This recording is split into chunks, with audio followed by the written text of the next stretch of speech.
Yang kanan. Kivi udah kekunci jadi sini. Trong tình huống này thì mình nghĩ là với vai trò là một tay tỉa thì mình nghĩ là ai cũng phải giữ góc cho đồng đội và tạo khoảng trống để cho đồng đội xử lý thôi. Disiplin banget ya Luxon nih. Wajar. Juara dunia. Với lại MT7 là một tay tỉa đẳng cấp số 1 thế giới nữa nên mà mình nghĩ những pha này thì kinh nghiệm của anh ấy quá là nhiều rồi. Some clips are unbelievable. Others are just pure skill. What do you think? Clutch gods or controller chaos? Let us know, and we'll see you in the next one. Halo, gua Arkyudat dan ini gameplay series gua. Và mình là Nero đến từ P Sport. Chào tạm biệt các bạn.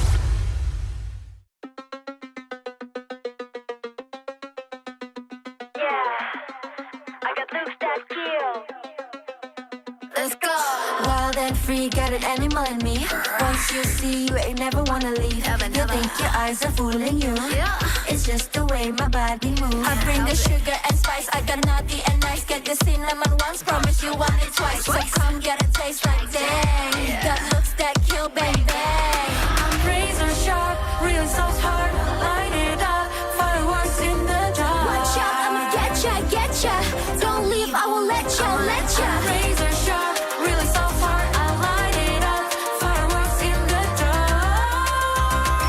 Nonstop drill, I can lose that kill. I'm a little bit bittersweet, but you can pour some sugar on me.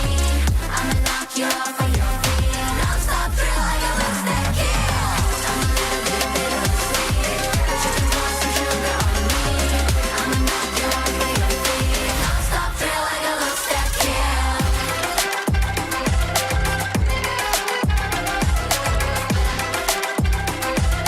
Nonstop drill, I can lose that kill. Lose that kill. Bang bang, you dead. Lose that kill. Nonstop drill, I can lose that kill.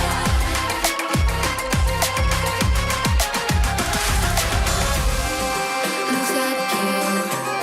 Bang bang, you dead. Lose that kill. Bang bang, you dead. Hands up, boy, I'm reaching for you. Can't stop now, I can't afford to give me more. 'Cause I adore you. Kiss, kiss, bang bang on the floor, yeah.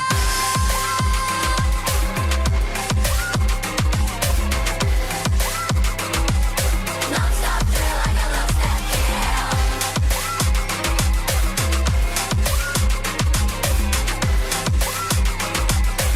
Nonstop drill, I can lose that kill. I'm a little bit bittersweet. You can put some sugar on me. I'ma knock it off of your feet. Nonstop drill, I can lose that kill. Lose that kill. Bang bang, you're dead. Lose that kill. Nonstop drill, I can lose that kill.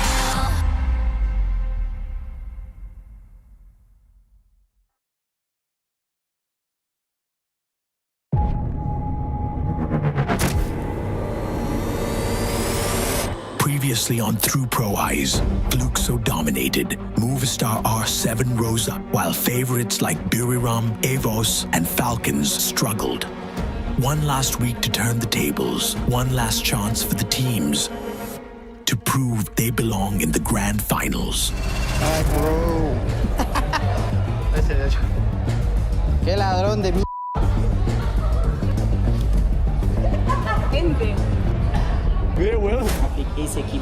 Hello, bro.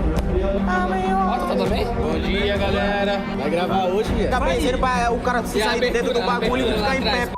Vamos que mierdita. Who are the top 3 pro players at the moment? Games, Wasana, MT7.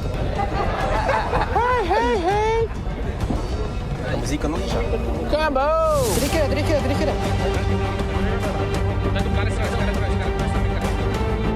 Cancelei. Prendeu. Tá em pé. Finaliza. Dale, vamos. Buena. Tem que sair aqui. Também caralho.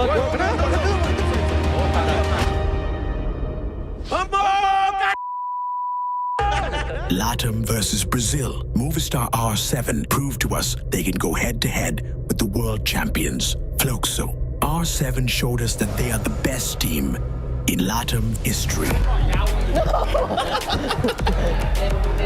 ยังไงตัวหน้าที่มาเนี่ยกำไรก็ต้องแบบนี้ยังไงเล่นเหลี่ยมขวา thank you ไปทำมิ่งแบบนี้ตลอดเลย คือเครื่องเช็คคือต้องติดอยู่แล้วถึงจะโดดไป มาถึงเมื่อไหร่ บุรีรัมย์บุรีรัมย์บุรีรัมย์ใช่เหรอขวาไหลขวาไปเลยขวาไปเลยขวาไปเลยขวาดาวอีกเดี๋ยวเรากระเด้อมาได้แล้ว10ดาวมาดิดาวสวยกดดังหน้ามือดาวเอาเล่นรอเลยปะไม่ได้คิวได้เดี๋ยวเร็วทำมาเร็วเล่นกันนะเล่นกันดาวจะดาวมาเลยมาหัวเลยตาที่อย่างจัดส่งระวังหลังโจรอมาใกล้รอเดี๋ยวจะตายโจ Falcons and Buriram reach the safe zone with back-to-back Booyahs. Meanwhile, EVOS and Nova Legion are tied for points, fighting for the last grand finals ticket.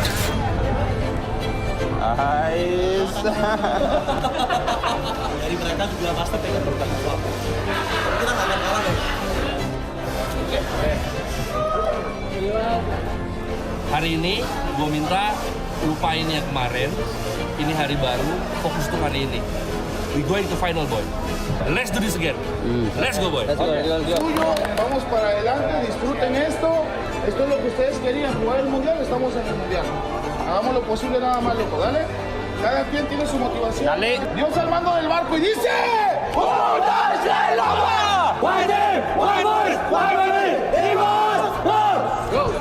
Ya, olvídate de la cámara, Yo.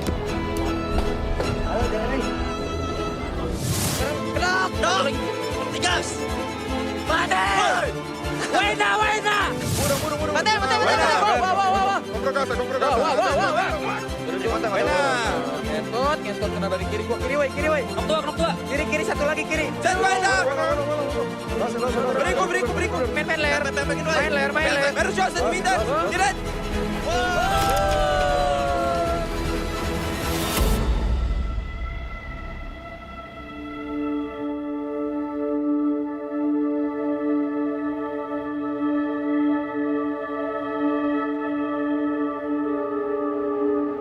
The knockout stage concludes. 12 teams secure their place in the Indonesia Arena. The story will continue in the grand finals.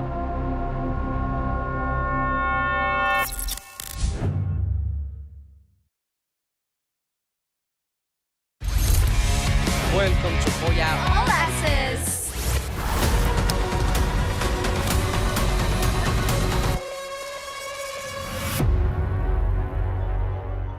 Hai guys, perkenalkan kami dari tim EVOS Esport. Nama saya Abax Dan aku Evos Rasya. dan di sini kita bakal Bermain gameplay seri.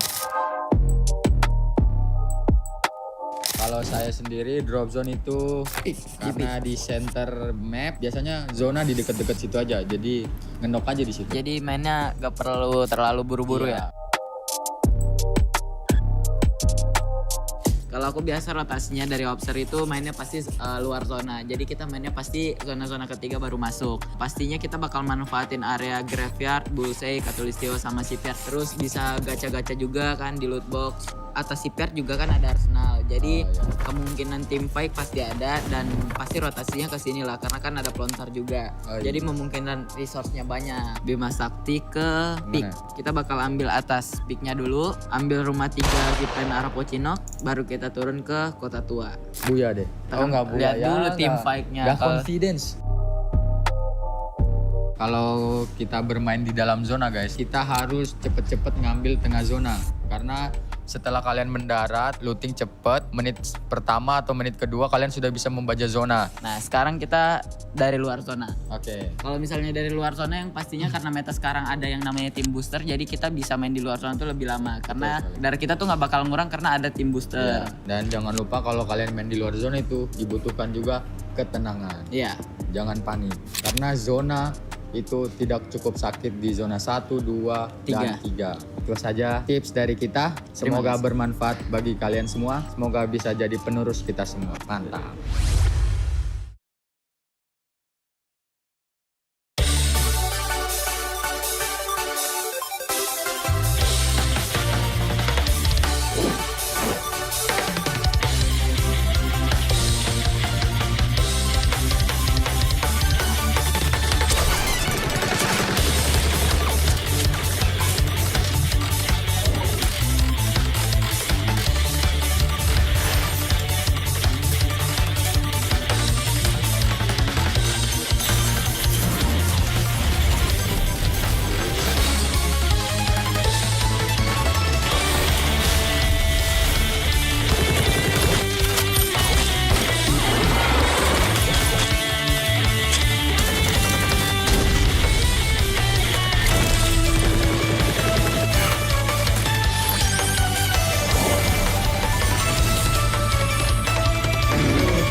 In this canvas of chaos, every second is a brushstroke of fate. Every move made is painted in blood and brilliance. One wrong move, your fate is sealed.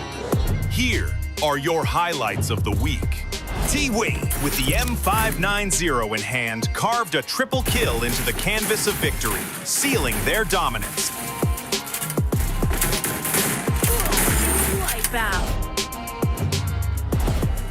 Du's precision and aggression sealed their victory, ending the game with 34 points, the highest in the tournament. Just get rid of 2 players off the bat. Rampage.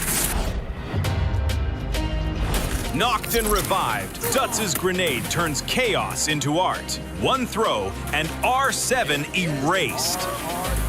Who will be able to take down R7?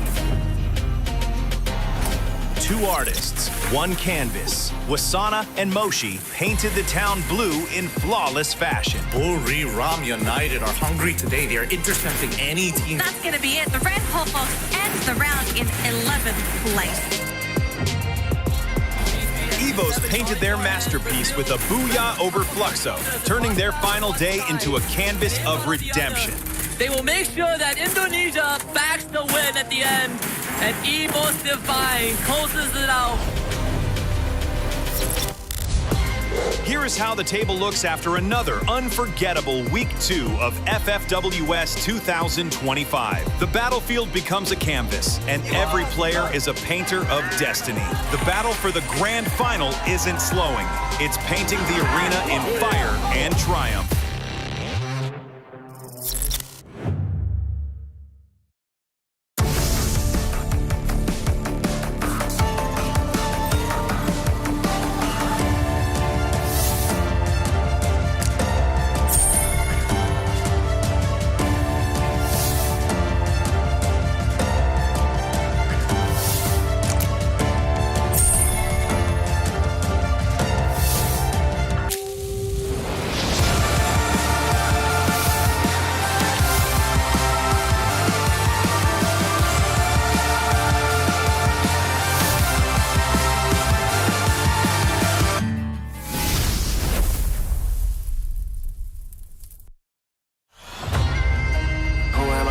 Now.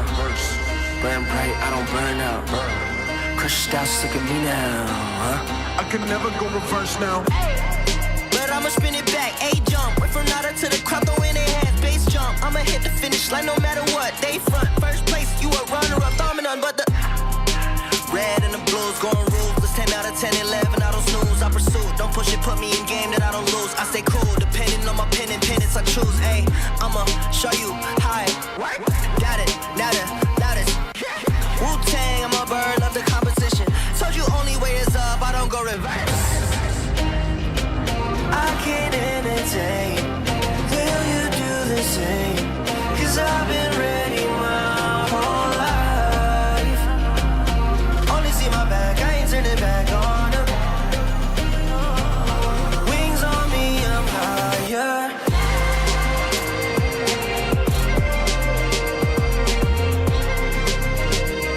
Cause I've been ready my whole life.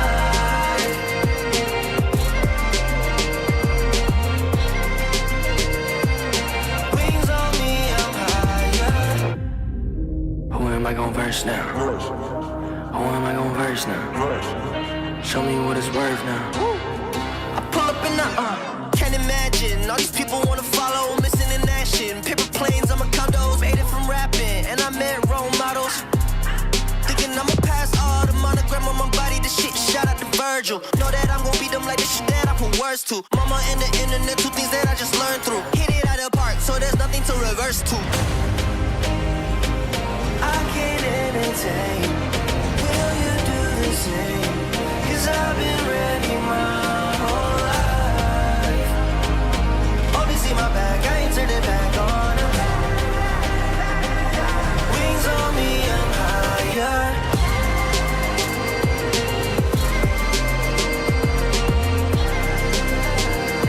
Cause I've been ready my whole life.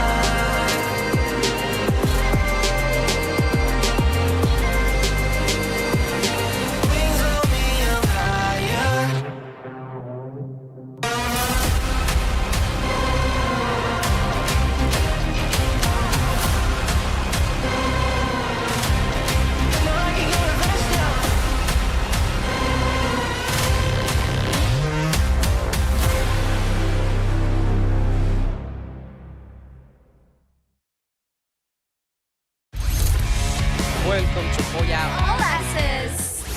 nama gue Dut dari tim RRQ Kaju. Chào mọi người, mình là Nero và đây là chuyên mục Gameplay. Selamat datang di Gameplay episode 4. This is where hype meets analysis. Every flick, every tap, we're breaking it down to see if it's skill or sorcery.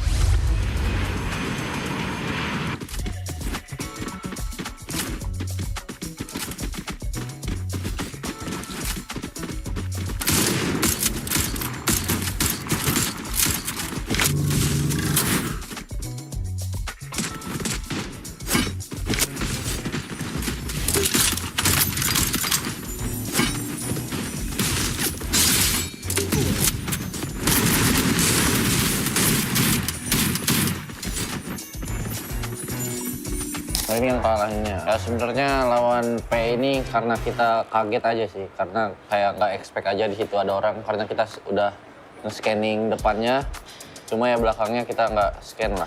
Jadi ya kita agak kaget. Jadi ya kesalahan semua. Trong tình huống này nếu như mình là RQ thì bọn mình cũng không khó là biết được sai có tem ở map đồ, tại vì bọn mình đã giấu sai ở cái map đồ này rồi. Nên là giờ quy định tham minh vào bay vào cái lấy cái map cái hòm chỗ hòm ra đâm, nhưng mà mình nghĩ là tham minh bay không tới nên là vô tình là bị dính ở giữa đường, và bị dính vào giữa đường mà 4 bắn một thì kiểu gì cũng nóc, đã thế lại còn bị dính Nero không đặt được keo nó, nên là giờ quy bị mất khá là nhiều thời gian để cứu lại đồng đội và tẩu thoát qua đó. Mungkin kalau kita launchpad ke kiri terus kita ketemu dia, kita pasti menang perang lah. Mungkin di next bisa lah kita rematch lagi ya. Luxo lawan Hippie. Kita lihat.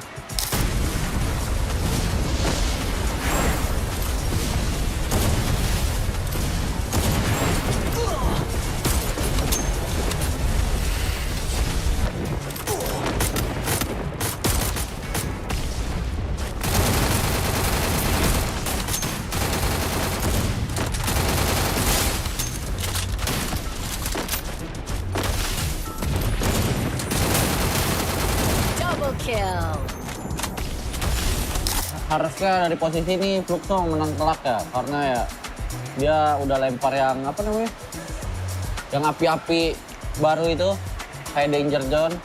Chance menang Fluxo besar lah. Di sisi sebaliknya MT7 juga pegangin musuhnya di arah sebaliknya, dan 3 rasernya ambil arah yang kanan.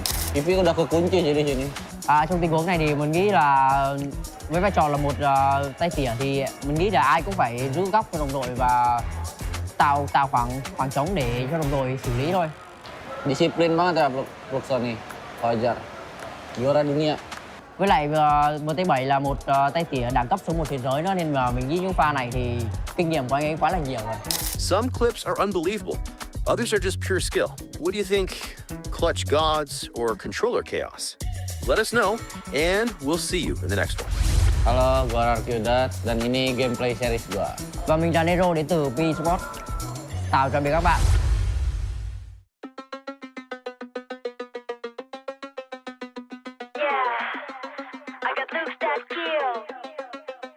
Let's go. Wild and free, got an animal in me. Once you see, you ain't never wanna leave. You think your eyes are fooling you. It's just the way my body moves. I bring the sugar and spice. I got naughty and nice. Get the cinnamon once, promise you want it twice. So come get a taste like dang. Got looks that kill, bang bang. I'm razor sharp, really so hard. Light it up, fireworks in the dark. Watch out, I'ma get ya. Don't leave, I will let ya. I'm razor sharp, really so hard. I light it up, fireworks in the dark. I'm a nonstop thrill, I can lose that kill. I'm a little bit bittersweet, but you can pour some sugar on me. I'ma knock you off of your feet. Nonstop thrill, I can lose that kill.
Previously on Through Pro Eyes, Fluxo dominated. Movistar R7 rose up, while favorites like Booyah, Evos, and Falcons struggled. One last week to turn the tables, one last chance for the teams to prove they belong in the grand finals. Qué ladrón de Gente.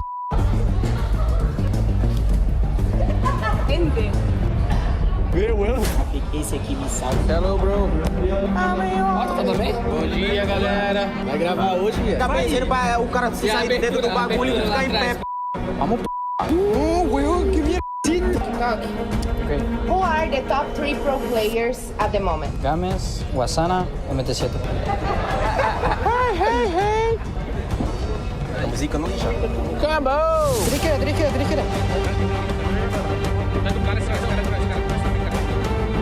Cancelei. Prendeu. Tá em pé. Finaliza. Dale, vamos. Buena.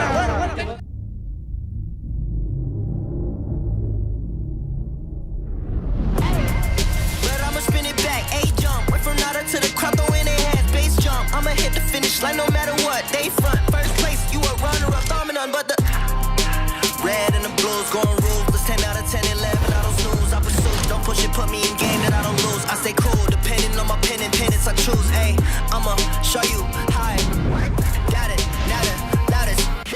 Wu-Tang, I'ma burn up the competition. Hit it out of the park, so there's nothing to reverse to. I can't entertain. Will you do the same? 'Cause I've been ready my whole life. Only see my back, I ain't turning back on them. Wings on me, I'm higher.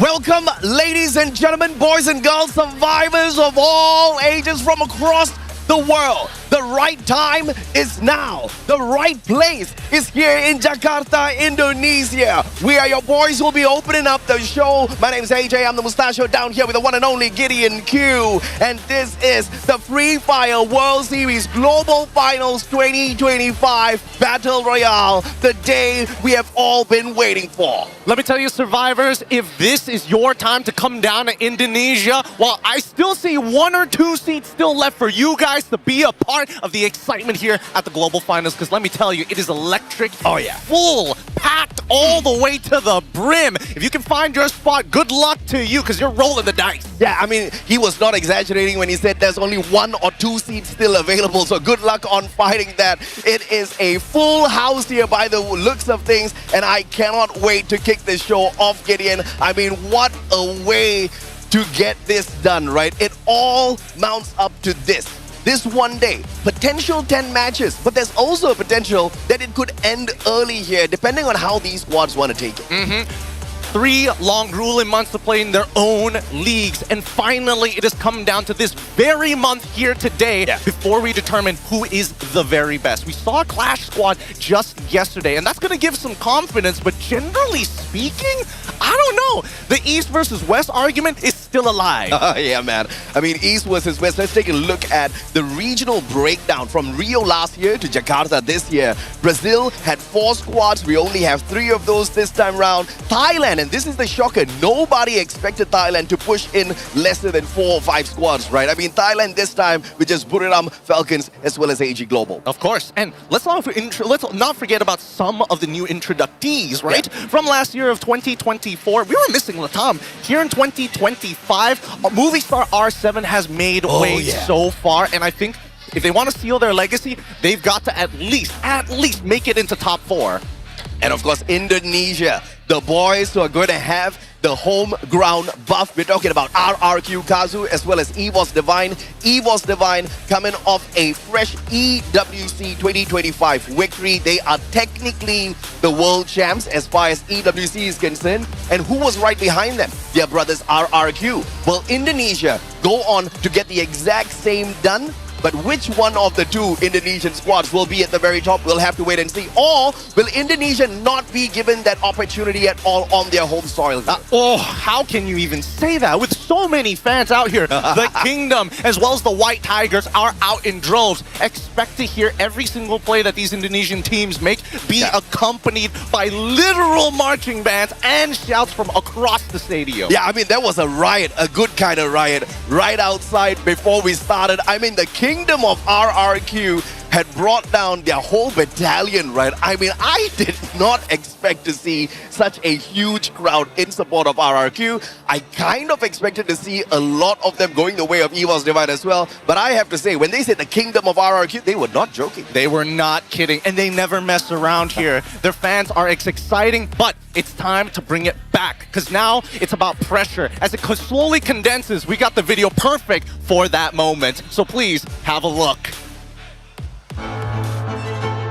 Here at the Free Fire World Series, doubt doesn't stand a chance, only determination. Kalau tim saya mungkin underdog sih. Ya kalau di grand final ya kita konsisten lah. Ini tanah Indonesia dan pastinya tim-tim Indonesia termasuk gua sama RRQ pasti bakal juara.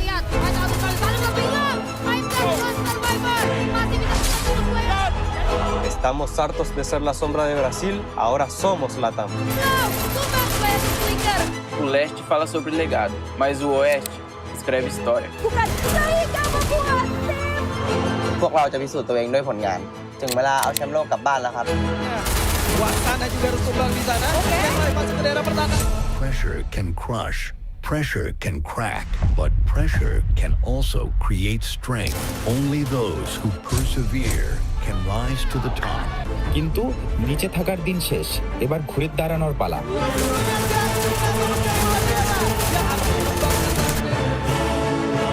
This is our story of courage. This is how we crush doubt in the room of pressure. Once, doubt held me back. Now, I crush doubt before it even starts. Voltamos pro stage, agora não estou sozinho, estou com todo mundo que confia na gente. Họ nói rằng khu vực Việt Nam chỉ là lót đường, nhưng chúng tôi vẫn ở đây và bước tiếp. The louder the world believes, the heavier the silence feels before the fight.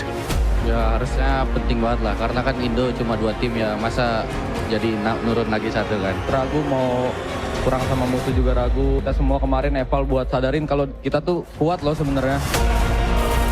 Hari terakhir, kesempatan terakhir, ini saatnya kita membuktikan. ทุกคะแนนมีความหมาย มันเป็นเรื่องเป็นหรือเรื่องตาย เราไม่มีทางเลือกนอกจากใส่เต็มทุกอย่างที่มี Kita bakal perbaikin semuanya. Kita ingin kita lebih maju dan improve.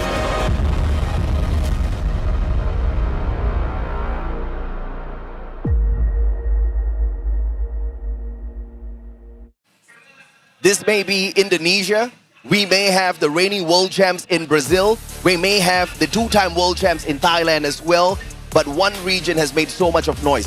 Vietnam, sending in 4 squads into the global finals this time round. Unfortunately, only 3 out of the 4 made it into the grand finals. WAG had to sit this one out, but still, very impressive for the region. It's huge, and more so even after EWC, where we didn't see any representatives make it onto the global stage. Yeah. This has definitely changed the playing field just a little bit more, but they're not the only ones looking to not be the backup story. You heard it straight from our movie star R7 King's mouth.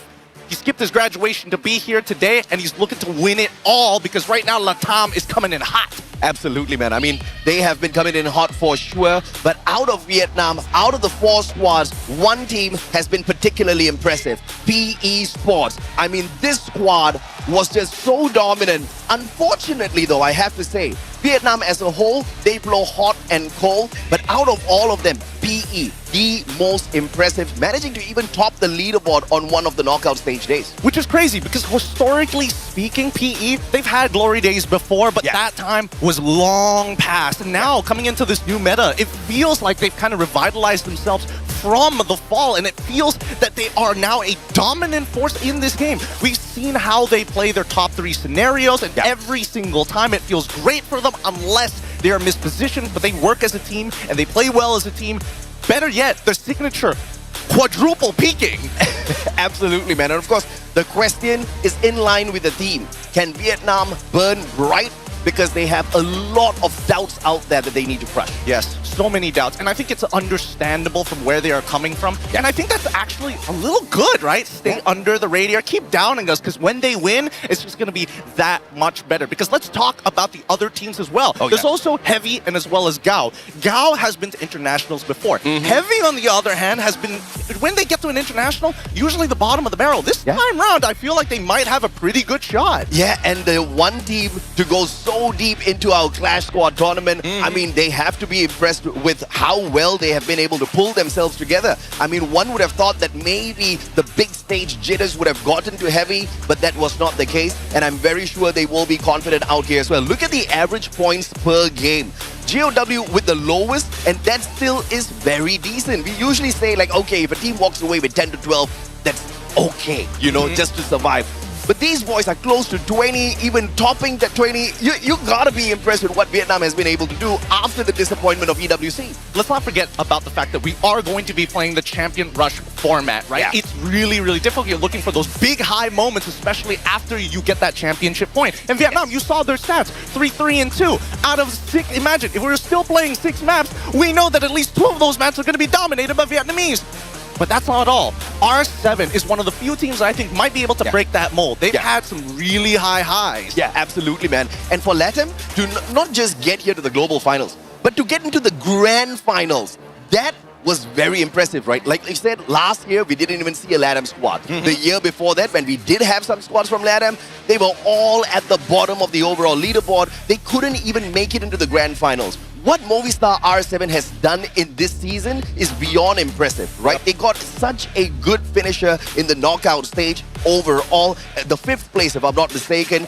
But where they do falter is their placement points. Yes. But what was so impressive was the eliminations. They were one of the highest eliminators in the knockout stage. And that just might be the advantage that they're looking for, right? They bring a very distinct style. They're not as flexible as everybody else, but they are more adaptable with the style of aggression that I think most people get excited for when they start snowballing out of control. We still have a little bit of time to talk about the fact that with this team and their playstyle, yes, it may be hyper aggressive, and maybe this might not be the meta for it, but it could be the game changer that sneaks under the radar. And when teams are already at championship point and they just reach it, they could find that final booyah in the end. Speaking of game changer, James King has been the biggest factor in this Movistar R7 squad. I mean, he's walking in here with 58 eliminations from the knockout stage, and he's backed up by one of the finest snipers, Joker. I mean, that man is not about the jokes. He is all seriousness when it comes to these Battle Royale matches. 50 eliminations in the knockout stage. If that is not impressive, I don't know what is. This is the best chance LATAM has had ever. Yep. And I mean, with Joker, every single time he's getting those headshots, he's got a smile on his face. You can tell. You can tell, even when you can't see it sometimes. But we also, if we're talking about snipers, right? Yesterday, oh my goodness. If you didn't watch Class 1, go and check that out before we start things off, because AG Global not only crushing Class Squad, but one of the best snipers, one hell of a clutch to close it out. Bro, and I'm sorry, I'm gonna get in trouble for this, but he kicked ass yesterday. Unbelievable stuff. I mean, the 1v4 clutch in that game 3 was unbelievable, right? I mean, this was that play, that 1v4, and he just took it cool, calm, collected. MT7 thought he got the better of him with the Sentino, but not against you at his prime, man. He's turned around and he just flipped the script so easy. And that literally broke the spirit of Team Fluxo And in the final game, in the fourth game, it was a 6-1 scoreline. It was no contest at all. And honestly, I really thought it was going to be a lot of a little bit closer at the very least. The first two maps were already neck and neck as they were going into round 11s consistently. So, as everybody has been putting down specifically on Du throughout, well, the majority of his career. Yes, he had his high moments, but then there was a slow period. I think at least with Clash Squad, it's going to give him that confidence to be like, yes, I'm back in that prime. I'm about to take over the world. Yeah, and you guys know, you guys have heard the casters talk about this so many times already. Du, prime sniper, nobody has ever forgotten about him, but the team itself kind of fell into deep waters when they couldn't get the job done. The rest of the team members could not back Du up well. That was not the case at Clash Squad. That has not been the case here at the Global Finals. Even at the knockout stage, AG Global has been very, very impressive. I am shocked at the sudden flip of script in terms of how they perform. Hey, with that being said, Team SR, you're looking at that guy to buy plenty of time. I'm telling you, with so much going on here in the stadium, it is hard to hear myself with how loud it is with this crowd. And not to mention, there's a lot of fun activities that's actually happening at the same time. Absolutely, man. And of course, we know some of you can't be here to enjoy some of those activities, but thankfully we've got Conchita to take a walk around to show you exactly what we have here. Hello survivors, it's Conchita and I'm reporting from the outside area of the Indonesia Arena. We welcome you to the grand final of FFWS 2025 Global Finals. Today is such an amazing day. I am so happy to show you around what do we have here at the Indonesia Arena. So as you can see, we have a lot of interesting booths that you can visit. On my back around here, we have amazing selection of food trucks. Since we're going to be here all day, so please make sure you fill up before we start on our activities. And as soon as you enter the venue, you can see that we have this amazing tunnel. We call this the Booyah tunnel. It is shaped like an arsenal and it's so interesting because it has a lot of history in it. You can see the merchandises as well. And now, if we go right over here, we also have something interesting for you guys to see. Come take a look with me. Ta-da! Something new from Garena is coming your way, and it's Trophy Cuts!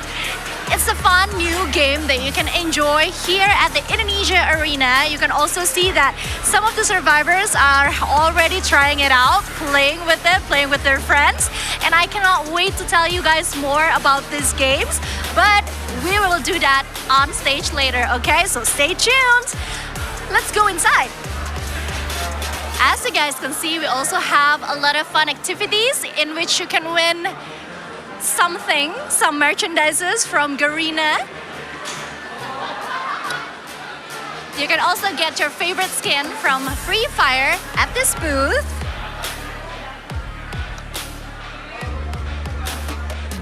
And of course, Garena's official merchandise store.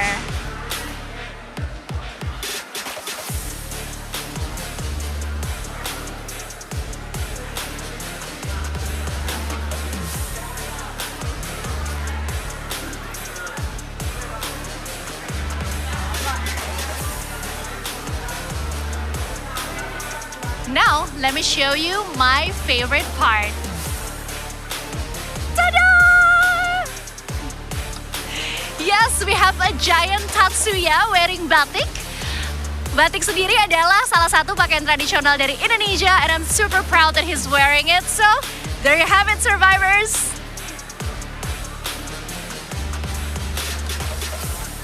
And over here, you can also see the photos of the players that will be performing on tonight's grand finals. Can you spot your favorite team? Mine is over here.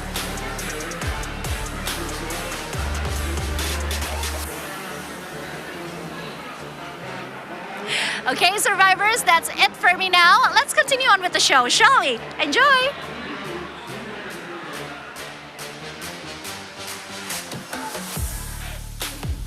I wish you guys could be here to experience Indoor Stadium Senayan for yourselves. The crowd, the activations, the booths that are happening, all the different activities if you are a fan or some may say a fanatic for Free Fire. Absolutely, man. And you're speaking of batik, you know we had to rock it, man. You know you had to rock the floral prints as well. We are all geared up waiting for the show, but this is just the pre-show, right? The real thing is still yet to come. You know, before we hop on over to a short break, we still need to touch a little bit on the rivalry between Buriram and Fluxo.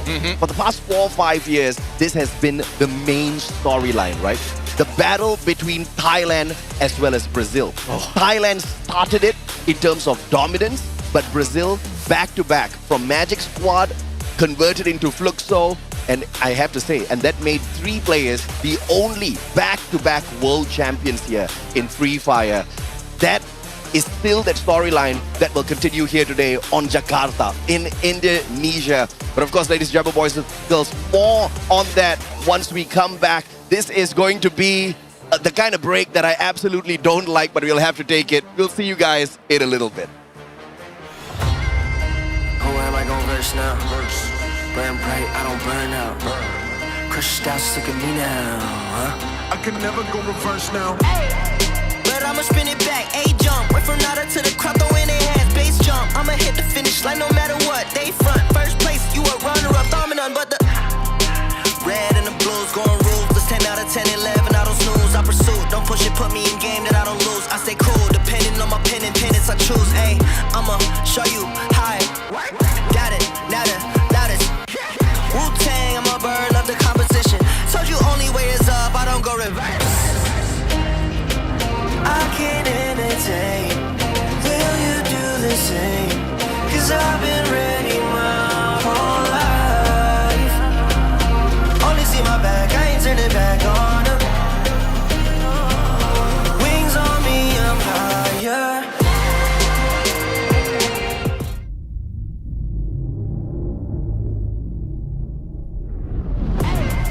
But I'ma spin it back, A-jump. Went from nada to the crowd, throw in their hands, bass jump. I'ma hit the finish line no matter what. They front, first place, you a runner-up, dominant, but the red and the blues going ruthless. 10 out of 10, 11, I don't snooze, I pursue. Don't push it, put me in game that I don't lose. I stay cool, depending on my pen and pennants I choose. Ayy, I'ma show you how I got it, nada, loudest. Wu-Tang, I'm a bird, love the competition. Hit it out of the park, so there's nothing to reverse to. I can't entertain. Will you do the same? Cause I've been ready my whole life. Only see my back, I ain't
free, got an animal in me. Once you see, you ain't never wanna leave. You think your eyes are fooling you. It's just the way my body moves. I bring the sugar and spice, I got naughty and nice. Get the cinnamon once, promise you want it twice. So come get a taste like dang. Got looks that kill, bang bang. I'm razor sharp, really so hard. Light it up, fireworks in the dark. Watch out, I'ma get ya. Don't leave, I will let ya. I'm razor sharp, really so hard. I light it up, fireworks in the dark. I'm a nonstop drill, I got looks that kill. I'm a little bit bittersweet, but you can throw some sugar on me. I'ma knock you off of your feet. Nonstop drill, I got looks that kill. I'm a little bit bittersweet, but you can throw some sugar on me. I'ma knock you off of your feet. Nonstop drill, I got looks that kill. Yeah, baby!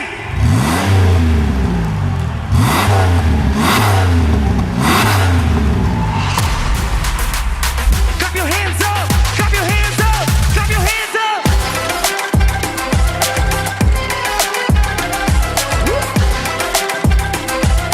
Nonstop drill, I got looks that kill. Looks that kill. Bang bang, you dead. Looks that kill. Nonstop drill, I got looks that kill.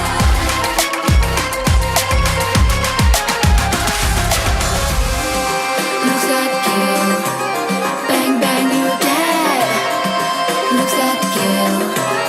Bang bang, you dead. Hands up, boy, I'm reaching for you. Can't stop now, I can't afford to give me more, 'cause I adore you. Kiss, kiss, bang bang, hand up fire.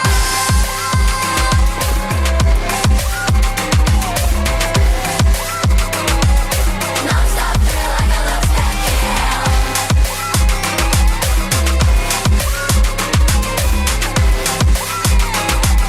Nonstop drill, I got looks that kill.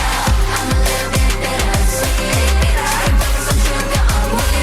I'ma knock you off of your feet. Nonstop drill, I got looks that kill. Looks that kill. Bang bang, you're dead. Looks that kill. Nonstop drill, I got looks that kill. Free Fire, GKT48, we're genius, baby.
Hey, who am I gonna verse now? Burn bright, I'll burn out. Crushed out, look at me now. Huh? I can never go reverse now. Hey, but I'ma spin it back. A jump, went from nada to the crowd throwing their hands. Bass jump, I'ma hit the finish line no matter what. They front. You a runner up, thumbing up, but the red and the blues going ruthless. 10 out of 10, 11, I don't snooze. I pursue, I put your poop in the game that I don't lose. I say cool, dependent on my penance I choose. Hey, I'ma show you how it work. Not a loudest, yeah. Wu-Tang, love the competition. Told you only way is up, I can go reverse. I can entertain. Will you do the same? 'Cause I've been ready my whole life.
stage at home, RRQ Kazu!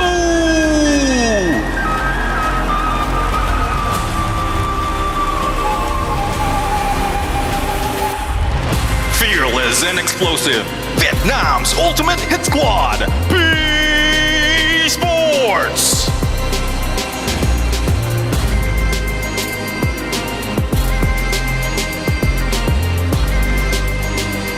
The dual mode champions of Southeast Asia, ready to dominate again, Team Falcons!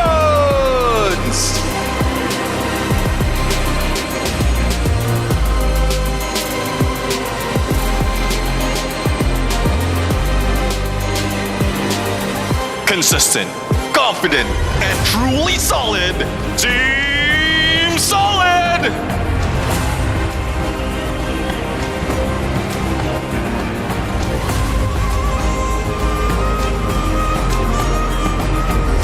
The fourth place finishes no more. It's E1's time to rise.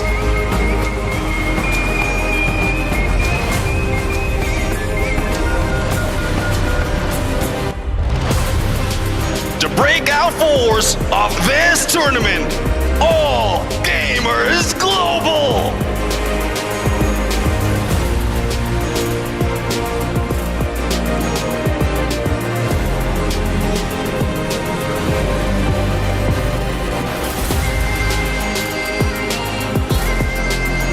Fighting through the fire to stay alive.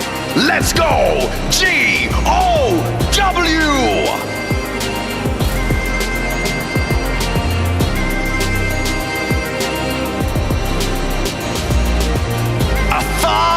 Powerhouse stack with champions, Booyah United Esports!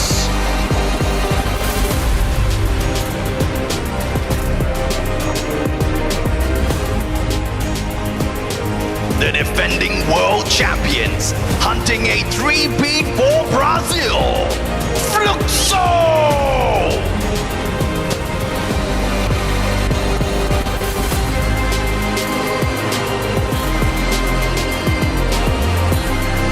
Latam's Fearless Storm, rewriting their story. Movistar R7!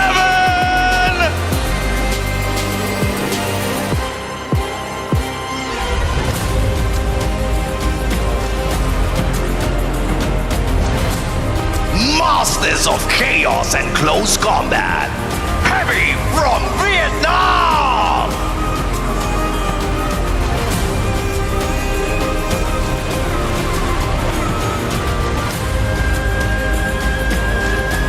Home ground heroes, the EWC champions, Evo's Divine! Show me what it's worth now. Pull up in the all these people wanna follow me. Paper planes, avocados, from rapping, and I got role models. Thinking I'ma pass all the monogram on my body, the shit, shout out to Virgil. Know that I'm gon' beat them like the shit that I put words to. Mama and the internet, two things that I just learned through. Hit it out the park, so there's nothing to reverse to. Yeah, yeah. I can't entertain. Will you do the same?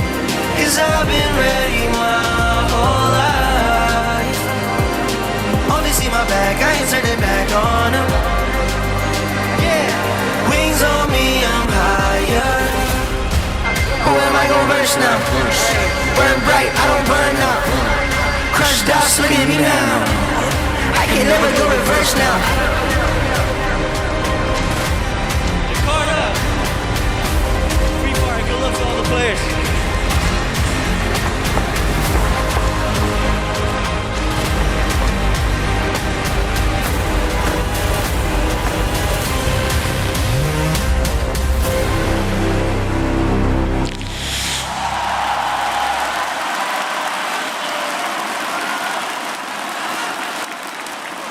Mana suara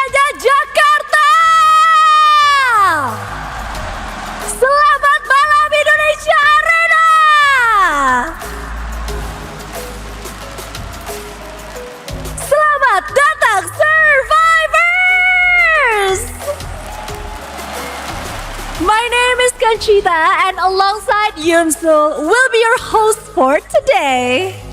And welcome to the grand finals of Free Fire World Series Global Finals 2025 live in Jakarta.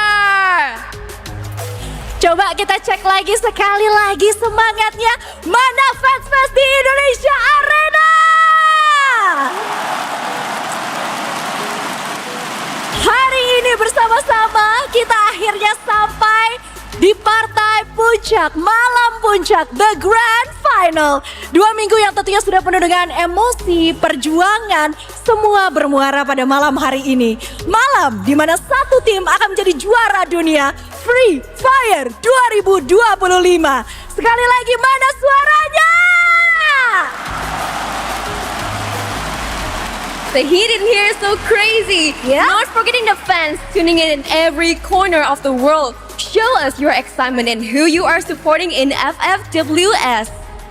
And of course, yang lagi di rumah juga kasih dukungan kamu di kolom komentar. Kita ramein sama-sama. Dan yang lagi di Indonesia Arena, aku mau coba cari tahu ya. Paling keras kira-kira suara pendukung siapa? Mana di sini penggemarnya Falcons? Luxo? Kalau rajanya tuan rumah RRQ Kazu, mana suaranya?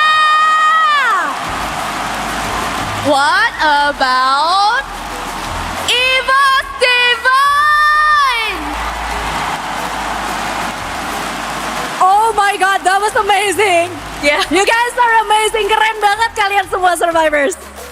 Brazil enters with fire, the reigning champions, hunting for another title. And together with LATAM, the Western teams are determined to keep the crown in the West. And from the East, Asia's giants arrive with one mission: to finally claim their very first global championship. Thailand comes in at full strength, joined by the new era rising by Vietnam. And of course, Indonesia. 2 home teams, 1 electrifying arena, ready to ignite the night. Jakarta, are you ready? Ini saatnya kita lihat siapa yang bisa crush all the doubts and burn the brightest. To everyone watching this now, the greatest stage of them all, the fire burns here. This is the Free Fire World Series Global Finals 2025. Para pemain sudah siap, penonton juga sudah siap. Without further delay, casters, take it away and good luck! Last circle. Indonesia. LATAM. Thailand. Vietnam. Brazil. Safe zone shrinks until only 12 teams stand. Now the final circle restarts, leaving room for more pressure.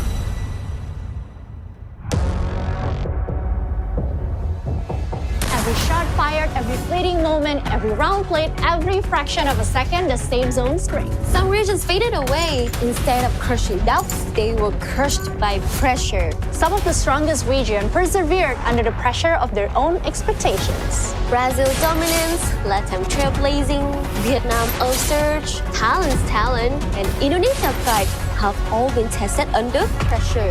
Soon, they'll be facing the grand finals, a stage that brings unimaginable pressure.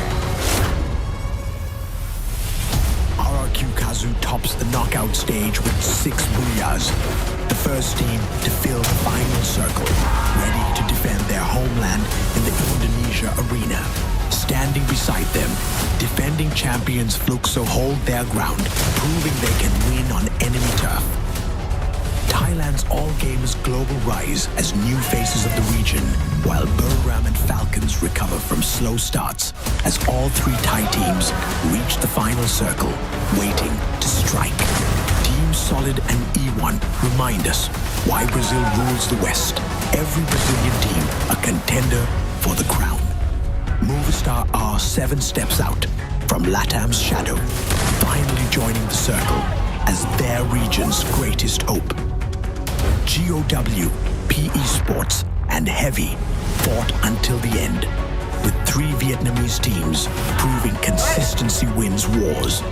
And last, EVOS Divine, the hometown heroes, crushed Doubts to clinch the last grand final spot. 12 teams stand, one final safe zone until only one survives. Crowned as your FFWS Global Final 2025 champions.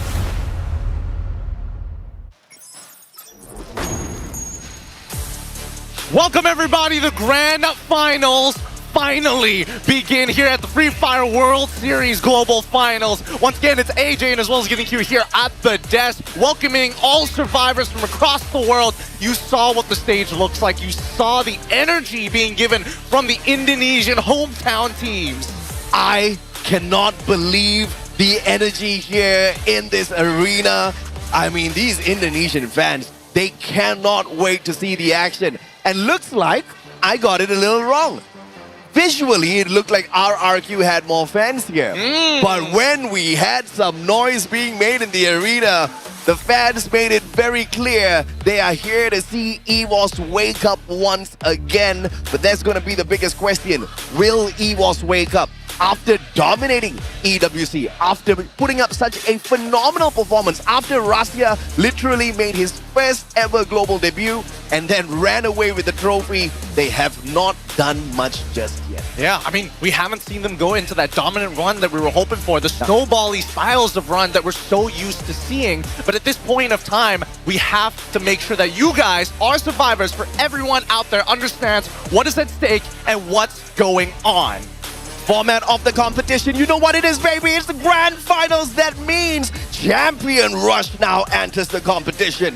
To go in, activate Champion Rush, you need 80 points. Once you do that, you need to secure a Booyah in one of the following games. The first team to achieve this condition will be crowned champion. By the end of 10 games, if we do not have a team meeting this condition, the team with the highest number of points will be crowned the champion. We'll see how many games are actually going to happen here today. It could end fast. It could end, well, pretty long, I'm not gonna lie, but let's look at the point system right now. You know the format, but there are tiebreaker rules. Yeah. First, we look at the number of Booyahs. Next, we look at the total eliminations, and finally, ranking in the final game. Eliminations get you 1 point, being that #1 squad in the positional side is 12 points. Absolutely, man. And like you said, right, every single elimination, 1 point. The dominators, those predators are definitely going to be alive out there. And all of that fire is for $1 million on the table.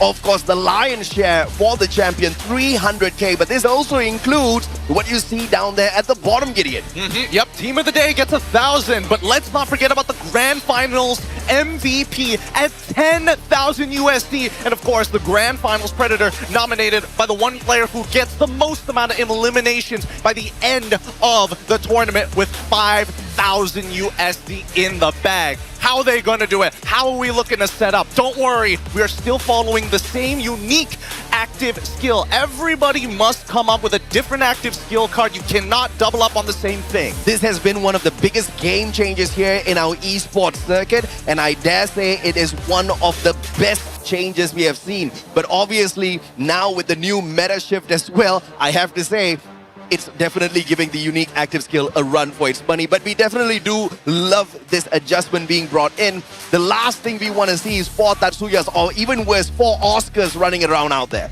Now we've come to a point in Free Fire World Series where mechanics is one thing, but truly, can you express yourself when there's so many different combinations? And especially with the teams that we have out here, the ones who perform the best, have the best chemistry, have the best preparation, and a really good understanding of everybody in the lobby on top of the meta. That's so much to get done for a professional esport. On this screen, I definitely want to highlight Jonah from Buriram. This is his 6th appearance on a Free Fire World Series global stage. An unbelievable record set. He leads everybody else, and obviously with experience comes maybe a possibility of a domination. Yeah, I mean, talking about domination here, we're looking at some of the other teams, especially our Clash Squad winners, AG Global, dominating that side. And I'm looking at the subs, right? And I saw that even RRQ, they've switched out iCal to put in 18 Deer once again. So again, these subs could be the difference maker, especially if they're looking for a different style, a different slice of life to get more points. 18 Deer became famous at EWC 2024 as he played under Gaimin Gladiators. He was known as the Clutch King back then. Will he be the clutch factor this time? We will have to wait and see. And of course, the final page of players, and you see EVOS Divine. The main focus here is going to be on Russia at EWC 2025. Without this super sniper, without this wonder kid, it would have been impossible. But he has been asleep. We had a couple of conversations with him, and he promised us, Gideon, that he is back at the top, and this time he wants to conquer. I hope he keeps his word. Hey, let's not forget about Falcons here. If we're talking about people who are sleeping right now, where are the Falcons? Where is that dominating run we've been waiting for compared to Heavy? Because when Alan has come into this squad, he's completely changed the outlook of Vietnam. Now, let's look at today's game schedule. On game number 1, we start off with Bermuda, followed up by Nexterra, Alpine, Purgatory, Solara, and Kalahari. Our last 4 maps will be randomized. My God, the OGs are gonna have a heyday out there on Bermuda. This is the one map that is just so difficult to put the pin on exactly who's going to be able to go out there and dominate. If you look at the knockout stage, E1 definitely has been absolutely impressive with what they have done here on this map. EVOS has been as well as far as points are concerned, but not Booyahs. So thankfully, it's one of the earlier ones. Oh yeah, the fans have brought out the drums. Thank God our earphones are somewhat noise canceling, because right now the energy, oh my, wait a minute, they're pulling it over. Look at the support here for Free Fire. Wow, look at that. And it's not just one, there are multiple being erected at the very same time. What did they say, man? I think the first one that we're seeing in front of us says Conquer. FF Indo Bersatu. That means Free Fire Indonesia United. And they are going to conquer well, we will see Indonesia. Oh my goodness, yeah, dude. As much as I love having that home ground energy, that home ground expectations, it weighs heavy on the shoulders of those who have to play. Oh my God, RRQ is coming up big too. The kingdom of RRQ is here. Long live the king. And this is the fan base of EVOS Divine. I mean, come on. What a way to set up the atmosphere for the day, Gideon. That is beautiful. On one side, RRQ with the iconic Rex Regium Kaon, and of course, EVOS on the other, and to unite them right at the center, directly opposite of our stage. A unity of Indonesians here today. I think this is too beautiful, and who came up with this needs to have a pat on their back. I am in love looking at this, and I think we've got the best seats in the house to admire this, Gideon. Yeah, it looks incredible, and I think this is more for the players than anybody else. The mascot is out, the White Tiger himself. You gotta love it, and obviously RRQ, EVOS Divine, they're gonna be elated to see their home ground fans in front of us, absolutely in support. First of all, yes, they do have their own fan base on RRQ and EVOS, but right in front, like you said, Indonesia United. It doesn't matter which one of the Indonesians gets up to the top. It doesn't matter which team pulls away the trophy as long as it stays in Indonesia this time round. Hey, they're looking to try and pull that away. Keep in mind that world champions come from everywhere across the world. We've seen it gone back to the west, come back to the east, go back to the west, and they held it there. And it's just a lot of expectations and a lot of pressure. I hope these teams are ready to battle it out here today. But first, we head on over to the room of pressure before we get in.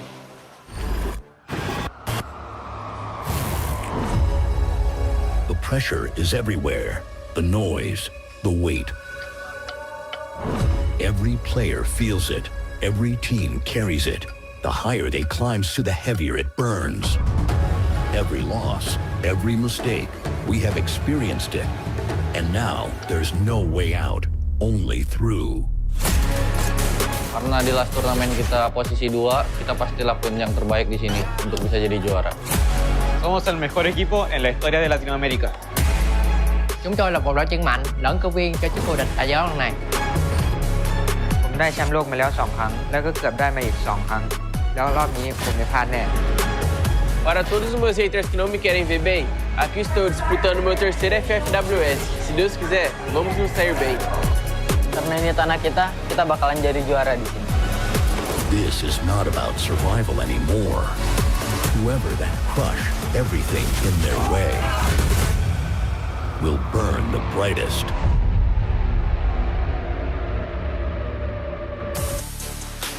It's time to crush some doubts and burn bright out here. And by the way, Gideon, this is the first time ever we're bringing one of our global finals into Jakarta. We've been all the way into Thailand. We've been all the way into Brazil. But in Indonesia, the first time. And guess what? Indonesia has never won a Free Fire World Series Global Finals in the past. Maybe this is exactly what they need. Hey. Maybe that home ground buff will get it done. Oh, I don't know. I don't know. Because at the same time, this could be foreshadowing for all intents and purposes, right? We have a little bit of time before we start getting into our flight path here. And I'm already excited to see how this is going to play out because teams had a lot of preparation times, plenty of scrims building up to this very moment. So it's not like they're walking into this game blind. And of course, with the energy, I mean, I hope you guys can hear a little bit of the background, energy that we've got in here. The voices of the Indonesians, well, they're gonna make sure you guys hear it at the end of the day. It has to be unnerving to some of these teams out there. So the mental game, the mental fortitude needs to be really strong for these guys. I think they have a total of 4 drums, 1 megaphone, and 24 rows of fans, all in synchronization to make sure that their voices are heard to their EVOS Divine team, who is sitting right at the edge, closest to them. With that being said, boys and girls, survivors across the world, it is time. The countdown is here, and it's time to get ready. First things off, the classic, the default, the tropical island, similar to Southeast Asia, the one that everybody knows. It's Bermuda as we start heading in to map number 1. We go back to where it all started. It's time for Bermuda. And I hope it's time for some chaos. Flight path, please do not show any mercy. We want to see a couple of hot drops for sure. But what better hot drop than dictated by the flight path, which gives you no choice whatsoever. But no, it's gonna disappoint me at the start of the day. Hey, we gotta keep it standard here, right? Let's just set the tone, set the bar for what is to be expected. Yeah. Look, so as you can see, hovering both over Factory and as well as Pochinok. Clock Tower being held on by E1 as Rimnam Village going to be dominated by RQ. In terms of hot drops, potential pieces of contact, wow, actually, Gao, a very wide spread by Bimasakti Strip. Team Solid backing away. And it looks like they've managed to put enough distance between themselves and EWOS. And it looks like the jump pad comes out early as well. Launching themselves away. Heavy in a battle up against AG Global and the champions of Clash Squad. Off to a fantastic start. Is this the foreshadowing that we need? Oh, I mean, they're coming off confident after Clash Squad, and they're not going to disappoint. First blood already through, and the crowd. I was expecting the Indonesian crowd to only be for the Indonesians, but they just love the action anyways. Yeah, and of course, there are a lot of them are suddenly fans of AG as well. For what they saw on that Clash Squad stage, how do you not fall in love with them, man? Especially due but E1 finding GOW as well. Vietnam getting preyed upon very early on, but there's just one victim. The rest of the GOW players backing away. They don't want beef so early. That's so interesting. Seeing E1 get into early engagements. You saw that Vit9 didn't even have a helmet or any body armor. He's going in a little naked, but he's got weapons. PE now trying to set up Lao Ho to go for the launcher before Coach Hill turns the corner. And you can hear that crowd once again. They want blood, and PE does not want to give it to them. You see the pinch down by the south side, and Ray takes out Nolan with the Bison in hand. PE Sports now in the middle of a scramble as RRQ from Hangar is coming to third from the south side. Well, Nolan overstayed his welcome, but that also kept EVOS here for quite a while. Gracia from the shot from afar, and will connect. gets the first knockdown, but the recovery is instantaneous from the side of RRQ. The battle between Indonesia starting off hot here at Hangar. Who would have thought this was a possibility? Russia, a little bit aggressive here, but 18 year choosing not to engage. And now, you see that Kochi, he's going to take first contact here, walks into a double peek as Abe finds one, gets a second into Ray, Aim God trades back into Abe, but it's not over just yet, the cryo mine comes through, finds one execution. Russia, he needs to land a couple more shots, Aim God, the only one to bring back the teammates here, an overall victory for EVOS, but RRQ on the other hand managing to get the revives down just in time. Big brain flank from Aim God gets the double, and now the Grenadier of RRQ. Dude's trying to get away, but in the meantime, Heavy getting whooped by AG Global, who's not done just yet. 4 eliminations in hand. They are looking to wreck this lobby for sure. Currently leading with eliminations. Bloody first round on all fronts here by the center of the ring. We're not done just yet as Alan in the middle of dealing with Barros, trying to deny him the opportunity to revive his teammates, but it's too late. And for Barros, he wins the 1v1. Heavy still in it to win it though. However, they only have one member left. BRU facing off against R7. Back to back to back. Here comes the action. Jonah in a sticky little spot. Hax though, connected from afar. Wasana trying to look for one, but Moshi will drop Hax on the ground. Gameskin gets caught as well. The super sniper of Buriram is alive and kicking early in here today. Oh, R7, they've already taken 2 casualties at this point as BRU. Despite losing their captain, it doesn't mean they don't want blood. Della needs to win this 1v1. It's down to the wire. 1 hit to 2 hits. Della able to get the inhaler off. Wasana tops himself off. Second inhaler coming through. Dash just pass with a valiant dash. Wasana secures the elimination. Brings in a quick revive as well. Wasana multitasking just because he can. TOW though in a little bit of trouble. The flank is on, but the flank is taken down. Limit down on the ground. The sniper from the side of Falcon already taken out, and the bolt maker gets pulled out in terms of insurance by Falcon. Oh my goodness, and the danger zone drops off. You can see inhalers coming through. They need to keep themselves topped up here. Without limit, they're not going to have their sniper to watch their backs. And Karora and Pina need to work to set up an angle as Demon Wayne, RIP, coming in hot, Gao making sure that they're getting involved as soon as possible. I thought RIP had an amazing angle, and he did come in with a hot flank. That was not a Falcon bolt maker. That was a GOW bolt maker raining down those lightning strikes on the Falcon players one after the other, cutting down their chances of survival. But they do manage to quickly disengage, and GOW have managed to play a little bit of recovery here, picking up 3 points, and so does Movistar R7 on their revive. Again, action has not stopped from the get-go. Everybody has been at each other's throats. Now coming back to Gao, EVOS looking for the third by Shipyard. They reaffirm the information with the help of Rasho, who's looking for a different angle. Aim God and Ray looking to hold this front line for as long as possible. Hans needs to follow Demon. He's cut off from the angle and now gets gunned down as he's isolated, allowing EVOS to spill on through. There you have it. EVOS finding the quadra kill, eliminating Gao as your first squad to bow out. Unbelievable. 7 eliminations straight here for EVOS. Oh boy, EVOS. This is the momentum we were talking about. 7 eliminations in the bag. Everybody else is trying to keep up with them. AG at 5, but luckily, at least for Heavy, they managed to get the full recovery. However, coming into that second ring, which is about to reveal itself soon,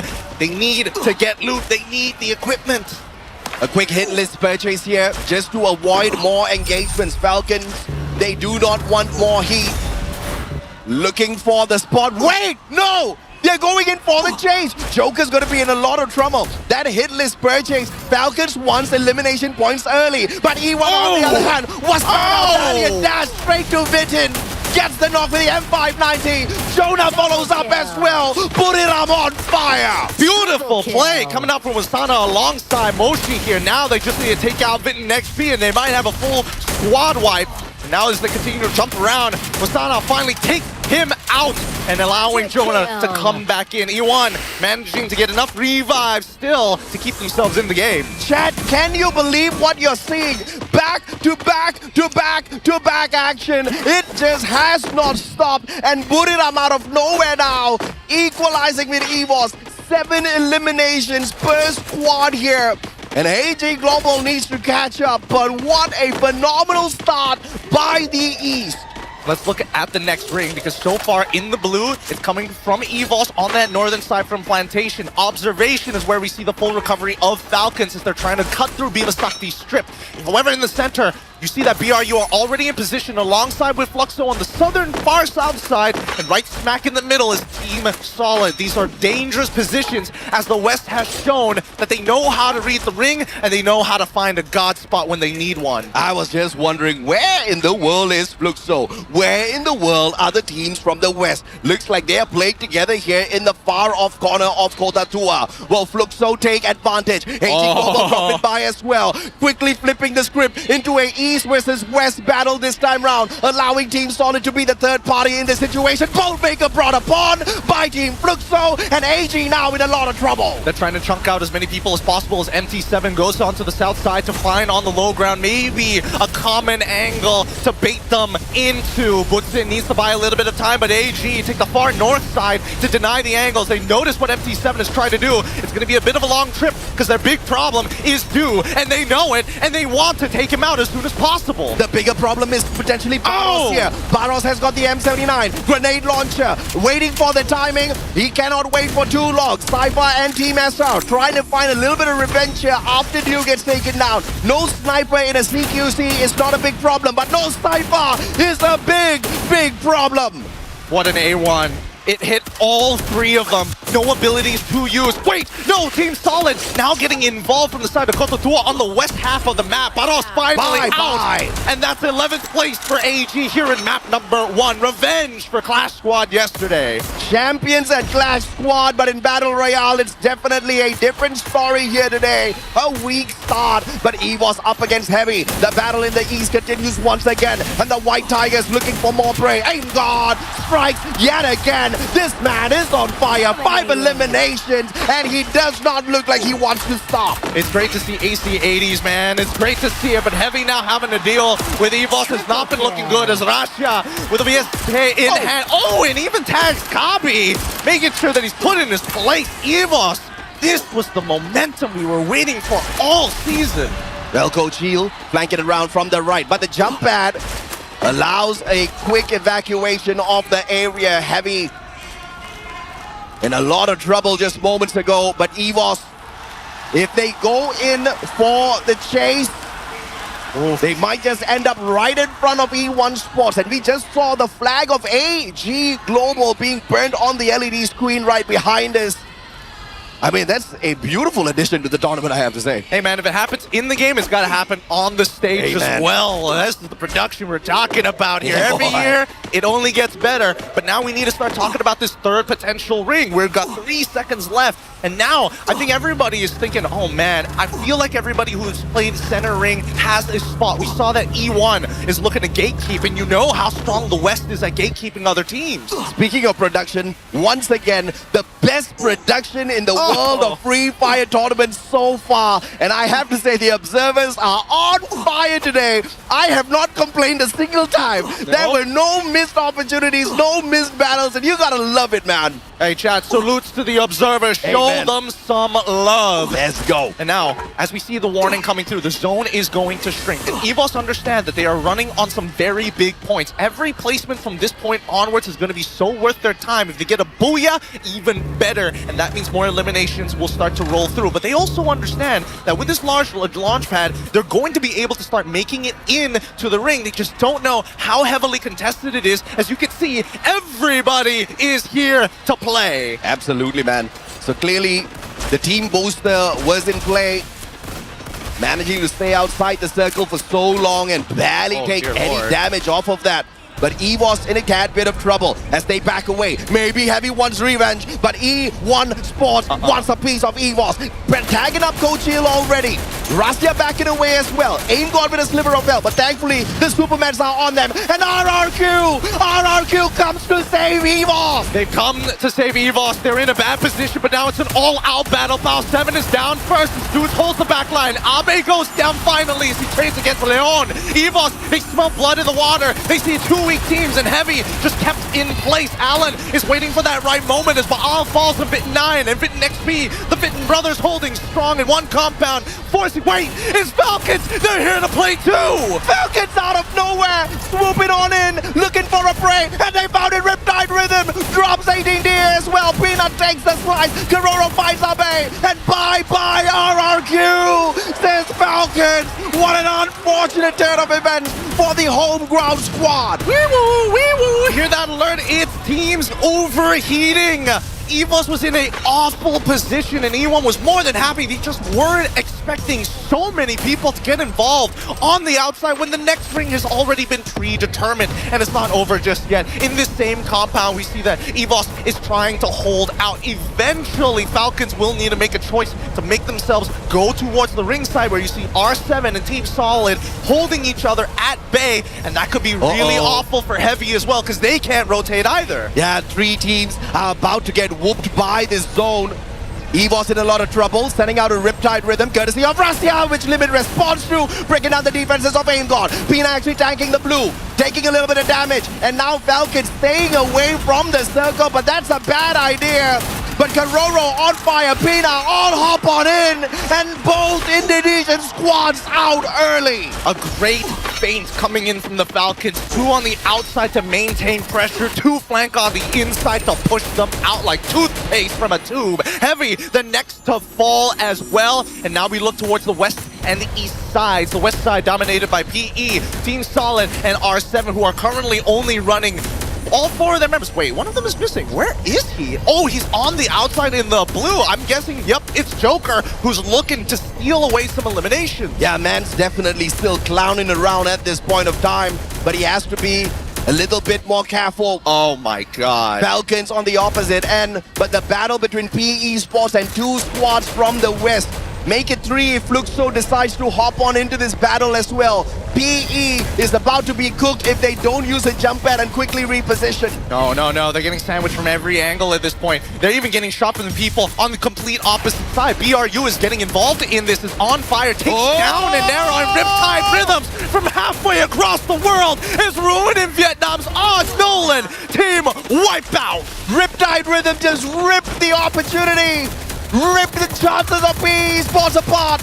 And now, here comes Movistar R7, one after the other. The time turner pulled out, just like what they were doing in Clash Squad. But it's not gonna work out just as easy. Nick still standing, the final survivor. But the circle takes out the rest of his team members. And Team Solid not looking so solid now. Wait, Falcons just jumped over the heads of Fluxo as once again the arsenal now open. They need to start contesting. Team Solid finally goes down as Guerrero finds the shots. And now BRU, they decide it's time. We got to start moving our way into the chalet next door as Bops is going to get taken down by the Ordnance, allowing BRU to get in position. GU able to take out two members already. Falcons down and out, and it's now down to the classic BRU facing up against Fluxo. And this was the one storyline we didn't touch on just yet. The storyline of Buriram and Fluxo. And they end up in the first game here at Bermuda to take each other on. And your two-time world champs, your defending world champs, starts off Global Finals, Grand Finals with a grand booyah. And look at that. You can see Butch is in. He is hyped. He knew that launcher was going to come in handy, and he was making plays alongside with GU to keep him in check. Luckily, they got Bobs there. Cool as a cucumber. He's telling the rest of the team, yo, it's just game number 1. Great booyah. Let's keep up that energy. Because again, early game, not much contestation. Only 1 point of contact before making it in towards the ring. BRU slowly but surely actually rose up to become elimination leaders by ring number 3 and 4. Yeah. And then all hell broke loose at the end. Absolutely, and I think you touched on a great point there, that Buriram were leading the eliminations even into that final circle, which means even though Fluxo does walk away with the booyah, Buriram will still be smiling because to them at this point of time, no booyah, no problem.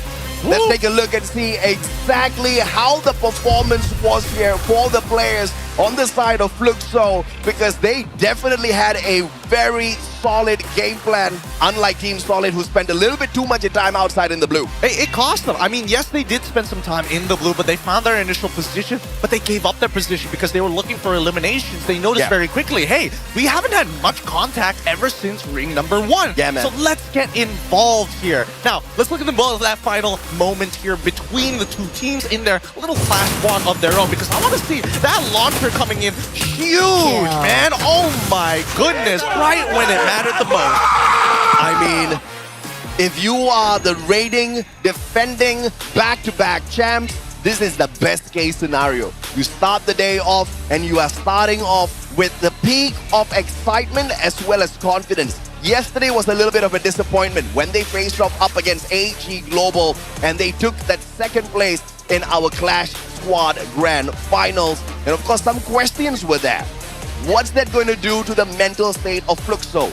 Is that going to get them disappointed, or is that going to light a super bonfire under their butt so that they go all out in the opener of the day? Well, I think it is the latter, because that was done very efficiently. And I think a little scary as to how efficient they were getting to that final circle when there was so much of chaos. Of course, but I'm more curious of what that final score is going to look like, right? You saw the BRUs coming out as elimination leaders. I'm not sure whether Fluxo was able to steal away enough elims. We saw them actually take out Falcons to make that top 2 actually happen. And unfortunately for Kuro, he just got hit too many times, right? E1 on the other side, again, very disappointing start from them. They had a solid game plan. They had that early contact that they were looking for, but they just could not find the God spot like everybody else.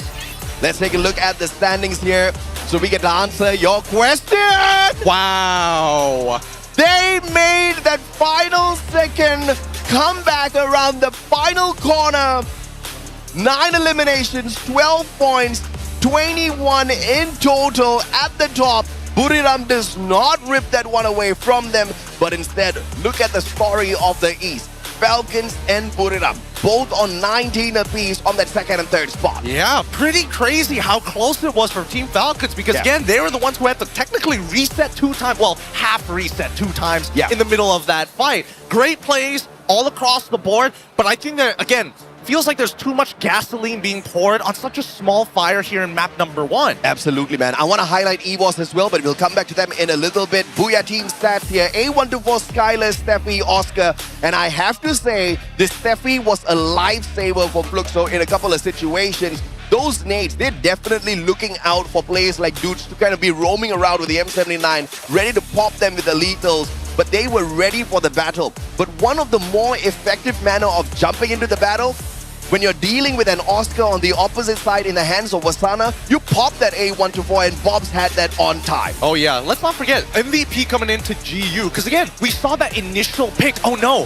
one of our team members got knocked down by Ordnance. Instantly, GU on the scene, not only to provide covering fire, manages to save the down teammate and denies more Ordnance from their opponent, allowing the launcher to come into play. With that being said, low damage numbers because they've been playing really, really chill the entire time, but with the SVD in hand, he's landing just enough shots to keep him at bay. GU with his 5th appearance here on the Grand Finals of a phenomenal journey in Free Fire World Series.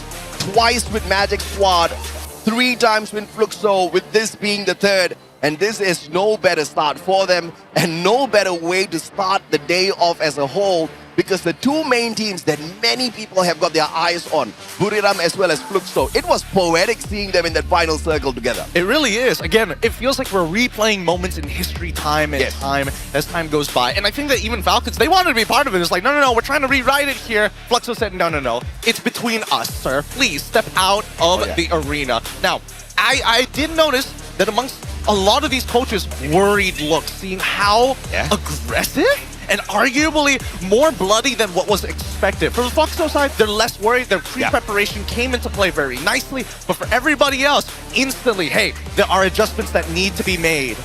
And now, I think it's a good time to bring up EVOS, right? Because on this highlight, we will be able to see quite a lot of them, because in the initial parts of the engagements, EVOS was doing a lot and they had built up to more than 10 eliminations, but only walked away with 3 placement points.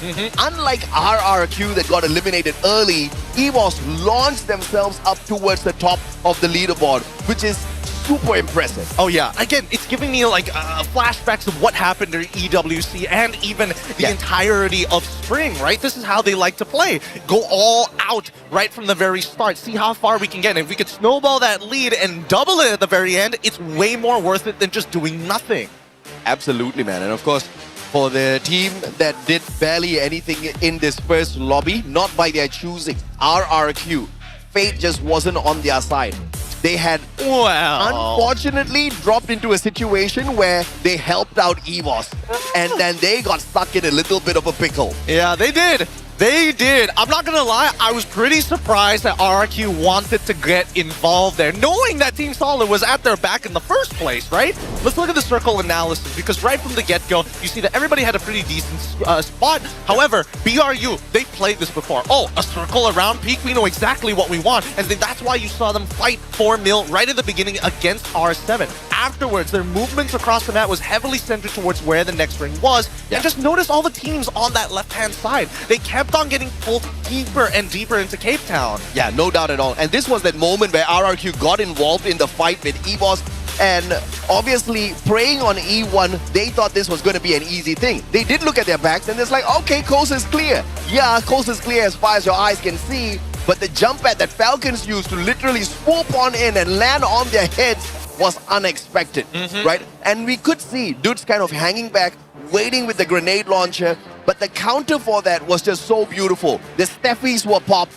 None of those nades out of Mr. Dudes could do anything to these players. RRQ, they had a grand plan. Unfortunately, these other squads had the fantastic counter of Steffi. Oh yeah, they were just adding things into the pot. Every time they were trying to concoct that potion, just a little bit more before it finally blew up in their faces. However, I am surprised about the overall performance. Why didn't Heavy get involved? They really stayed passive even though they heard everything that was happening, especially when the Falcons got involved as well. Yeah. I think there was a prime opportunity there to really start hurting. You saw Alan just waiting by that window and just slowly harassing members who were walking by. Yeah, welcome to the world and gameplay of Vietnam. That's just Heavy. That's just how Vietnam functions. I mean, sometimes they're super hot, and then most times they're kind of cold. But hopefully, that is not the strategy that they're going to be carrying in some of these other matches. Maybe the lesson was learned early, and that's a good thing for them. Hey, a good thing to learn, because again, we still have plenty of matches to play. Now we go over into Nextera. Again, plenty of compounds to play around. The circle can be sometimes unforgiving,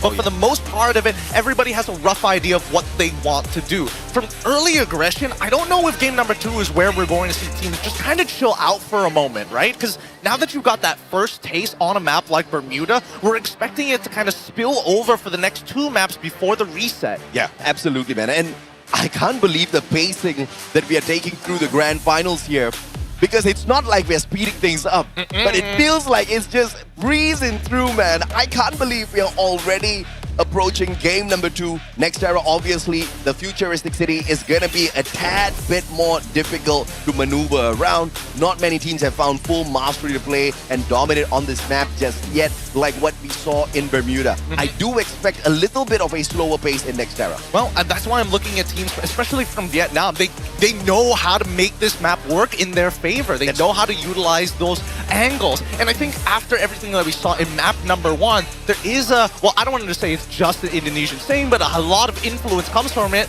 Gas, gas, gas, or gas, gas, gas. They're just pouring fuel on the fire, and it's infecting everybody with how hyped this arena is. Speaking of fuel on fire, the team that is usually on fire at Nextera is the one and only Buriram United Esports. From the knockout stage, they have brought in 2 Booyahs to their own. And of course, let's take a look at some comparison here. Free Fire World Series 2023, Buriram versus Team Fluxo. The average of points kind of leaning towards Buriram a little bit more. 2024, same story. 2025, you kind of see Fluxo overtaking them a tad bit. And maybe that's going to be a big game changer. Because even when Fluxo was behind, they were still walking away with the World Championship, bro. Yep, that's true. And not to mention that even though the points have kind of evened themselves out, keep in mind, this is one of the few times that we've seen Buriram actually take a step back during the early stages of the Global Finals, right? We're not seeing them immediately. Day number 1, 100 points on the very first day. Like, no, they really just wanted to qualify and take it slow and stay under the radar. They just refuse to be called the kings of the knockout stage, all right? They are sick and tired of it. They want to flip the script, and they just had this wild theory. Okay, maybe if we don't perform in the knockout stage, maybe then we can remove this curse of performing poorly at the grand finals. But you know, let's expand a little bit on the rivalry between Fluxo as well as Buriram. Just a tad bit more, right? Because all of this started back in 2021 when it was Buriram, and they were a giant back then. And they were obviously not taking it slow, becoming the world champs. But of course, you guys tell us as well, before we continue on with that storyline, who are your top 3 FFWS Global Finals players? Drop it in the comment section below. You know, are you going to be picking a player from the side of LATAM, or from Indonesia, or even maybe Vietnam? Here's the thing, right? I've got a little bit of a... I'm a little flipping it floppy, right? Yeah. In 2021, I'm telling you, Moshi and Jonah, 2 players that I really, really admire how they play, how they lead the team, and how they kind of set the pace. Yeah. And then I'm just looking at it, man, Bops and MT7, a lot of parallels can be drawn between the two. I do not disagree with you at all, man. FFWS Singapore 2021 champions as Phoenix Force. And in 2022, FFWS Sentosa, Buriram, runner-up as EVOS Phoenix as AAA. Attack all around, took the crown.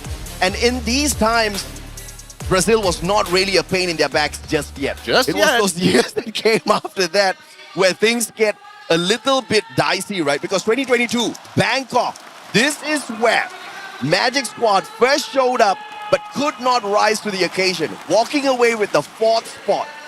But that was when they really showed the world that Brazil is here not just to play, but they want to dominate. And of course, Magic Squad, Free Fire World Series 2023 Bangkok, stepping into Thai home soil to take the trophy away from Thailand. I mean, yeah, they wanted to get it done, but to get it done in that way was a little heartbreaking for the Thai fans. I mean, and that's where we start to see this legacy coming in from Fluxo actually begin. Dropping pretty close, honestly, a little too close for my comfort against Team Solid. But they've met each other before, they know exactly what to expect. But here by Intellect Center, R7 back at it again, now facing up against Heavy. Heavy on the outer rim. Oh, wait, hold on. Russia, he's already down as AG already achieved first blood. Cochil as well goes down too. Well, AG Global not too pleased at all with the results from the previous matchup, and they won blood early, hunting down the players. On the side of EVOS, one after the other. Team SR down and out already. Cypher almost eliminated, pulls out a glue wall in the nick of time. Barros drops by for the backup, and 2 players chasing down AimGod, looking for the point on him, and he will be found by Mr. Cypher's AUG. Ah, man, it's going to be a slow start coming in from EVOS, hot start coming in from AG, but let's cut on back because Hax is finally down with an M18 in hand. See how Allen is going to have to play this out of his mind here, especially since Joker as well as Kabi, who ends up going down. Nothing much you could really do. Allen unable to respond in time. Don't Cry is going to have to get involved here as Mufasa is holding a really far off angle, but there's just too many things in the way to safely protect the rest of his team. Don't Cry, he's making sure that he's watching the exits, and now that he's been flushed out, Della is going to take the space. Allen up top, as the shorty in hand, looking for Games King. It's all about timing here. Mufasa out in the open as well. We thought Heavy was taking a little bit too soft of an approach earlier on, but I guess they're trying to flip the script for themselves this time around. Allen with that high ground, spots out Joker, gets the initial first few shots, follow up by Mufasa. One more down, and a very important player of all, the sniper of Movistar. As Mufasa now catches sight of Della. The plasma gun doesn't deliver just yet. And what a turnaround. But unfortunately too late, and Movistar R7 LATAM crashing again. Heavy.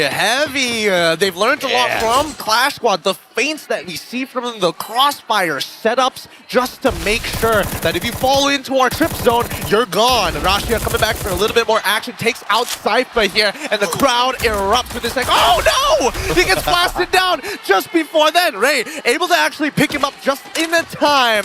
Unfortunate scenario to be in, but at least they got the elimination. Dude, you gotta respect the recovery off of EVOS here. After initially losing players like Rashia, they're right back in it on that revival, and they're not even thinking twice, right? Straight up jumping into yet another battle, picking up those very crucial points.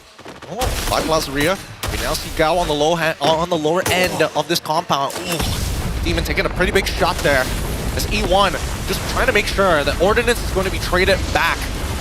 They already have the contract ready to go. Vitten9 holding down. Where's his brother though? Where's XP? He's holding the stairs, and now Hans and as well as Demon now make contact. And XP is the first to go down as Vitten9 needs to quickly get into position. Leon on the second floor and having to deal with Demon finally wins his 1v1. Time Turner is already out, but now RIP wait! Vitten9 here to try to save the day. Doesn't take him down. GG. Leon turning things around up against Demon, but now he's gonna get caught out.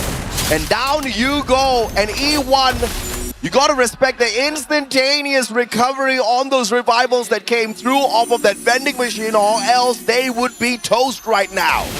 And while this is happening, it looks like EVOS Divine has been hovering around Plazaria, trying to make sure that they can try and claim this contract of their own. I'm not sure if they're the ones who threw it out. No, they're definitely not the ones here. As Ingod and Ray find revenge. GOW now taking a lot of eliminations here. They didn't expect Ray to be coming up from the top. Gonna be taken out too. That's a quadra kill already for Ray. 8 eliminations once again, trying to just lead the pack. Yeah, man, I mean, excuse me, sir. What are you doing at the vending machine there behind your glue walls? Let me take a peek. Unfortunately, he didn't just take a peek. He took them down.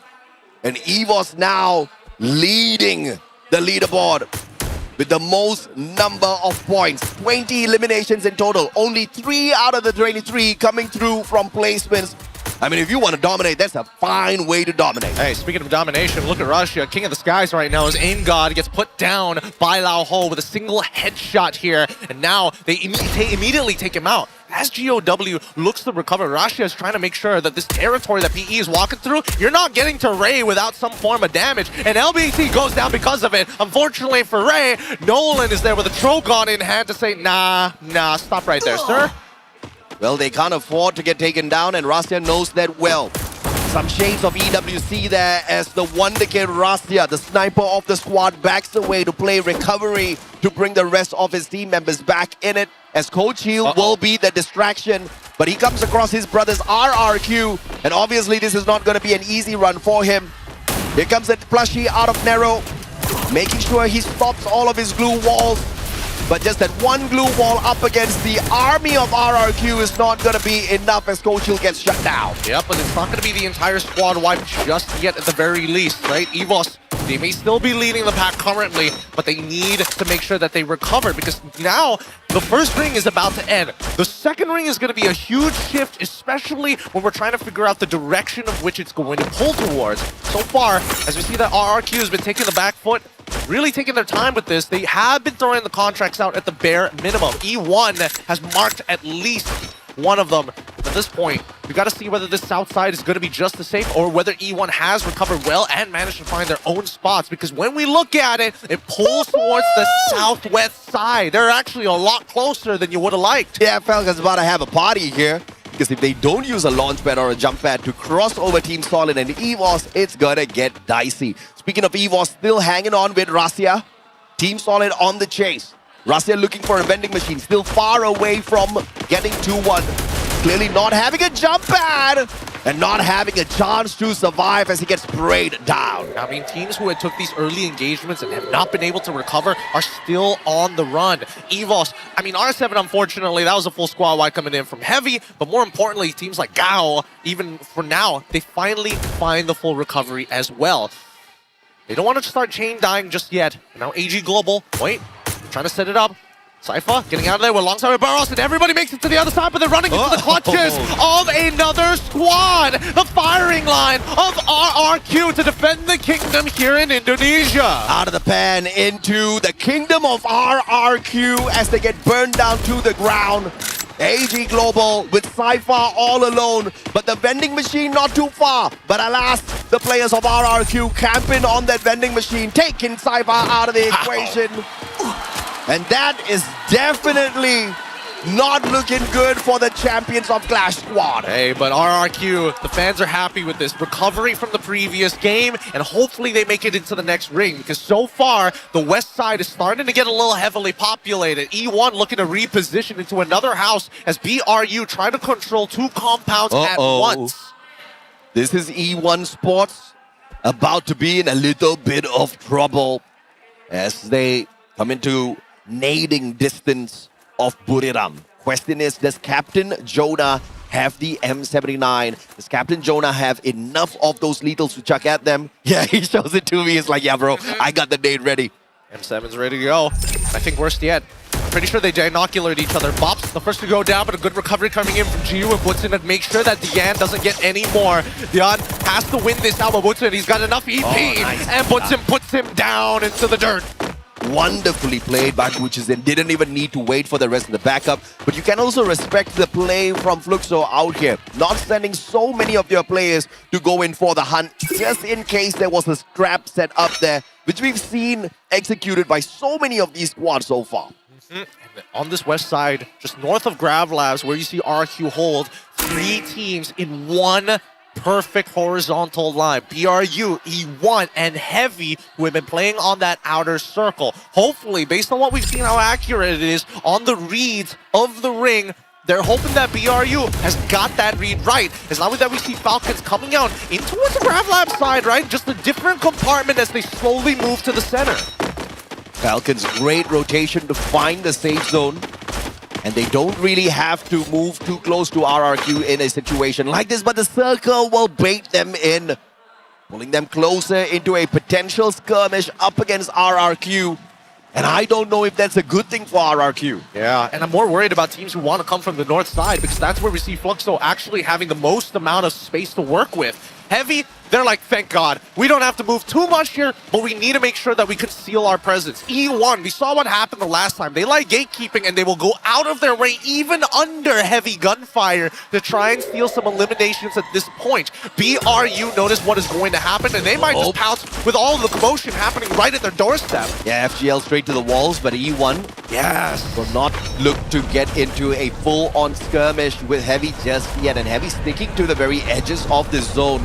And the good thing of this play is they don't need to worry about their backs just yet, unless, of course, someone surprises them with a jump pad. But the likelihood of someone dropping outside of the circle is very low. So Heavy, this is a fantastic rotation for them for the time being. Wait, for the time being, because again, when is Fluxo going to start peeking? As we see that Heavy actually wants to make sure that they eliminate the angles here, as they actually want the position of E1. They saw what happened the last time. They have the same mindset. UAV glue walls come through, but now even the Valiant Dash has been busted through. Luckily, a quick reinforcement by E1 to allow Vit9 to recover, as we see the cryo mine being thrown out by BRU. The commotion is really stirring the pot. And if, oh my goodness, great nade coming in from Allen, and now the entry as they start walking through, clearing out room by room, another nade to take him out. Bob's taking out Kabi in the back, unfortunately. Fluxo finally getting involved, but this forces Heavy and as well as E1 to just cut this compound in half. Oh, beautiful throw on that narrow, the plushie straight towards Vitin9. No defenses for you, sir, just yet. And a 3v1 up against Vitin XP, dropping him down onto the ground. No pickup available for E1 in the east versus west between Heavy and E1. Heavy will take the ground. Now we look at Falcons' team solid. Lower ground by Falcons, higher second floor and third floor. held by Team Solid. And look at where Limit is, right? Just making sure that nobody can just walk past these windows without feeling some form of a fire. And I'm pretty sure those team boosters are helping him stay alive a little bit longer on top of the med kits. But how many resources are you willing to use before you reposition? Now the launchers are starting to take shape, and the cryo mine as well, just to allow and soften up, tenderize these pieces of meat. Maal takes out On Fire somehow from one of the windows. The Time Turner looking to regroup the team. What a fantastic Time Turner pull just to make sure they block off the access of the door. But it cannot stop the Oscar. But what will stop him is a gunshot straight to the chest as he gets dropped. Nick taken out of the equation. Hack down on the ground. Falcons, they want a re-engagement here. Kororo breaking down those glue walls, going for the pickup of his own buddy. Oh my god. Can't get there in time. And Falcons just left with one final survivor. And revenge time. RRQ is here for Kororo's head. Oh my goodness. The worst time possible at 10% of his HP. Falcons' last member, Kororo, is just going to tank through it as we see that RRQ are making sure that this small but very effective blockade is going to take out another position. Falcons are done. That's another position earned. They just want 4 more, and they find it here as they now eliminate another squad. That's going to be Team Solid at 6. Kororo knew his fate was sealed, and he hopped on in there, got one knock first, and helped out RRQ. At the end of the day, the East still pretty much together up against the West. Oh my goodness. But Heavy up against Buriram though, this one's gonna get a tad bit dicey. Fluxo on the opposite side of all of this chaos, sitting pretty. And Heavy, they're taking plenty of damage as well. As BRU need to get involved, it's about how much damage can Allen provide. Jonah will get picked up, and hopefully he makes it back into the ring before somebody snipes him out, because the commotion here between Fluxo, PE, and as well as RRQ might cause a bit of problems. Storm clouds have been thrown towards the south side, but this final ring, it's so awkward. One compound, one arsenal to play around, bodies of water encompassing at least 40% as RRQ finally bow out.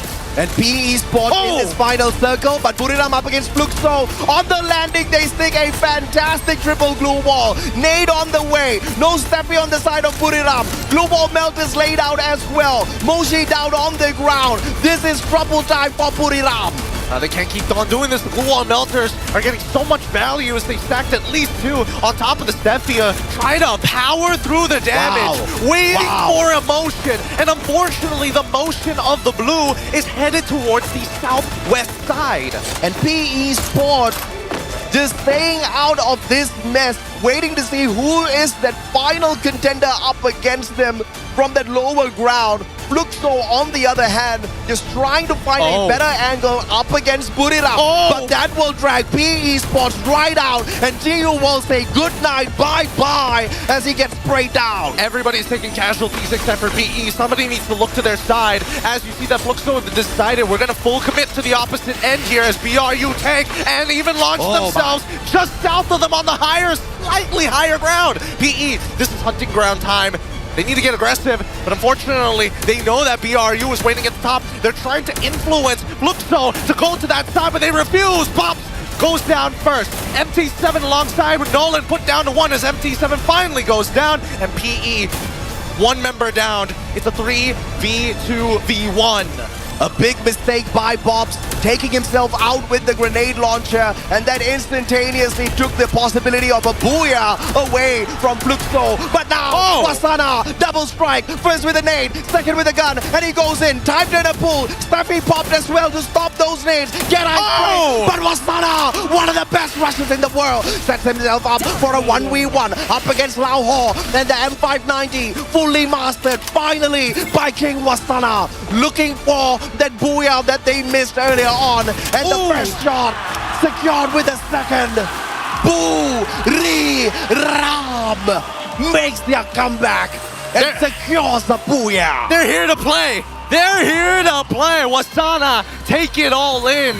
They silenced this crowd one more time, and even that crowd was ready to give it to him. PE so close.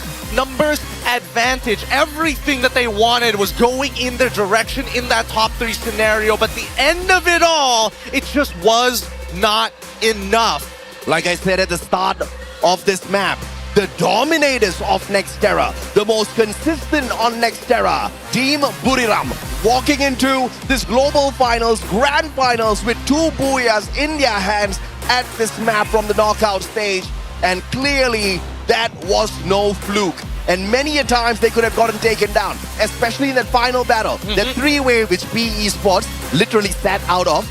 Because if PE had gotten involved, that would have been disastrous for the players of Buriram. But just with 2, they bought enough time for themselves. And as fate would have it, PE picked a fight with Fluxo. PE was playing it as honest as they can, right? We're just going to interact with one person at a time. I'm not going to, dilly-dally and start cheating on other people. But Buriram, again, the decision at the very end, right? We're going to see the last shot in just a little bit because when they decided to launch late after they saw Fluxo fail to actually get out of the compound without losing members, that's when they saw that opportunity. Luckily for Wasana, they have cool, calm, and collected because you could see that his team members were like, oh boy, we shouldn't have traded there. We could have played it a little bit better, but he pulled through at the end. And what Bobs did in that final moment is definitely going to linger on his mind a little bit longer than he would want.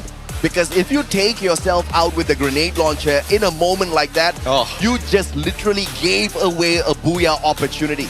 And this is where mental fortitude really matters because you are literally on the grandest Free Fire stage of them all. In all the years of Free Fire World Series, this is the biggest and you unfortunately slipped up. So if he does not put a smile back up on his face and bring that confidence back, I'm going to be a tad bit worried for Fluxo. I'm not worried about the Western teams when it comes down to vibes, right? Because that's something that's inbuilt into them, right? It's something that they feel in their blood, the passion for the game and also the mental fortitude. Let's look at the game standings because even though he took himself out, PE Sports come out huge, 22 Fluxo. I mean, it's not the big 2-0 that they were looking for, but good enough. They still come out positive from it. Buriram only managed to get 20. Yeah, absolutely. And of course, PE Sports in the previous matchup, they only managed to walk away with 5 points. So this is a huge step up for them to get back into the race for that top spot, to get back into the race for that champion rush condition. But the sensibility as well as the consistency of gameplay from both Buriram and Fluxo, we all need to salute them. Oh yeah. Right? And it is just unbelievable how they are able to maintain consistency at a level like this. Yep, it's the kill switch, right? And that's what I feel that these teams, these veteran teams who've been together for a decent amount of time, they understand that all these knockouts don't matter until we get to the grand finals. And look how close it is between Buriram United and Fluxo. Now PE Sports part of that equation here, but they need to get into the 30s before they can even be part of the conversation when you're talking about Falcons, who didn't do too well in either of those games, but good enough to put themselves at 4th. What a phenomenal jump here for PE Sports. I think they were somewhere around the 8th or the 9th spot earlier on. And this is a massive leap for them because of what they just did. And it was all about decision making, right? It's not about whether or not you can get into a battle. Can you walk out of the battle alive? Can you walk out of the battle with those eliminations on your side? Nero, A124, Steffi, Oscar, I think Buriram has cracked the code here with what is that perfect combination of active skills needed out there. I think that this is something that they've been developing for a little bit of a time. Yeah. We saw them actually pick up the A124 alongside with the Steffi here, and then the Nero was kind of a give and take sometimes, right? They leaned into the Casties even when Nero first came out, and that's when everybody the rave was, we get A124, we get Nero, you basically can't do anything, right? Yeah. Just combo wombo. You know, both Fluxo as well as Buriram, both of them 2-time world champs each, right? But Buriram has an edge over them because they were also 2-time runner-up. Buriram almost became 4-time world champs, which is absolutely ridiculous in terms of what a squad can do. But although these two squads are so phenomenal, so mighty in the world of Free Fire, at EWC, they came in 8th and 9th, bro. All right, that was ridiculous. But this is that redemption arc for them. I mean, they were looking for the redemption arc, and I think they're slowly starting to find, that pep in their step. Just notice that Moshi and even Jonah, right? They're coming in with assists overall. They are playing for those position points. They are looking to farm. But unless they make a hard read, then it's all up to this man right here. Game MVP, 6 eliminations, 2.4k damage with 2 assists. It's BRU Wasana. Chat, the world of Free Fire, King Wasana is back. And the man's finally mastered the M590. He is whooping win out there. I mean, 6 eliminations, did not second guess himself, and he's not holding back. He's got the Oscar, valiant dashes all around, and the very final live in-person emote. He shushed the whole crowd, and guess what? They listened. Everybody fell dead silent. Oh boy. If you imagine it and you stare at him long enough, you might see the silhouette of a crown slowly appearing here. And I think that Wasana, he's in the zone. You can see that he's not overhyped and he's not too down. He's at a perfect calm. He's right in between, which is great for these styles of competition. Oh yeah. But let's recap the entire game here, because again, E1 unfortunately still meeting head-to-head against Heavy consistently. They have very similar game plans, but unfortunately, they don't have enough aggression to keep them in place. I mean, this was a battle, right, where Bobs unfortunately takes himself down, and then it makes it very easy for Buriram to kind of prey on them. And towards the very end, just waiting for that right timing. We thought PE Sports had the best timing of them all, but Buriram outplayed them, showing us exactly why experience at a stage like this matters a lot. Because yes, mechanical skills can definitely be improved season after season, but decision making, when it is so crucial out there, that only comes with experience. Hey, it's the limit that people usually hit, right? And now, at least for BRU, I love the fact that everybody, grand final day, clean shaven. They're like, no, don't get the hair in my face. Make sure that there is no distractions as we get into our next game. Map number 3 is going to be coming up real soon. I do not know what else to expect. It's Alpine time. And guess what, bro? Okay, maybe not at the knockout stage only, because Buriram faltered. They are no longer the kings of Alpine, but we didn't play that many matches in the knockout stage. Also true. Alpine belongs to Buriram, but at the knockout stage, they were overtaken by one team. Guess who? Fluxo.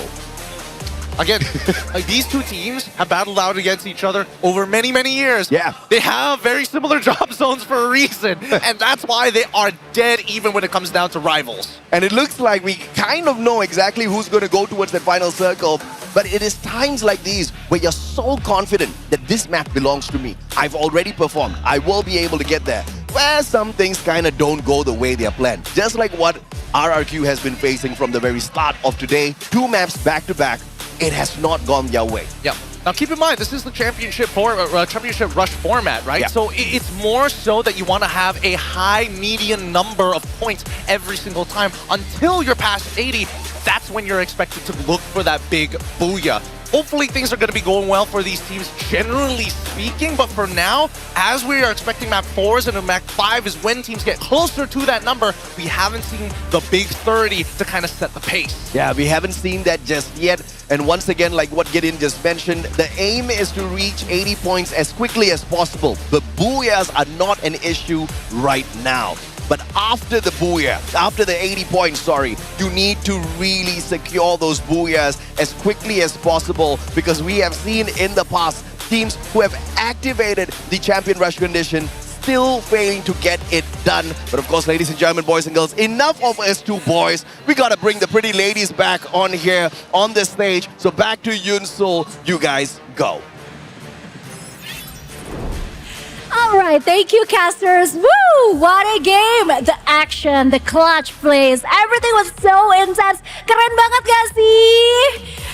Yeah, it's been intense. Players showing skill, style, and poor sorcery out there. Speaking of sorcery, do you know what else is stylish and supernatural? Oh, I know. Where are we going right now? Are you talking about curses and domains? That's right, because something epic is coming to Free Fire early next year. That's right, Free Fire is going to have a crossover collaboration with Jujutsu Kaisen. Yes, you heard that right, survivors. Your favorite sorcerers from Jujutsu Kaisen are coming to Free Fire starting January 2026. That is insane. Imagine we get to be our favorite Jujutsu Kaisen character in the game. Can you imagine Gojo in Bermuda? That is an instant highlight reel for me. Get ready to unleash your cursed power, Free Fire style. All right, without further delay, let's take a look at the announcement video. Here we go.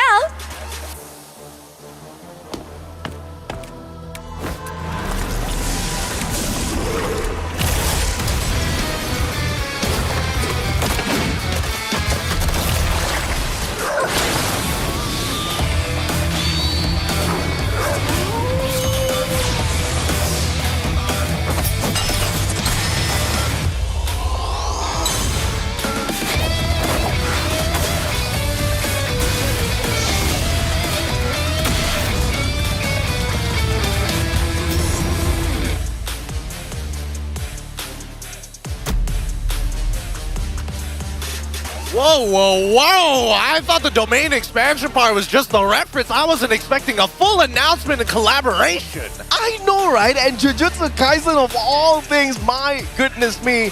Somebody about to get cursed out there, and I wonder if somebody's already cursed. Again, the question of RRQ. Look at the fans. They were so bright. They were so full of energy earlier. But now they're like, okay, you know what? This was not what we signed up for. No. Again, they don't want to pour too much gas on this very small fire and smother it. They're waiting for one of their teams to actually get going and give them that extra oomph when the momentum is on their side. And you can see, we are RRQ. We are the kings of kings. And they're going to live up to that brand as soon as they take a Booyah.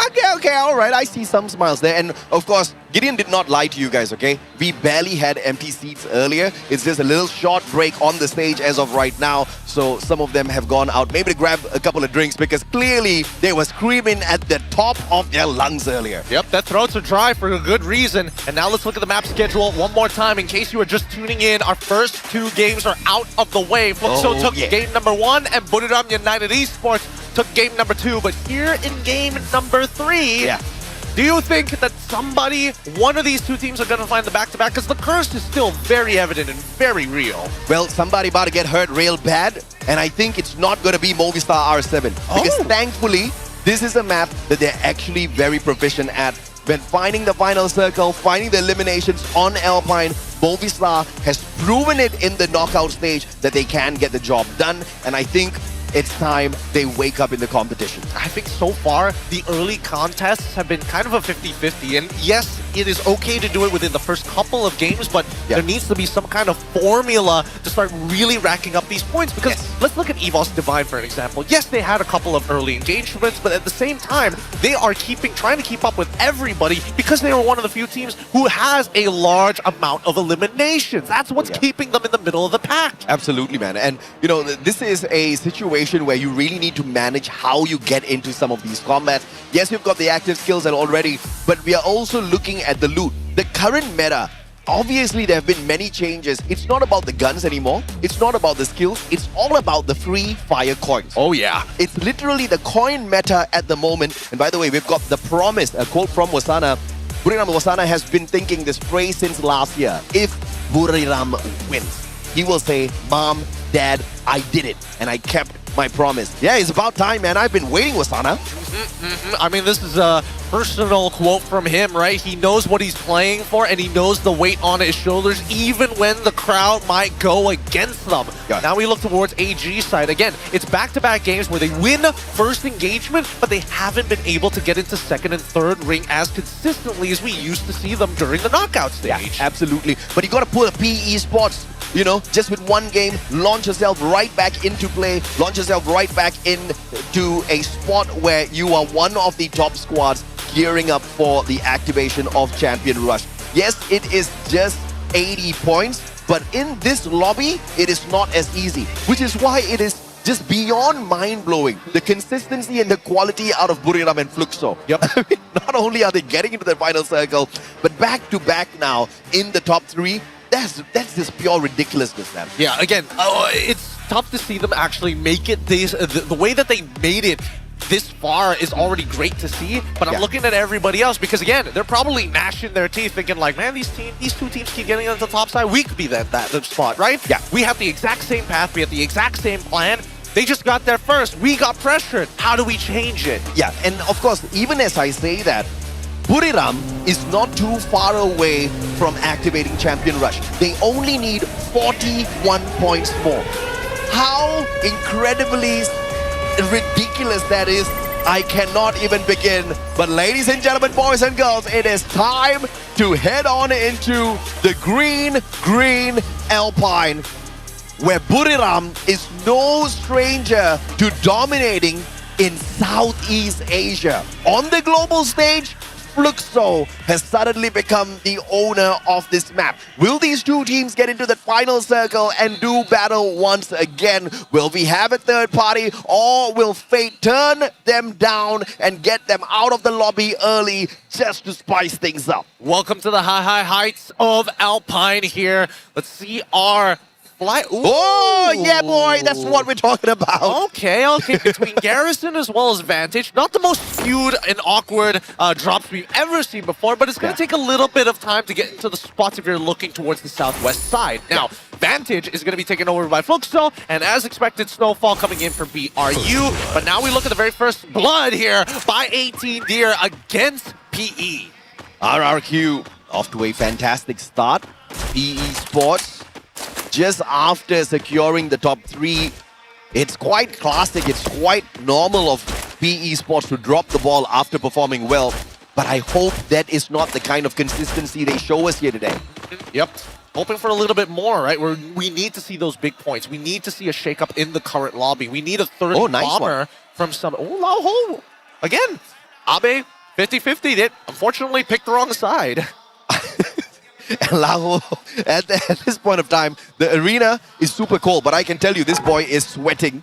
Daryl's not too far away. PE Sports might come back in here for a re-engagement because the revival was brought in instantaneously. And I think they want revenge. Yeah, and Nero, he's got that top side covered, right? He saw them actually walking up. And now the Cryo Mine just going to be thrown. Okay, interesting. Not sure how that worked, but let's just say it whiffed. I don't know how they managed to mess that one up, but of course I see the ideation there. RRQ now still pretty much in this warehouse at Railroad, moving together as a unit.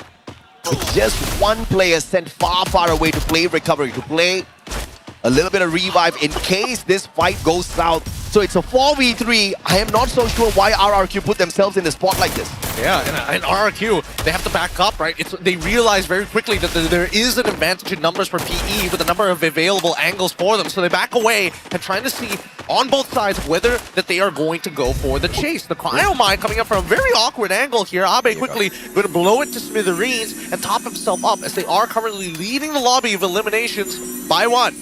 Cryo Mine is just so difficult to counter because how can you find any bit of space in your heart to shoot a plushie, bro? That just is impossible. Next, Valiant Dash breaks down the defense, but Aim God, how in the world is this guy not going down? Pulls out the Winchester, turns it around.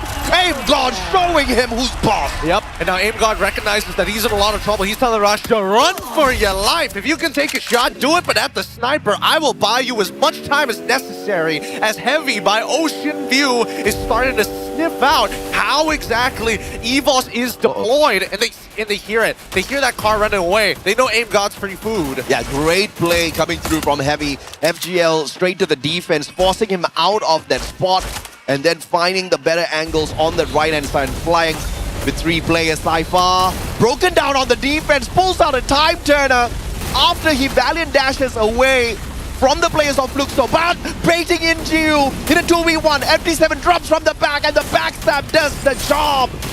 Oh, can't do much about it. Again, a quick, clean clear here for the side of Fluxo at the very least. Fortunately, they did lose Bops, but they should be able to bring him back no problem. As we look to the opposite side, EVOS against Team Solid at this point. Aim God, who just recently got revived. Wow, beats Hawk with the Akimbo! Putting it down into the dirt as they take control of Forest Red. And that's how the White Tigers roll, baby. What a phenomenal opportunity, not missed, but taken with such grace. EVOS Divine looking for the top spot, currently sneaking into the 4th placement overall, but still a distance away from Buriram as well as Fluxo. By the way, Fluxo overtaking Buriram on that #1 spot here, but albeit they were not too far away from each other. It's all about finding those elimination points in the earlier stages. We've seen how bloody these round 1s have been, but honestly, not as bloody as I thought it would be. A lot of the... Wait, hold on. Nick, break it through, taking down Kabi, but Mufasa don't quite quickly trade back. They've got to cover, making sure that at least Kabi isn't going to get a shot. Nobody in the mix. Okay, E1 haven't been able to recover again. I can't miss this opportunity on the world stage, man. Mufasa hasn't gotten an elimination just yet, so we'll still have to wait for him. Had a great opportunity there, though. But speaking of opportunity, RRQ has not really seen their opportunities through in the past 2 global stage appearances. At EWC 2025, they were the runner-up.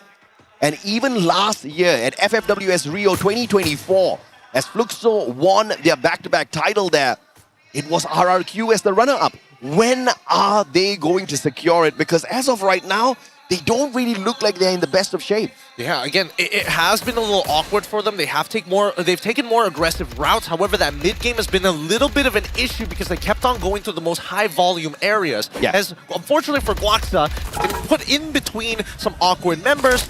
Most importantly, another elimination point being found by Falcons, who's taking a much slower approach, right? Again, they don't mind these isolated Clash Squad fights happening at the edges of the map. It's something that they're used to, but they want to simulate or replicate what happened in game number 1, except they are holding the spot rather than to come outside into the zone. Yeah, and you know, although Dudes is a phenomenal grenadier, I think they're depending on Dudes a little bit too much as of this point of time. Maal needs to wake up. At the end of the day, he is the predator of RRQ. This guy is unbelievable. As the sniper picking up the most number of eliminations in the knockout stage for RRQ is just beyond impressive, right? But he has not struck hard today just yet, and he needs to do so before they strike out. No, speaking of which, striking hard, everybody, they're just holding on to their energy right now. Taking smaller compounds, waiting for that second ring to eventually reveal itself before they make a decision. But the ones who are moving right now has been E1, and they took a lot out of Team Solid before they recovered as they walk into EVOS, not expecting him. Leon at least needs to buy a little bit of time here. They've broken the cryo mine already as AimGod is looking to take space. A1 being thrown down to a Power 7 side as they both drop down and chase him down into the river. And EVOS come up on top, but they give up their position. AimGod with the first tag, Rasia with the follow-up, and the Wonder Kid is still at it. But one more survivor from the side of E1. On that revival, obviously, is going to be a tad bit tough. They've got 2 more players out, and they have split apart. And this guy, Leon, is going to be the sacrificial lamb that distracts the players of EVOS long enough so that the rest of those revives can be brought through. E1 down to its last member.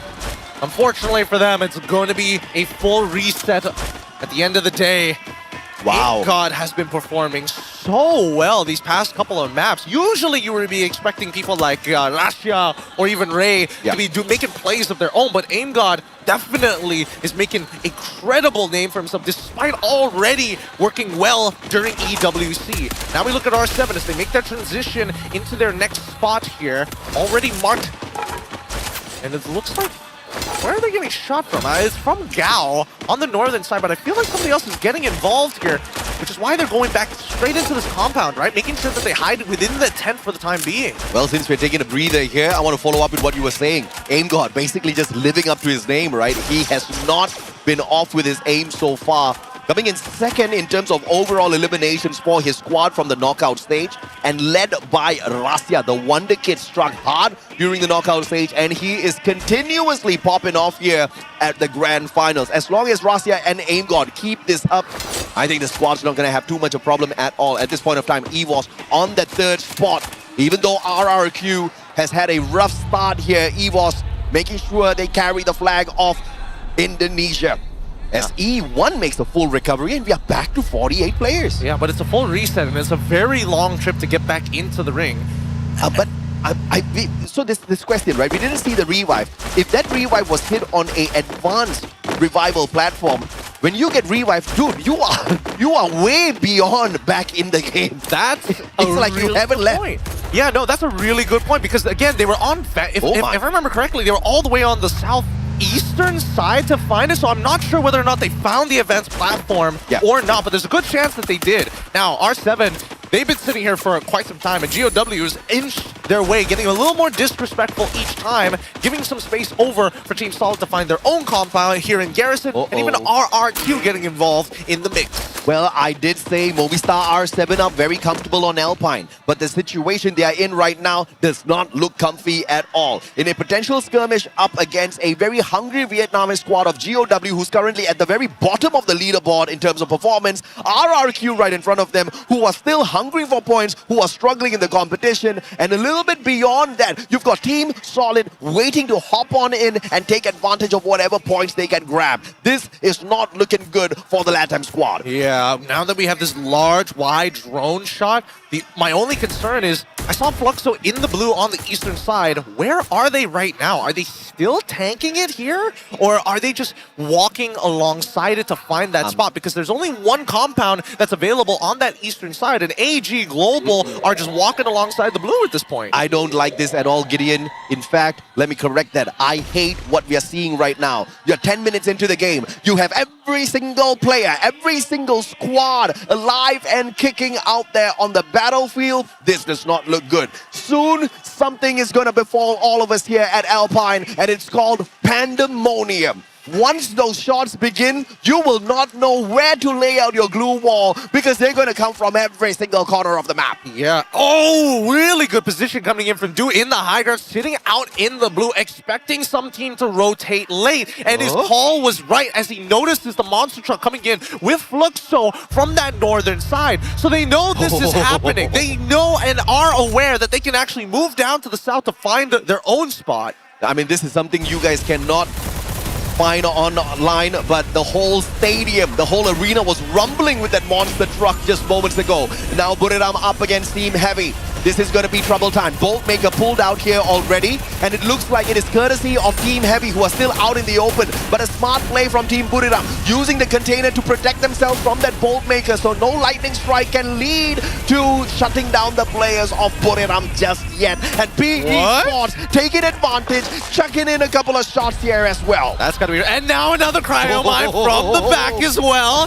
Heavy, they're playing on the outside here, but this is starting to look very dangerous. BRU decide, you know what? We're not gonna get involved, right? Yeah, man. Another cryo mine. Oh, Fluxo! Yep.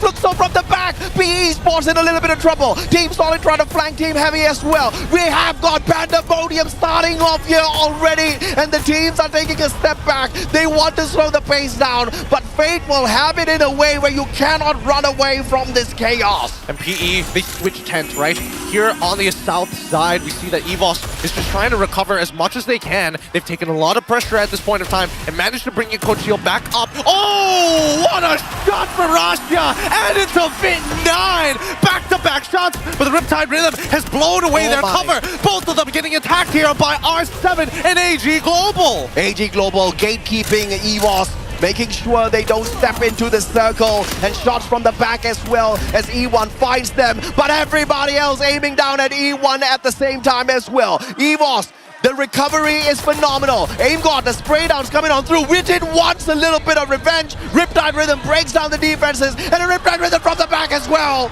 And E1 gets their revenge and takes EVOS out of the lobby. There's just so much influence from everybody else, and Falcons have been waiting in the wake this entire time as AG, they have the information of what's going on the northern side, but on the south side, Falcons want to take this spot away from R7. They have a little bit of influence towards the west and the eastern sides, but not enough to change the game. And now, back-to-back fights, Heavy fighting against BRU, and BRU putting them down in the dirt with the help of Fluxo in the back. Get high, gets knocked down. Jonah as well as the blue starts to close on in. They need to recover here, and they need to recover fast, but the maze of blue walls is starting to become a bit of a hindrance. Yeah, I'm just showing Heavy what happens when you try to aim at them, what happens when you bring the Boltmaker down, when you bring those lightning strikes down. The one who gets struck down is not us, but you, says Buriram, as they flip the script and take Heavy out of the equation.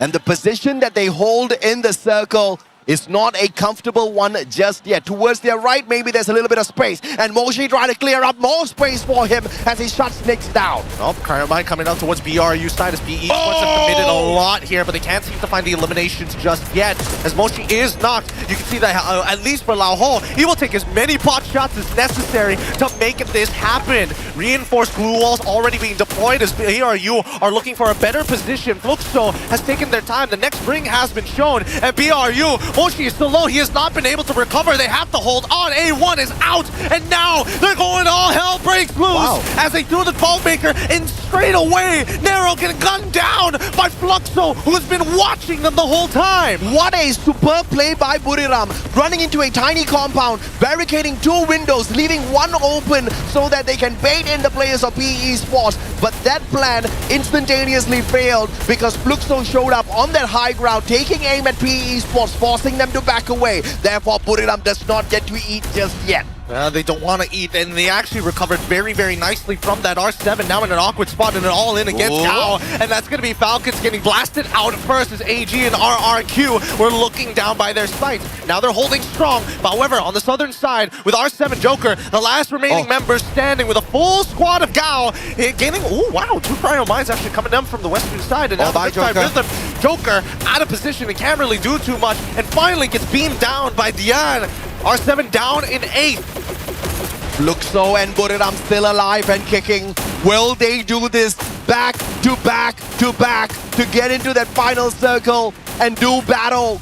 PE Sports still a part of this equation as well. A brilliant mind to pop that Steffi, but RRQ in the back, clearing house. Yes, you may be the champions of Clash Squad, but here in Battle Royale, you want nothing as they sweep AG Global out of the lobby. Good use of the launchers, but at this point, RRQ out of position, caught out in the open. Dudes need to apply some pressure here as Fluxo, they've got the angles covered. They know that PE and as well as BRU have been at each other's throats. But now with at least the Riptide Rhythm, they're forcing them out of position, out into the blue. Dudes taking a lot of damage, has to inhale while you see that Gao, while this is happening, Gao is rotating towards Team Solid's side to try and make some space of their own. They know that the ring is going to be moving towards the northwestern side, so they have to be ready for the rotation. 6 teams left, 2 from the west, 4 from the east. Oh my god. And RRQ and Buriram about to dance, about to do the tango out in the open, but RRQ changed their mind. The Master Grenadier dudes finds the double tag and will find the clearance as well, and the distraction allows Buriram to survive a little bit longer.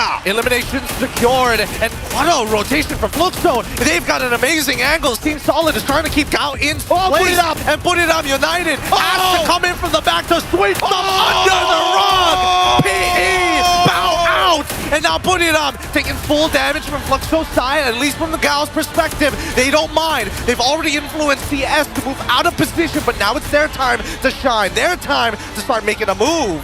Get high picked up, drop right back down because of the zone, and he has to be sacrificed. But a great recovery here as Wasana picks Moshi up. Riptide Rhythm down by Fluxo, breaking down the defenses of Buriram. No other glue walls can be brought back up because of those glue wall melters, and that is just trouble time. But Buriram choosing to take the fight straight up against Fluxo, who barricades Buriram away. Oh no, Cryo Mine coming out as well. This is super frustrating. They got him down straight away, but the A1 also coming in from Gao has stopped Fluxo's aggression, and now they're focusing on position. They reposition, they've already neutered BRU. They have to worry about some of the other squads in this lobby. 4 still remaining.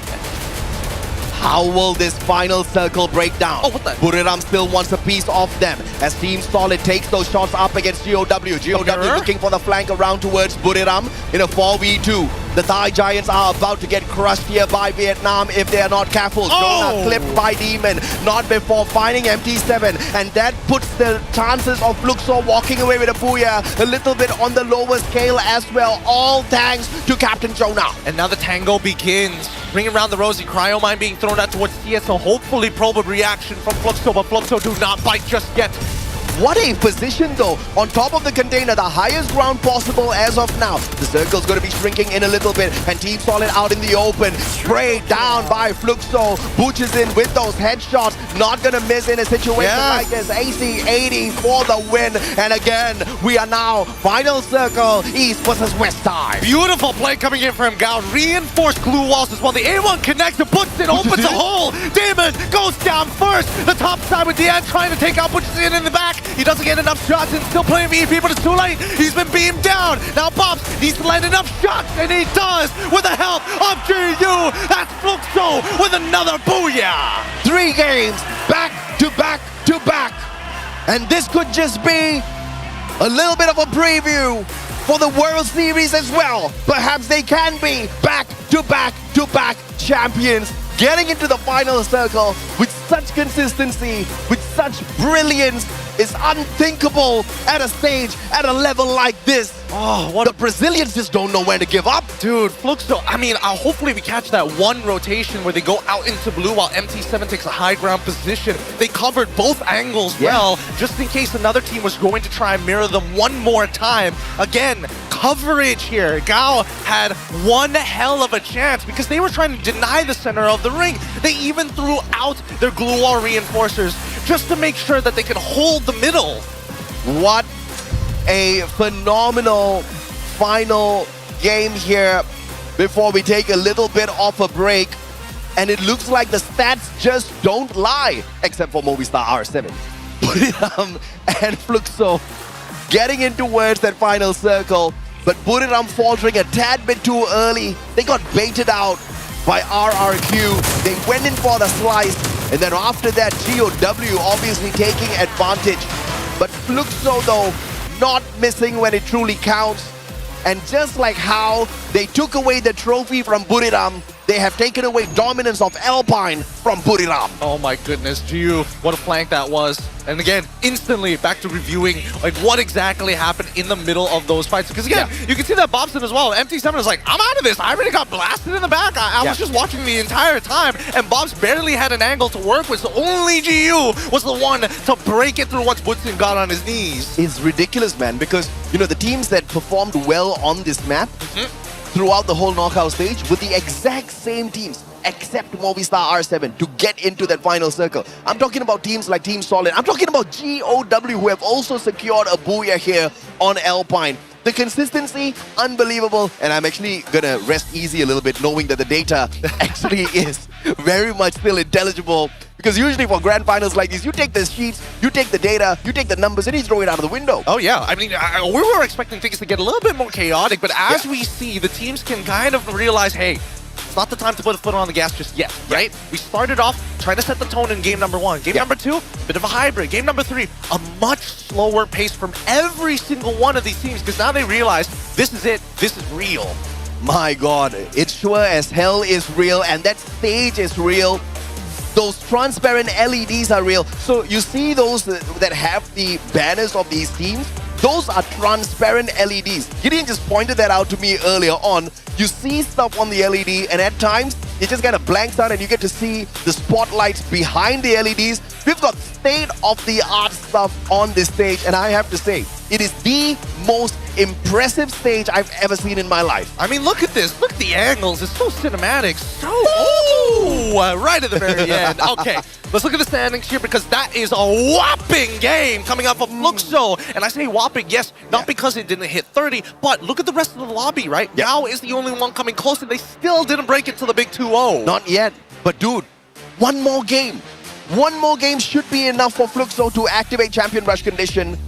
And just like how they secured a Booyah here, that's all they need to do. But will the map favor Fluxo later on? We'll have to wait and see. But GOW, just like PE Sports, have used this match as a stepping stone to jump back into battle. But how far in, we'll have to wait and see on that overall leaderboard. Buriram United Esports picking up a total of 14. Down at the bottom, PE Sports and Heavy not doing too well. Movistar R7 crashing out on a map that could have put them back in contention. I think the saddest part is that despite Team Solid actually getting a decent amount of placement points, we're only able to find one elimination, right?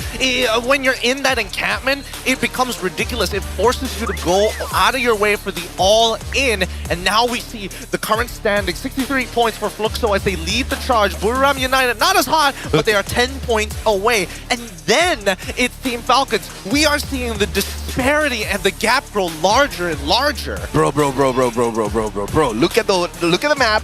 Look at the logos. Both Fluxo and Buriram, 2-time world champs each. Could that also be a preview of what we're about to see in terms of the Booyahs here? Both of them having 2 Booyahs each at the start of our grand finals day. I tell you, this is absolute cinema. You cannot write a script as good as this. The tournament does not get better than this. Esports for Free Fire does not get better than this. I'm looking at the middle of the pack, everybody within the 30-point range, from 3rd all the way down to 6th, right? These people need a hot game, a 30 bomber, if they want to even contest the top 2 right now, as they continue to move on further and further away from the rest. Now, Purgatory is the upcoming map, and when we look at these stats, I'm thinking, all right, this A124 is so influential, right? And from Fluxo's position, they're not influencing people with, hey, you can't use your abilities. They use it a little bit more selfishly. The cryo mine, strangely enough, from everybody else, are being lobbed at each other like it's like a game of table tennis. Yeah, it's all about the timing, and Bob's knows his timing, perfectly executed on the battlefield time and time again. We've seen him pull it off with that A1-4. It's the team that doesn't want to lean towards the way of the new meta, towards the new active skills. But you know what? They were the ones that proved that Skylar was still effective out of meta. Nobody used Skylar. They were still bringing him in, and that's how they became world champs. So I'm not going to doubt the setup here by the Brazilian squad at all. But look at the numbers though, bro. Everybody throwing in a little bit of effort here. See, this is why they actually like leaning into the Skylar a little bit more. They can abuse those windows because of the mechanical skill. Yeah. When they find those windows open, everybody is ready to take those shots all at once, which is why you see that Butson as well as MT7 work really well together when they start working around the maps. GU as the support towards Butson in the ways that they lead the charge together, and Bops just needs to make sure that the flanks are covered when the initiation occurs. No doubt at all. And Butch is in 8 knockdowns in total, 3,683 on the damage. He is your MVP with 4 eliminations, but the impact that he brought into the game, unbelievable. Rocking the Oscar, bursting through all of those glue walls out there. He puts himself in harm's way many of times, but today, just keeping distance between himself as well as the rest of the teams, making that AC-80 work, only bringing out that Valiant Dash when he is put in a desperate situation. And I mean, we've seen many times where Butson is actually leading the charge into crushing after the follow-up with the A1, right? And I think so far, he's been crushing it every single time. Yes, funny enough, every time they get the Booyah, where's Butson? He's like, I'm sorry, I'm on my knees, dude. You clean it up for me. I've already opened up the map for you. Do your work. But now we come back to just a quick review. How exactly did they get in this initial position, right? Because AG, they took quite a beating by Vantage Point, and then this ring around the Rosie. It's so awkward because every single time you move from point to point, there is some clear pieces of natural cover or compounds that you could work with to protect yourself. And every single time a team wanted to get aggressive and went in there for the hunt, they just got wiped. Not by the team they were hunting. They were successful with the hunt, just like how RRQ went for PE. They were successful with the wipeout, and then Buriram showed up out of nowhere. And Buriram were very lucky that RRQ chose to, pound on the team of PE instead of taking the fight up against them, because that would have been a tad bit unfortunate. No doubt at all, dudes would have just unleashed a flurry of grenades to take them out. I think between everybody, it was Fluxo, PE, alongside with Gao and BRU, who told each other, hey, y'all better play honest in this game of musical chairs, okay? Be as honest as you can, because we saw what happened when Team Solid wanted to go out of their way. Instantly locked down. Even Gao, they didn't know the rules yet, but when they learned, they pulled back straight away. And that's exactly what you need to do out there on a battlefield like this. You gotta stay aware, and you gotta stay on your tippy toes to make that decision at that split second, whether to go all in or to back away. And I have to say, we can't hold it against the squads in this Alpine map.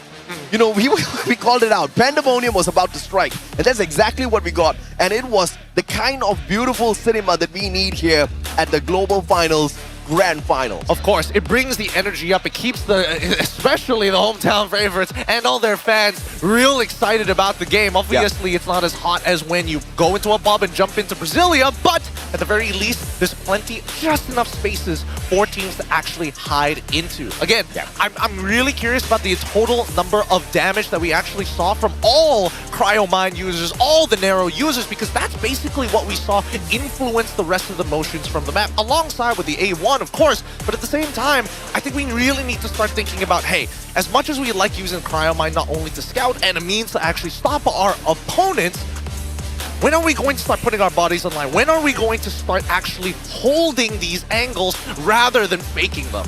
And of course, RRQ, this was that game where they wanted to make their big comeback, right? So it's a tad bit unfortunate they got wiped out. They couldn't secure the Booyah for themselves, but we see signs of life. Prior to this, it was only on EVOS, but RRQ is finally setting themselves up to get a little bit closer to the top of the leaderboard. Unfortunate that they faltered early, but this is a really good sign for the home crowd here, because now both the Indonesian squads are ready for battle. Yep. And with what we've seen here today, the only difference maker between Booyah winners and everybody else as losers is a creative rotation. Yes. That's how we saw MT7 find a good spot. That's how we saw Fluxo actually go out into the blue at the very end when it hurts the most to make it happen. I mean, and that's the kind of situation you're going to be thrown into here. at the Global Finals. But ladies and gentlemen, boys and girls, we are about to bring Miss Conchita as well as Yunsul back on that stage. But after this, you're going to have Husky and Neptune. We're going to sign off for a little bit.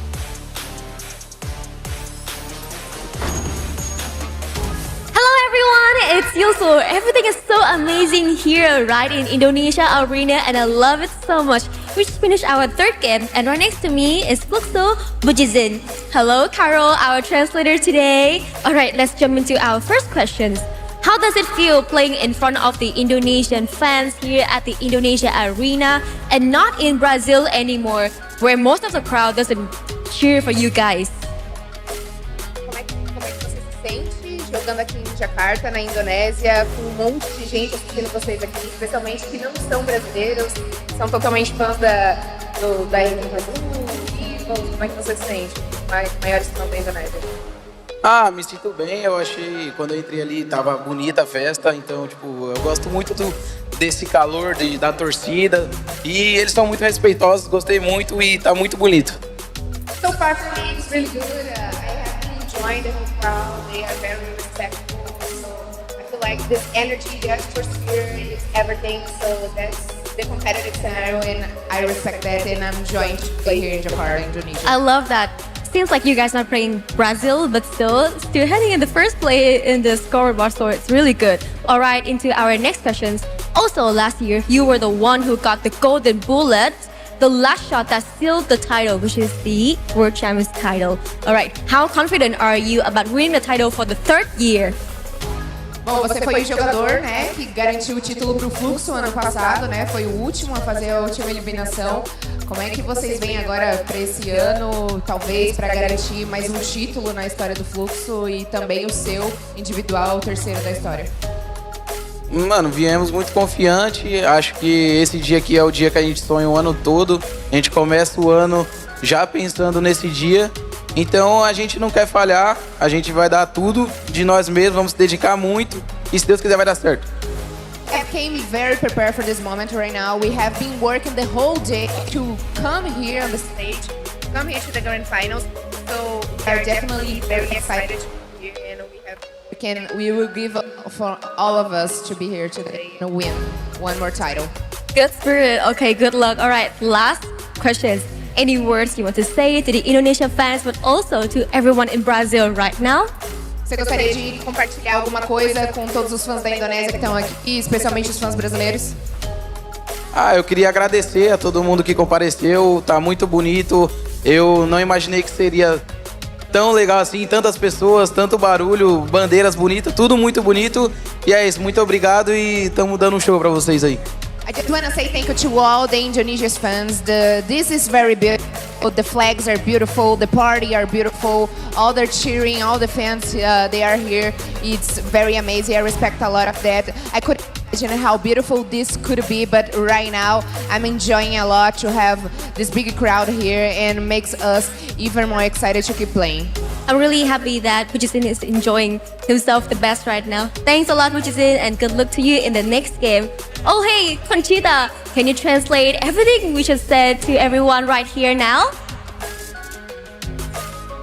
Yeah, of course, so no problem at all. Jadi tadi kita udah selesai menginterview salah satu pemain dari Brazil, tepatnya dari Fluxo, ada Bujizin yang katanya udah melakukan banyak banget persiapan nih untuk kedatangannya ke Jakarta. Dan meskipun mereka bukanlah salah satu pemain dari tim tuan rumah, tetap merasa kedatangannya di Jakarta itu disambut dengan baik. Mereka semangat banget untuk bisa tampil maksimal di pertandingan-pertandingan yang tersisa hari ini. Karena memang kalau kita lihat tadi luar biasa juga ya performa dari Fluxo. Mudah-mudahan ada kesempatan nih buat tim-tim Indonesia bisa mengejar dan bisa memiliki konsistensi yang sama seperti apa yang ditunjukkan Fluxo di 3 game tadi. Nah sekarang kita mau ngobrol-ngobrol gantian. Kita akan ngobrol sama pemain dari tim Indonesia RRQ Kazoo.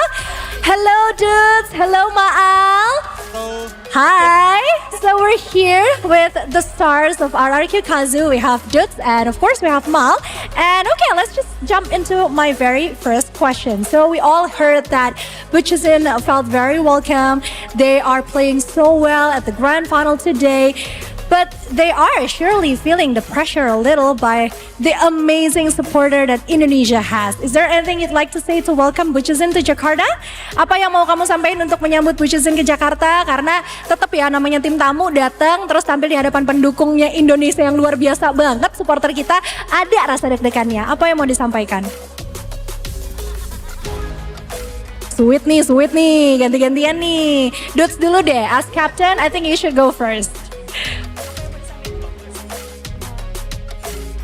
Anything you'd like to say to Booyah to, I don't know, give any kind of response or just to welcome him to Jakarta? Ya good luck lah, game masih panjang, jangan terlalu hype lah mereka. Masih panjang. Ooh, that is pretty spicy. So basically what Dude said is welcome to Jakarta. Don't get too cocky because the night is still young. We still have plenty of more chances. So yeah, just wait and see. We're gonna come and get ya. Okay, next question. I think Miles should take this one, okay? It's your turn. Back to the game. With Purgatory coming up next, how confident are you heading into that map and playing in front of your own supporters? Masuk ke game berikutnya, kita akan masuk ke map Purgatory. Kalau RRQ tuh sepede apa sih main di Purgatory? Apalagi kalian mainnya juga di hadapan pendukung sendiri. Kingdom kan udah keren banget. Coba Kingdom, mana suaranya? Tuh, sepede apa untuk masuk ke map selanjutnya? Pede banget sih, soalnya kan match sebelum-sebelumnya kita kurang. Nah, di Purgatory ini kita buktiin sih kita bakal boyak. Bakal jadi Raja Purgatory? Benar. Okay, so he said that he admits RRQ hasn't been really great the previous games, but they're trying to fix it. Going into Purgatory, they're feeling pretty confident and they sure they can be the king of Purgatory. I guess we're just gonna have to wait and see, okay? Last question, and this question is for the both of you. Buat kalian berdua. Anything you'd like to say to the fans who have traveled all around or all over Indonesia to come and watch you compete live at the Indonesia Arena? Ada yang mau disampaikan nggak kepada para fans yang udah datang jauh-jauh dari seluruh belahan Indonesia untuk bisa hadir di Indonesia Arena dan mendukung RRQ Kazu? Buat fans-fans RRQ Kaju, tetap dukung, game masih panjang, kita akan ambil piala itu. Please keep on supporting us. The night is still young and we're gonna go lift that trophy. Thank you so much, dudes. Thank you, Maal. Actually, one more question. Can you tell me the story behind your hair clips today? Bisa diceritain nggak cerita di balik jepitan-jepitan rambut kamu? Nggak ada sih, emang kemauan pacar saya. So his girlfriend actually requested the hair clips that you see on Miles' head right now. Okay, once again, thank you so much, RRQ.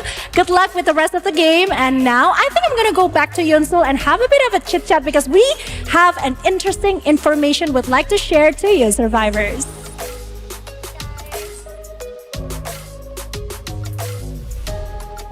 Ooh, that interview was spicy, huh? Yeah, of course. Which why we need to cool everyone down. Oh, drastically, please.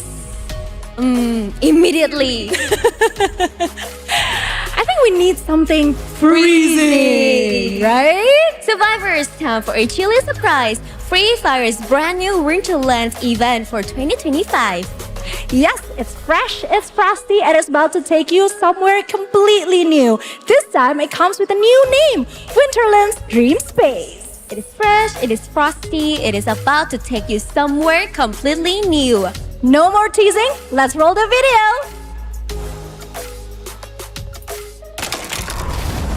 Oh, do you want to be big, little guy? Just fulfilled his dream. What are you doing to Yeti? Would you like to see how it is to be legendary?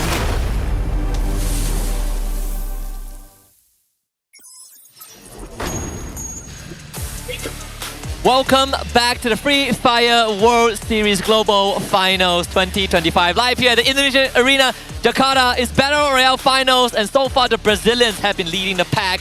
We're going to be taking over from AJ and Gideon for just the next few rounds. My name is Husky, and with me is a good old Neptune. We have made it to the top of the world, baby. Yeah, definitely. It's gonna be Purgatory coming up. Exactly what you said.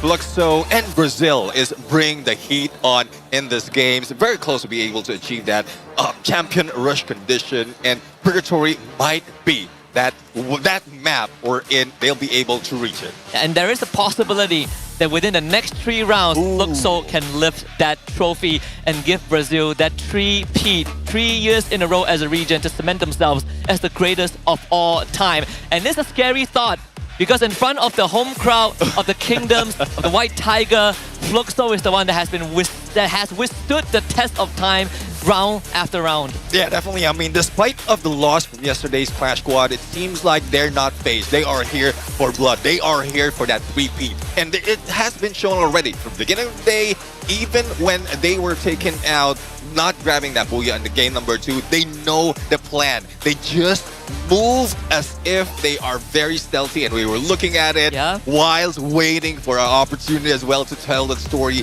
But I really love this version of Fluxo. It seems like they've learned so much from Southeast Asia. Knowing that they are also in Southeast Asia, they can bring the same, mirror the same approach that they have received from the past. This is 100. If this is an exam, they've just got perfect marks for it, right? They have done so much homework on what the other regions have been doing, and Fluxo continues to make sure that every single move that they make has a big payoff. We were watching that game 3, that Alpine rotation was on point, and we also theory craft what are they going to do coming into map number 4 in Purgatory, and we have settled on 2 possible conclusions, Crossroads and Moat House. Yeah, let's see though if that would be the rotation, because at some point they need to get away from their usual south movement, south to east, south to west movement, and they might outsmart the other teams if they go in for those north area drop spot. It is free based on information that we've gathered so far on the teams being eliminated already out of Grand Finals, and this is one way that they can outsmart the other teams, play it even safer, and then just achieve what is needed. And I think what makes it even more impressive is that the past 3 maps that Fluxo have dominated aren't their strongest maps. They dominated on Buriram's home turf. Yeah. Sort of dominated. They get a Booyah, not a problem, right? I mean, they get a Booyah on Alpine, sorry. It's Nextera they didn't, but they still finished top 3. They also dominated Bermuda, which in of itself, they are up there in the ranking, but not not projected to win the round. Yeah. Purgatory could be that breaking point. Well, let's see though. I mean, they need to make adjustment because based on what we've seen in knockout stage, Fluxo in Purgatory, somewhat mid, but we've seen a lot of those from mid that really made an upset in this grand final. So if they just play go and achieve all those points, like not too much of aggression, making sure that they will be able to get decent amount of elimination on the late game as they play safe. And that's what they have been doing, right? The round 1, they came out swinging hard. They were getting the double-digit eliminations. But map 2 and 3, they slow down a little bit, but still maintaining that composure, right? They end the game, and we realize that they are breaking into the 20s, and now they're sitting at the precipice of unlocking Champion Rush condition. Purgatory is where you can kind of take a breather if you're Fluxo, right? You could play slow, Booyah is not a necessity, and you can still have a chance to win by map 5 on Solara.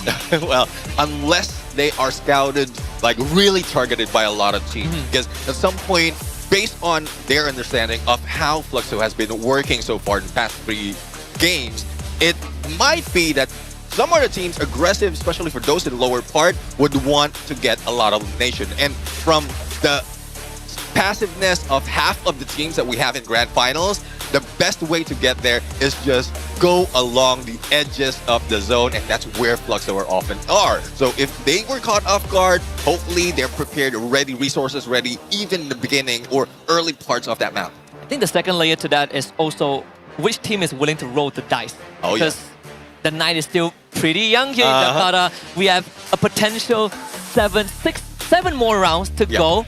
So if anything, you don't really want to roll the dice right now unless things get incredibly desperate. But let's see if that is gonna rear its ugly head for some of these bottom feeders as we get ready to jump into map number 4 is Purgatory, and Fluxo are so close. Yep, neither heaven nor hell can save the teams who would be slowing down, and it seems like the teams are ready. The flight could be fair or it could be rough, and that might force those who are in contention for the champion rush condition to go down early. But it seems like we might be able to find out where the teams will be dropping in, as well as if there will be those hot drops in purgatory in a bit. Let's see if our theory is true. Yep. Fluxo has gone for the drop. I think they will still stick with Mount Villa and Golf Course, which is something that was originally their drop spot, right? We saw it being, at least on the projected scale, very populated on that western side of the map. GOW is going to join them there. Falcons taking Lumber Mill with RRQ at 5 Brigade, Central for Heavy. Things are going exactly to what the default plan is. Yeah, and one thing that would be a threat for Fluxo to be able to get the champion rush condition are teams surrounding them. But let's head over to Falcons right now, going against RRQ. Surrounding them, from what we've seen earlier in drop, it is Heavy who's very close. So they will need to be cautious. Just going in against compounds, and Falcons have reached already, but Falcons has backup plan from far away. Caroro being hit, Riptide Rhythm, and 18 Deer for the rush, but unfortunately shot by Pina, G36, and he won't be able to fly. And just the 1v1s from Team Falcons are a lot more precise in this initial skirmish. And RRQ's aggression completely smothered. Trapped in a 2v1, wins against Caroro, but doesn't have time to answer Pina. So it's Falcons kicking off the round with 3 points. 3 eliminations already and 1 to go, if in case they'll be able to chase down the final player from RRQ. But RRQ, we know the firepower as well as the fighting spirit that they have. It has happened from the early parts of this day, and seems like they can do it once again. Evos, though, going against PE Sports, and surprisingly on how PE Sports has managed to get a lot of points for today. I guess they're really motivated, but what can the motivation do if you have to deal with an entire squad? And that for LBT, the answer is to get the heck out of that area. Shots on Evos, unfortunately, aren't connecting yet, so LBT might be able to make that great escape. We'll lose that vehicle along the way. The rest of PE Sports doesn't seem that they are in a position to provide any backup. This is a necessary sacrifice for PE Sports to continue securing Crossroads, which is the initial projected drop spot for Fluxo. If they deviate away from Mount Villa, they will be safe, but Pina is trapped in the thunderstorm with Heavy on his tail. Yeah, after the engagement that they had to deal with earlier, here comes Heavy, and the lightning is on. Kalbi for a takedown with Woodpecker, and Heavy gets 2 already. Falcons, though, some players manage to pull away, and Limit and On Fire is safe. For Abe, he will be taken down, but I think RRQ managed to bring 1 back for play, and they will still be in this game.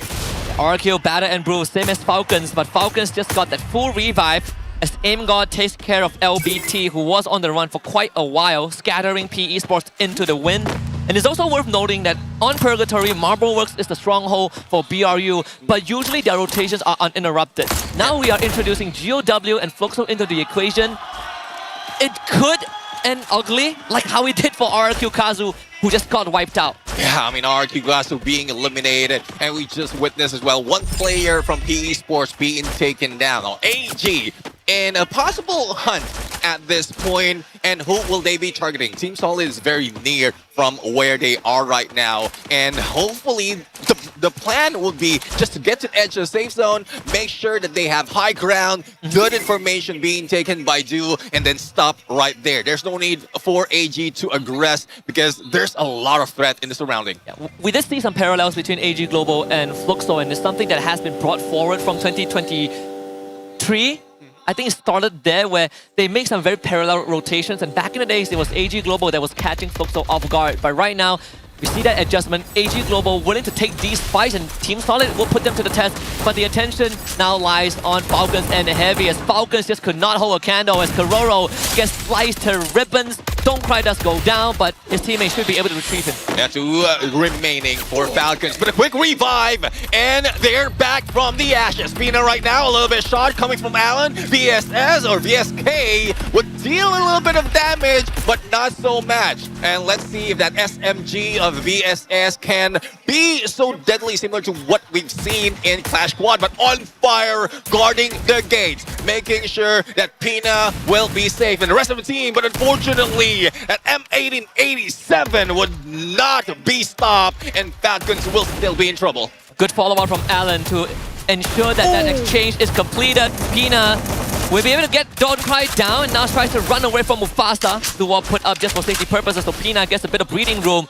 His teammate able to join him with just a little bit. Kororo back in action. Pina holds himself back. Team Solid eliminated off screen in the back of AG Global's aggression, and Pina loses that fight against Mufasa, who has the better weaponry, so Heavy is still having the advantage. And Max 7 to a quick takeaway, and unfortunately, that nade didn't go through those glue walls. It could have been a little bit early, and they can deal with the remaining players of Team Falcons. Guerrero right now hit by Allen's nade, as well as glue wall melter, but Mufasa being taken down. Charge buster from Falcons. Now Allen might be in trouble. On fire right now on his left, and Kiroro on his right, and there goes the time turner, not turning back the time to help him recover.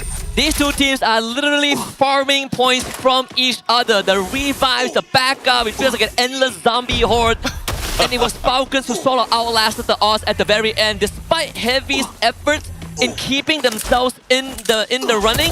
And now Don't Cry realizes that he's been isolated, gets Kiroro, but Pina with the Bison will make sure that the streak ends there. Falcons with 9 eliminations. 9 elimination and 2 left for Heavy to be dealt with. Kabi shows up. Pina doesn't have the weapon, only a Bison that can be used from long range, but here comes the shots from behind on fire, and they are running through against Kabi. Not so much that can be done, and Kabi right now will receive a little bit of damage from that blue as well, and this might be it. Despite of how well they protected themselves from that area, Falcons would get another point, making 10.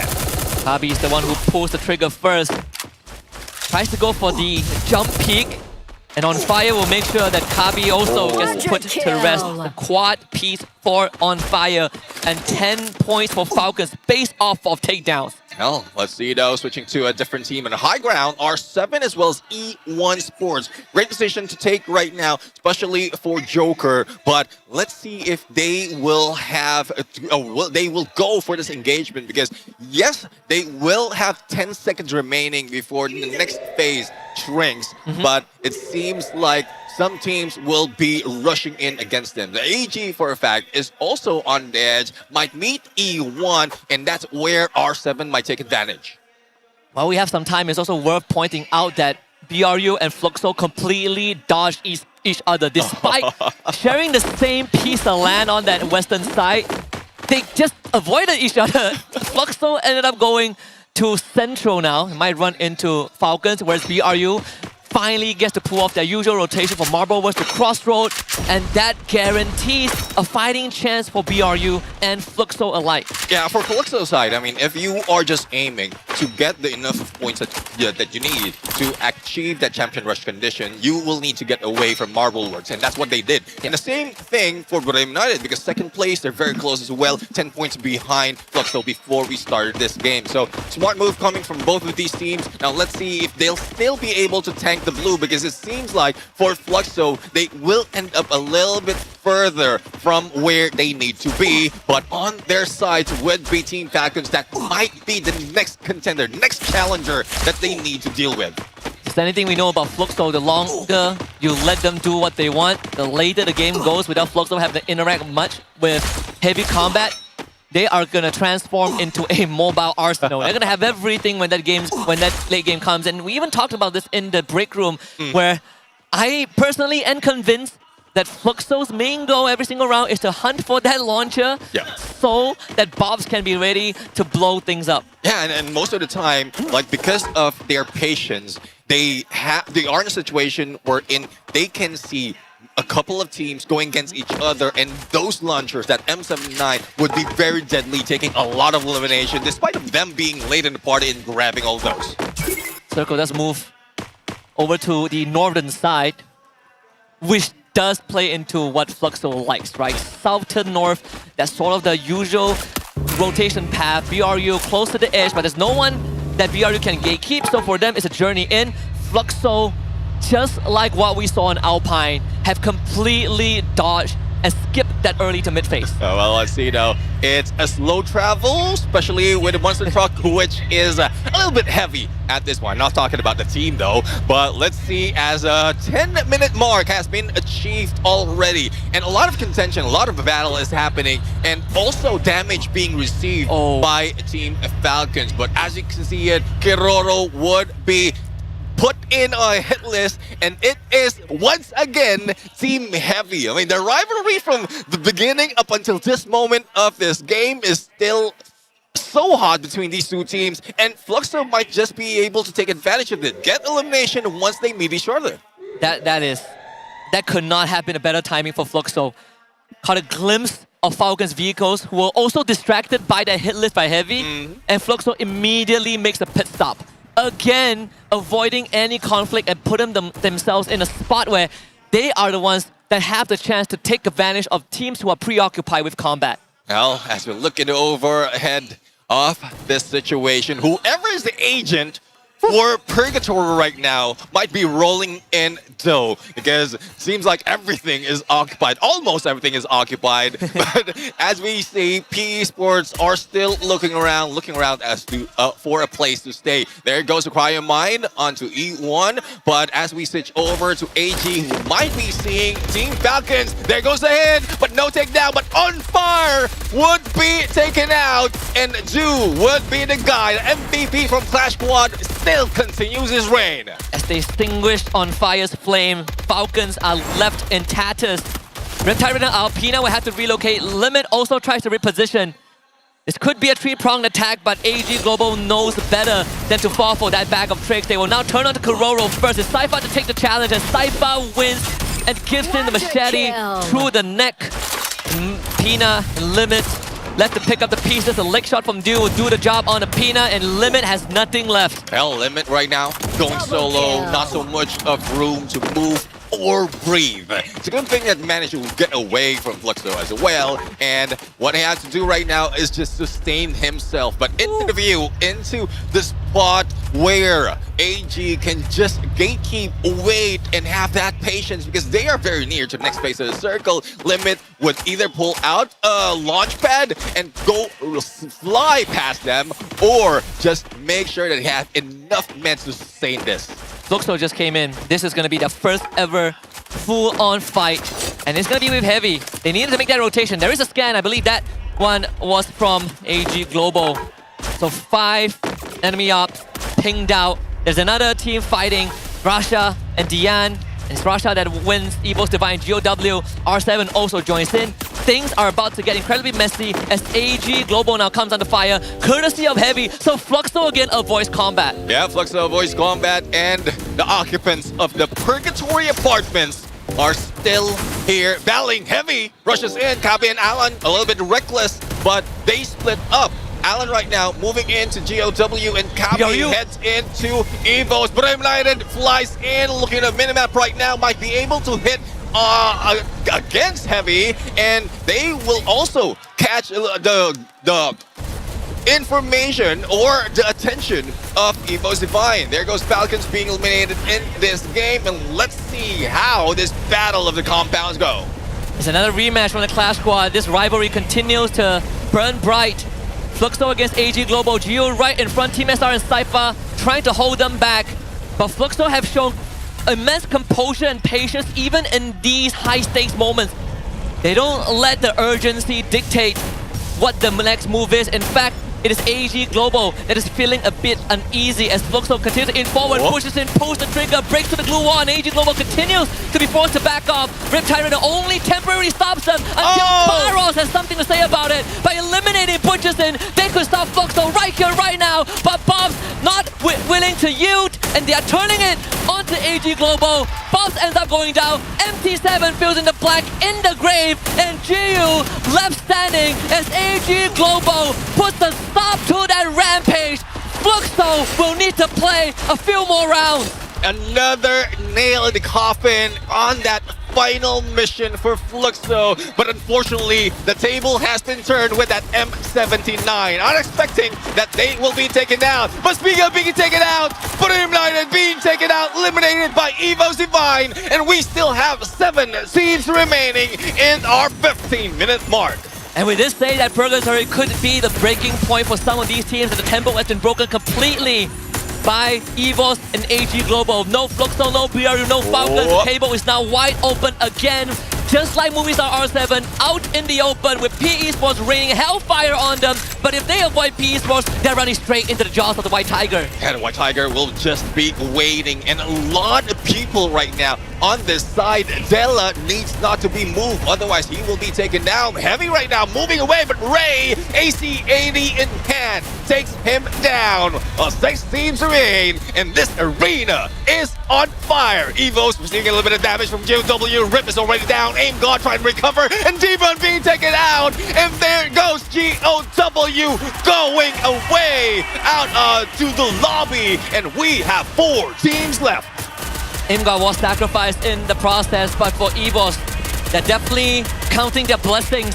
The fact that they only lost 1 member in all that chaos is the best case scenario. AG Global now turns into this 2-4v4, and they immediately take care of E1 Esports. We're down to another Southeast Asia derby between AG Global, EVOS, and PE, the big 3 in this final circle, with PE the ones who are at the most disadvantaged position with only 2 men left. Yeah, 2 men left and also being damaged. AG has the potential to just wait this out and use their numbers to win this fight. Razia on the shot and will be taken down by Cypher. 21 elimination from the champions of Clash Quad and still on the roll. And Evo's being taken down. Only 2 players remaining. Nero is down, and looks like Evo's or AG Global would be back for another Booyah, the first Booyah in the Grand Finals. And they turbocharge themselves up the standings with 35 massive points off of the monstrous performance of every single member of the team. Barros and Cypher coming online as a dynamic duo that we have seen throughout the entirety of Clash Squad yesterday to put Fluxo in their place and then convert that rotation into a Booyah on Purgatory. Oh, it seems like from the beginning of this game, there's the first team who really grabbed all those points, taking out RRQ in Fortune first circle and continue going in against other teams like Fluxo, and towards the end, having 4 players alive, maintaining that composure despite of all those eliminations that could have bring so much of energy that they could have been taken down.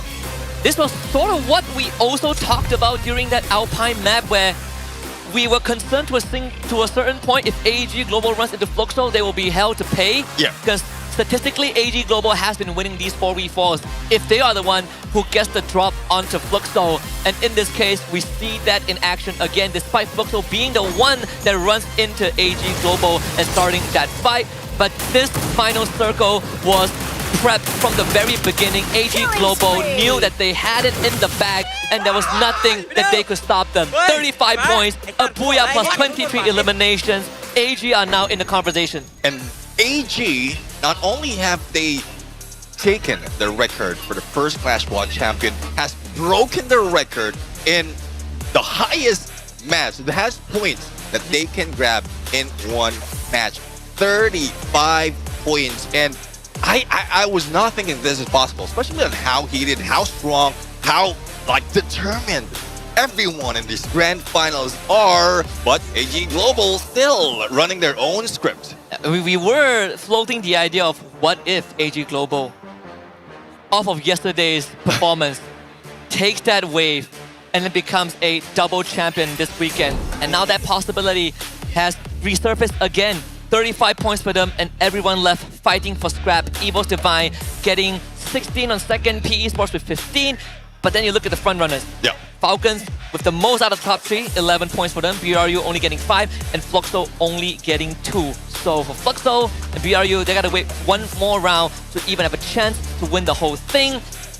We proposed the idea of ending it by round 5, but at least now we are guaranteed 6 maps. Well, let's see though. Let's see. The tables, the story can change overall, especially from what we've seen. And Fluxo, 65 points and very close to achieving it. Denied in this game. Booyah United as well. Wherein only 5 points has been grabbed. 27 or 22 or 17 was needed earlier before this game. And now it's down to 12. Now, let's see though if they'll be able to farm all those points before heading into engagement, because it seems like the slow approach from Fluxo and Booyah United was okay, was pristine. But because they were the most aggressive in these games, they didn't cut down the numbers of those opponents. But as we look into AG Global, I mean, A124 making a comeback in this game, and Chrono still in the mix, despite of some of the teams not really utilizing it to perfection. I think the main difference between what AG Global is running and what Fluxo was running was that Steffi, right? That's the sort of the only stark difference between these two teams. But I think in the grand scheme of things, AG Global, they have been in this spot plenty of times in the Battle Royale finals. They've always been the one that is surprising the crowd. They've been the one that really comes out of nowhere and scores a big round. But it's about crossing the finishing line. Yeah. They've crossed it once yesterday. And if this is the performance that we're getting for AG Global, they just need one more push to get to that position to step on the podium. Just like how they were in EWC, but they missed out in the final round. Well, let's see though. As we can see right now, AG Global put so much of effort, and that is also thanks to Cypher. Our MVP from that game, 11 elimination, 2903 on the damage, and 10 on the assist. Wearing that Oscar the Rusher that really has brought in so much fire for AG Global, and I think with this number still maintains his spot as the top eliminator for this competition. Cypher on form has been that reoccurring theme, right? Yeah. When we say that he's at his best, Cypher is always the reliable pillar that AG Global can lean on. And let's take the burden off of the captain due to. With that being said, I think by the end of next round, there is still a possibility that minimum, at least one team can unlock Champion Rush. If we get lucky, maybe two of them, right? Because BRU and Falcons aren't that far away from Fluxo too. Well, let's see though if that is possible really, because with that number of points, it brings them a little bit closer to going for that top 3. But as we look at the highlights right now, again, this is how they really control that situation against Team Falcons. And even against Fluxo, they just waited. And we know Fluxo is that patient team as well, but they played for the pressure of that blue that gave AG that advantage. I'm slightly shocked that with all that patience that they have demonstrated, they were the ones who sort of made the hasty move, right? We saw in that earlier clip that Bob sort of exposed himself but decided to full commit anyways. So it became sort of a chain reaction that led to Fluxo having no chance of winning against AG Global. But the Indonesian crowd still pretty livid with what they have seen so far, albeit still yearning for a bit more from both RQ Kazu and Evo's Divine. The Indonesian teams have not been able to score a Booyah and not even a top 3 finish yet until we saw Evo's just now. So there's a lot more that we need from them. Yeah, and it's one thing though that we were asking at this point, but before we go to that topic, let's take a look at the weapon progression, wherein from the beginning, it's just AC80, getting that information coming from Cypher. For the rest of the teams right now, I mean, they are slowly getting elimination. I did mention RRQ is one of their targets. And then Circle 3, that's where they met a lot because of the numbers of teams that's still alive from that circle. And then towards the end, Circle 5, I guess that's one M79 would be the badge that would be given to Bobs because that's what brought him down. Yeah, and that is basically sort of the end game loadout, right? You achieve your final form, your final build. AG Global, when you are in this state as a team that is very proficient in playing that late game, when the odds are so high and things start to get chaotic, AG Global excels in these situations. Yeah, well, let's see though if this is something that they can continue on. Motivation is high for this team, especially with that huge amount of elimination as well as from what they've gathered from yesterday. But we know for a fact that some of these teams will still be hustling. They are getting close as well to Fluxo and Brim United, who I would say would be the target, the target of everyone, just to extend it even further, extend this game even further, and they will not be left behind, not getting or not achieving that champion rush condition. It's even more unbelievable when you sort of paint the picture of what happened in the first 10 minutes of Purgatory. BRU and Fluxo constantly just barely missing each other and able to get into their usual rotation path. Never collided once, and both got taken out when they finally decide to commit to the circle. And I think that could be a trend, right? Maybe actively hunting for them isn't necessarily the only way to stop them, but being ready for them when they finally come through is the more effective way. And also, like, there are plenty of time after game number 3 towards game number 4. There's a little bit of break, and there's a lot of conversation wherein, all right, we know where they're going, we know where we can spot them, and I guess we can plan out if in case they will be going on those same long flank. They understand their drop spot in Purgatory and the pattern of each team, whether it's left or right, you would either catch Fluxo or Buriram United. So I guess for those who are really aiming to catch up, those are the target. Those are the main team you need to take it down. So elimination will not be funneled onto one side. And speaking of eliminations, right? We only have 2 more maps to go before we start spinning that randomizer roulette. We have Solara coming up next as Kalahari to end round 6. Yeah. We were talking about this in the back room as well, where from round 4 to round 6, it is the most fun map, but it's also some of the biggest maps in the competitive pool, right? It's going to be very challenging for teams that are not used to these kind of big rotation where vehicles are mandatory, and it also tests your patience. But speaking of which, gotta be a bit of patience before Game 5 begins, because we have something special prepared for you guys. So for now, we're gonna send it over to the stage for our host for a little something special before the next game. Oh my God, survivors, I think the games have been so intense, and why don't we take a little break? Yeah, we have seen enough headshots. Now it's time for headshots. Exactly. I mean, what's more relaxing than getting your hair done, right? Yeah. Hi AJ, I heard you need a new haircut before your next cast. Exactly, but I'm not so sure what style I should go with though. Well, we got plenty of inspiration in the stage tonight. Oh, true. I mean, just look at Dudes from RRQ. He's got that clean fade, tidy, fresh look, like he just walked straight out of the barbershop. That's actually a very good idea, but you know, also do it like get high from Buriram, right? Yeah. Man's got an afro. Have you seen his afro? Who needs a helmet when you've got hair like that? Not forgetting Gio from Fluxo. Sleek, smooth, little highlights. That could work for you, AJ. Yeah. Oh, okay, all right. I can't decide, but I trust you ladies. How about you guys decide for me? Oh, don't worry. Help is actually on the way. We've called in the best stylists in Free Fire. I'm sure you know them. It's Kelly and Maxim. Oh no. Can we trust them? Oh, totally. Kelly, Maxim, and friends just opened their new hair salon, and it's pure chaos. Teamwork, timing, trust issues, everything has in this game. All right, without further delay, let's check it out.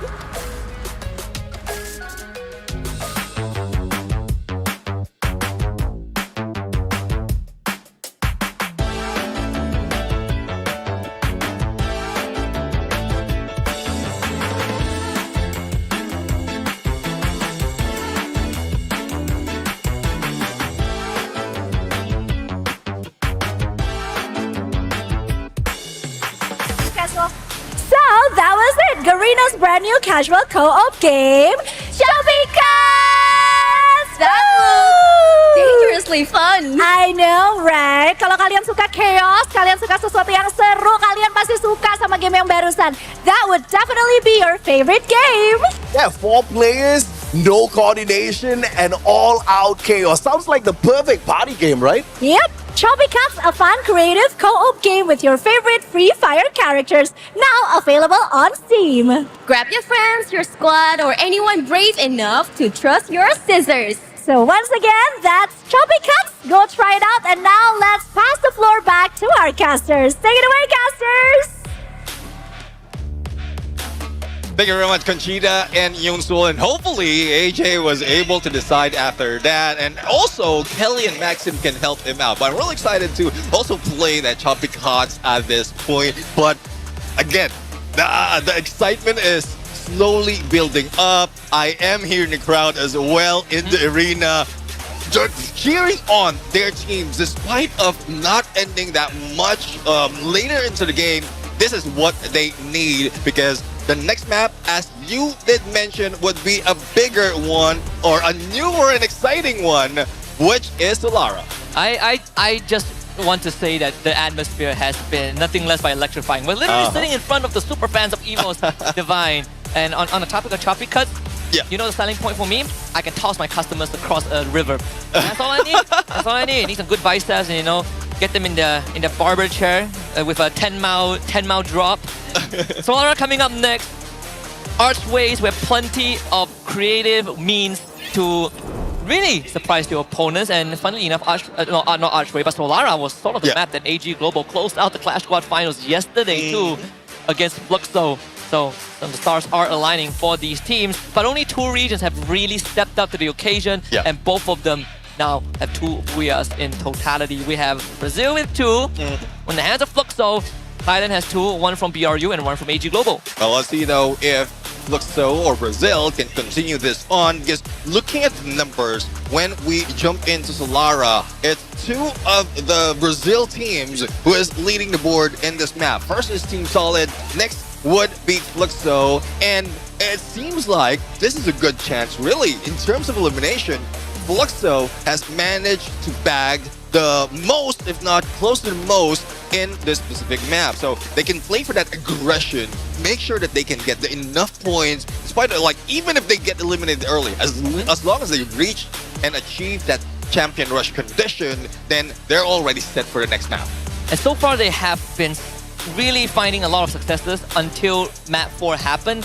So this is where we kind of see that reset, right? And even though it's basically agreed upon by everyone that Fluxo has shown time and time again the resilience, it's always a question that needs to be posed, right? Because even for them, this is the biggest stage ever. If any of the players out there, even veterans, can feel that tension every now and then. And for Fluxo, having the best stats on Solara is a boon, but replicating it is going to be the challenge. Well, let's see though if that is a challenge that they can overcome, as well as they can go through. The same goes with the other teams, especially for those Indonesian teams who it seems like we were expecting that the energy from the kingdom would be gathered and thrown into the game, but I guess the pressure is also building at this point. But speaking of pressure, Solara, the newest and the most craziest map, is on, and this might dictate who's getting that champion rush condition.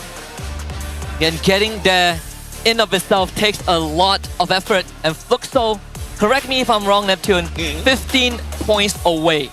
So that's a Booyah and 3 eliminations. But if they play incredibly safe, or they could just go hunt for more bodies and, you know, can accept being knocked out slightly earlier on. Either way, the condition for Fluxo to get to that 80-point threshold is within touching distance. We stayed the same on Purgatory, but unfortunately, AG Global stopped it dead in its tracks. Fluxo now gets a second win and another chance at accomplishing that. Well, let's see if that would happen. But the teams are dropping, and let's see where they land. And so far, for Fluxo, they jump into Bloomtown. And who would be facing them? Possibly Evos, who's also in studio, but it's very, very close. Just one slider away from Brim United. And also, Team Solids managed to grab Archway in the middle of everyone else. But going a little bit to AG Global in Casa Vista, there's not so much of a contention. It's smart move as well for AG to spread around into Aquarium, because other than Casa Vista, they often go to Aquarium because that's where the majority of the loots are. And this is one of the few maps that Fluxo sort of drops slightly closer to the center, you know, going against the usual habits. Bob's actually went on an exploration early on, probably saw E1 Esports and glimpses of Evo's Divine. Meanwhile, R7 have just found Han, and that's Games King drawing first blood. 2 eliminations for Movie Star R7. The Latam team hasn't really been on the map for the entirety of this grand finals, and it's about time they step up. The Team SR has just found Paum. It is going to be a 1v1 on both ends. Cypher onto Beating SB, and he's winning out that trade. Beating SB with the inhaler, tries to relocate, but Cypher is a bit quicker on his feet, and that's a takedown. And Paum right now flies away and seems like he'll be able to manage to go away from AG. But Launchpad, same that he used, will be taken. And once he dropped, there's another that will back him up. But there goes the shot, there goes the blue wall as well. But Paum right now might not be able to survive any longer. But he was just destruction at this point. And 2 remains for E1 that might be able to revive the full squad. You look at the right side of your screen, overall damage leaders so far are only from Fluxo and BRU, plus Dudes in 5th place. Well, Joker has just overtaken that because they actually made a live update. Still, Brazil and Thailand have given us more above and beyond in terms of that performance as a region. But Bob's, I think, is quite a surprising number, even though we did say that he loves the grenade launcher, but to see him as a top damage dealer, it's shocking in a good way. Yeah, definitely. I mean, and you did mention that this is where M79 is really proving a point in this game. And both Bobs and Jonah have been using that specific weapon, and they are bringing a lot of damage. So I won't be surprised if next season, if not the next few games, M79 would be used by a lot of teams, and more chaos would be found into Battlefield. But you're taking down Paum, so another point under the belt of Evo's Divine. It's also to reinforce your point about the elimination leader. We actually got a glimpse of it on the screen. I believe Cypher, like you mentioned, still in the lead by a mile. I mean, he clocked in 11 takedowns in the previous game. That should set him apart from the pack, from the hurt. Movistar R7 reeling with only 1 member left. E1 gets a full revive.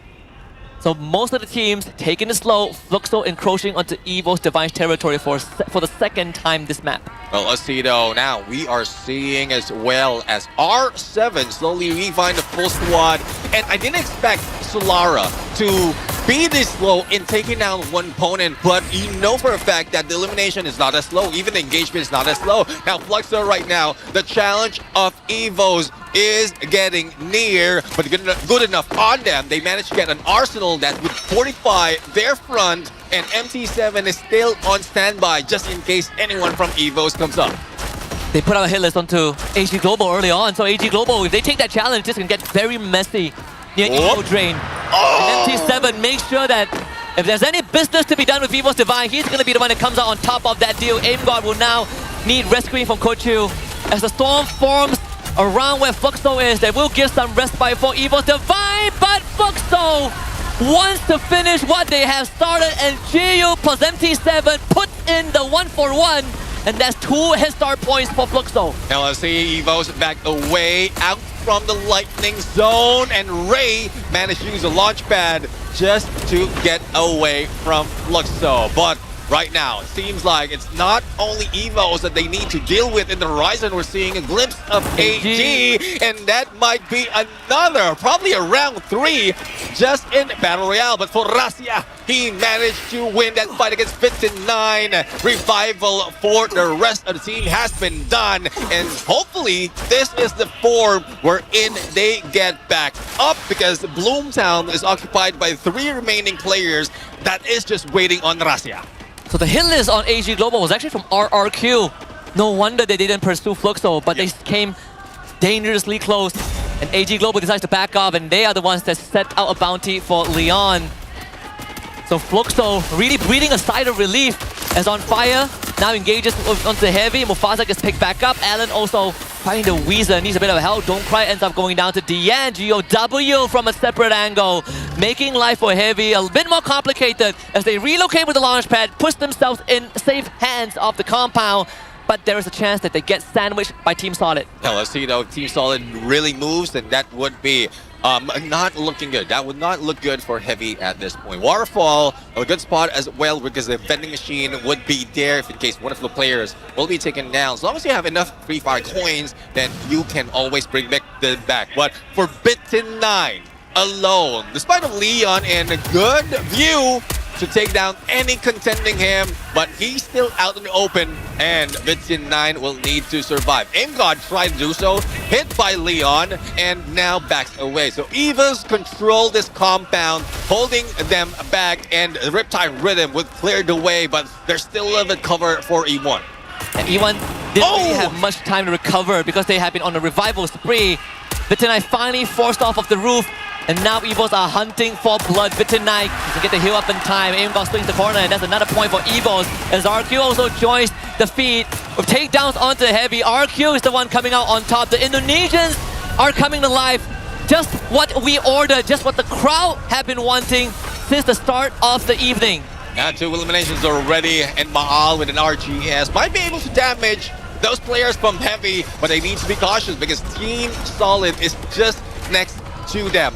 And well, not quite sure what movement they have to do at this point because they're in the middle of the zone and there's not so much that they can do. And most of the time, if you're in the middle, you move like fan out towards the edge. That's where you met more trouble. So I guess what they have to do just now is defend themselves and make sure that no one from either Team Solid will be able to go against them.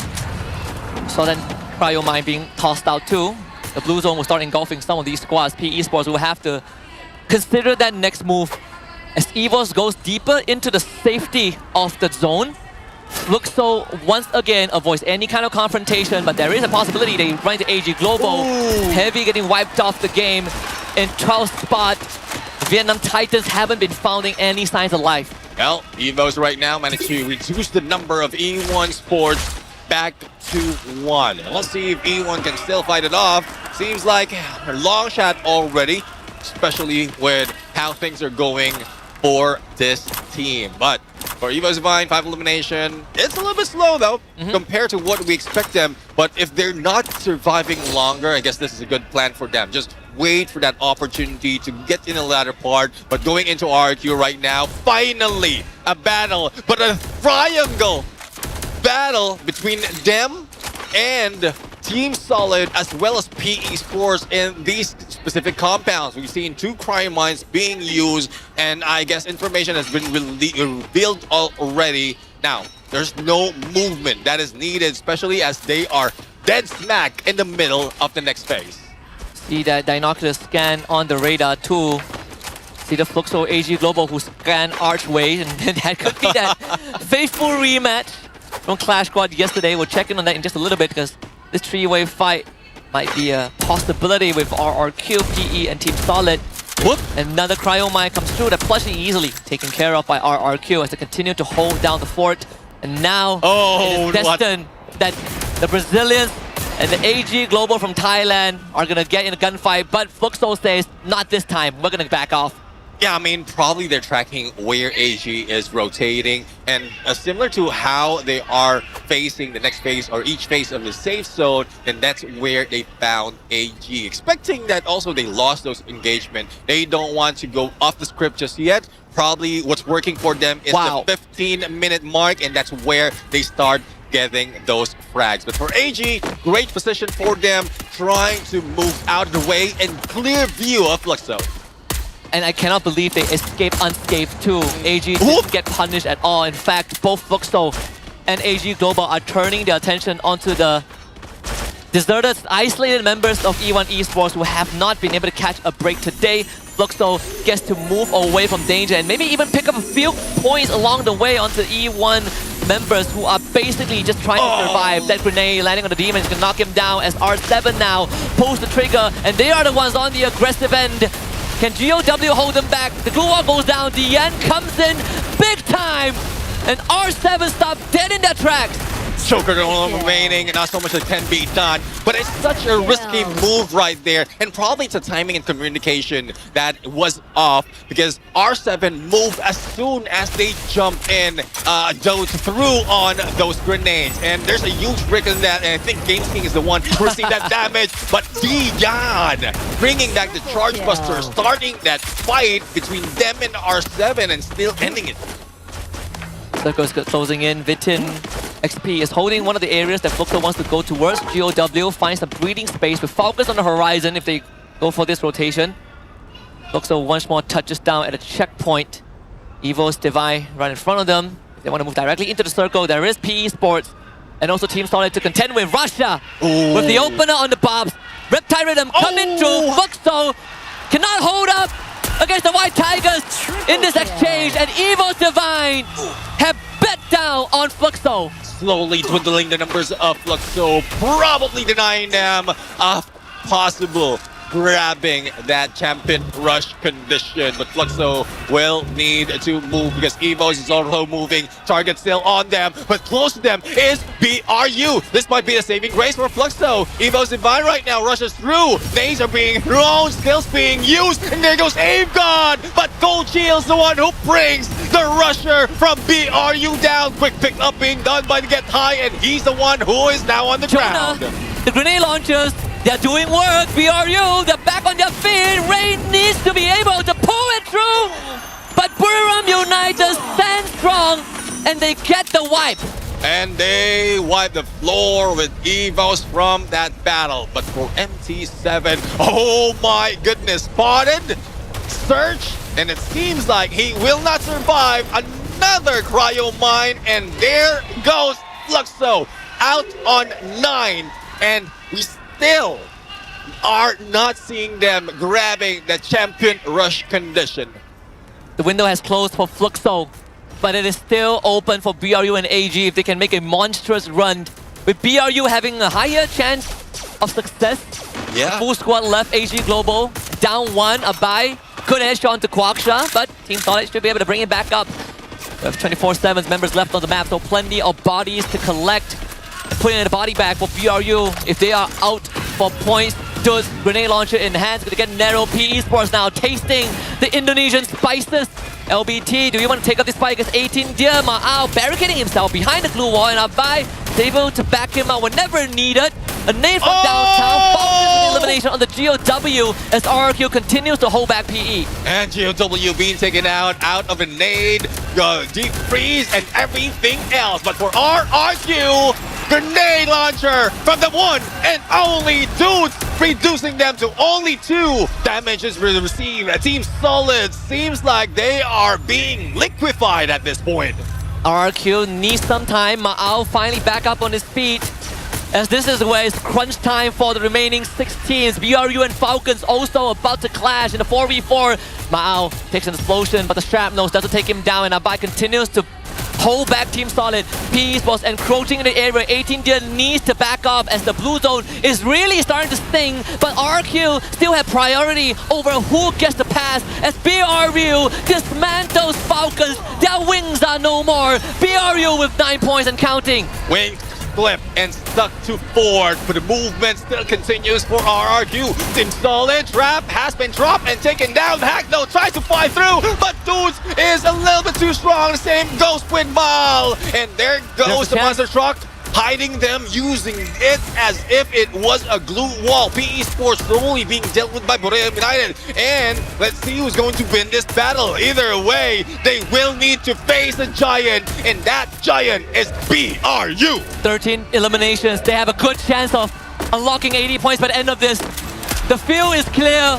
The view right in front of them. BRU against 3 remaining survivors of RRQ Kazu. The Kingdom watches with bated breath. They could be witnesses to the royalty being felt by the united BRU. The circle is going to shift, and BRU once more makes the first move. RRQ, what is the answer? Because BRU are encroaching. The A124 connects. Dudes is disabled for now, and RRQ, Ma'au doesn't have a clear shot. No clear shot. Ma'au repositions, and he might be the next target. Being seen by Jonah. A little bit of AC-80 or an M79 might be his downfall. There goes the glue wall mirror, clearing it out. The distraction for the team as Dudes right now will be rushing in. And this is where Captain Dux can cook and probably take them down in one swoop. BRU very well prepared for the potential rush. Reptile Rhythm doesn't really expose Get High though. It's a bit too far away from the glue wall that he is hiding behind. And BRU, they love these kind of games. They want to play hide and seek. They will take up space. Feels like you're playing checkers, and BRU is playing chess. RRQ have info but cannot act upon it. Ma'au again trying to draw the attention of BRU's main force away from Dudes and Abai, but BRU, they are not budging. Let's see though on what would happen next. Seems like BRU right now, glue walls fortified, and also the shift would be happening. And there you go, the timing is pristine. Backstab, but that trap mine right there could have saved RRQ from being annihilated. And Booyah United out. RRQ for that Booyah. RRQ Kazu saves the kingdom, and long live the kings on Solara. A sacrificial play from Dude, worthy of a Hall of Fame moment to bring RRQ Kazu that Booyah and secure the first ever Booyah for Indonesia in this finals. Could not have been more poetic. We were asking for it. Evo's Divine came close, but RRQ finished what was started, and now the game is truly on. What a smart move from the mastermind themselves. And I'm really loving how that final moment just turned things around. And it might be a denial of Booyah United as well in grabbing that coveted champion rush condition for this grand finals. But this just brings RRQ back in play for that challenge. They are going the full distance. We did say it'd be nice if you play all 10 games, because it'd be a shame if we didn't get to enjoy it to the fullest extent at the Indonesia Arena. But we have to rewatch this Booyah last shot out. In this case, the Booyah's final trip mine. Dude, just pure heroics from the captain of the kingdom. And he leads his empire to the first ever win. And how can you not be elated after that kind of victory? And one thing that I was expecting, I mean, Dudes in the front lines, you would know he would cook. But I didn't see that nade being tossed out, being held, and I didn't expect it was a trip mine that he's cooking. So he's not just cooking, he's making a barbecue. He just started that fire, and the moment the Booyah United went in, it just exploded in their faces. And that goes back to the habits of BRU of liking to take up space. And it's not to say that it's the wrong move, but it makes a lot of sense, right? Yeah. You want to be able to choke out your opponents, eliminate the playing field that they have. And RQ basically played to that. They exploited the habits of BRU or any teams that are in a position of advantage, and they were able to really turn the tides around. And you don't get to see moments like this often. We literally said that with Fluxo out of the picture, the window has closed for them. BRU has a chance. RQ might have stopped it. We can only find out when we checked in on the overall standings, but just to give those mathematicians out there a little bit of tease, here is the standings after Solara. 25 points for RRQ Kazu, 23 for BRU, 16 for GOW, 13 for AG Global, 12 for Falcons, and the rest is single digit. Yeah, it seems like for Booyah United, 23 points in there, and they might have achieved the champion rush condition. It was very close between them and Fluxo, and Fluxo, for twice in a row, denied. And what they had to do is just like either put so much in the early games and just let it go the moment that you achieved it, or just do the same play. And there you have it. Booyah United Esports activating it with 1 point extra. The Goliath effort from RRQ Kazu not enough to stop BRU from having one step through that door. Even amount of points in eliminations and placement. 41 for Illims, 40 for placement. BRU now at the precipice of winning that trophy. As a quick callback to spring season 2025, where they were the first one to be in that spot of power, and yet it was an Indonesian team, Onyx Olympus, that took it away. This time, they are back in the exact same spot, and BRU, God hopes that they close it out now. Yeah, let's see though. I mean, they might need a lot more than waiting, but let's see though on Booyah's team stats right now for RRQ. For Maal, he is wearing that Skylar, Moko, Maro, Suzy, and Arvin. Tac Market for 2, Team Booster for 2, Common Tactics, and it has been pointed out by AJ as well. If you have 2 of the players for Yuchin that has Attack Market, it's possible that you can activate all 6 of those, or rather, Team Boosters, all 6 of those boosts. And it seems like that would be the plan for most of the time. But going into the damage, it is Toots, who was brought in so much together with Abe, but elimination being taken by the sniper. 5 on elimination, 7 knockdown, and 2 on the assist. 18 years seems like he is running out of breath and being the clutch king. Yeah, we have seen RQ Kazu sort of experiment between Ekao and 18 Deer, and I think by general consensus is pretty agreed upon that 18 Deer has brought in more of that immediate impact. He did spend a bit more time with RQ Kazu than Ekao on the battlefield, but the game MVP, Ma'ao, I think that new hairstyle is starting to pay off, right? With Lucky Charms, Ma'ao bringing the magic to the grand stage. The past few World Series finals have been won by sniper players, and this reinforces, it fortifies the importance of that role in this game. Yeah. Yago brought Magic Squad 2023, MT7 brought Fluxo 2024, and right now we're looking at the sniper stepping up to the plate again. But the good news is, only BRU has a chance to win. Yeah. And, well, for everyone else, all they have to do is deny BRU on grabbing a Booyah, and imagine 11 teams that might be able to do so. The same story as you were mentioning earlier. Seaspring first into the goal, but still unable to make it through. But as we look into the highlights right now, those elimination as well as those shots being done by BRU in the early parts of this game seems like they are in here to really catch up against Fluxo, and not only did they catch up, but they did manage to activate the champion rush condition. I mean, at the end of the day, we are looking at, you know, BRU's 3-year quest to reclaim the title, not just for themselves, but also for Southeast Asia. We also have talked to Wasana about his promise to his family, and he's still the crownless king. He has won a title, but we're not on that world stage. He hasn't achieved the apex of it all yet, despite being agreed upon that he is the apex, he is the gold standard. But you know how it is in modern times. You need achievements to back it up. Yeah. He's potentially 1 round away. 1 round away to be the champion.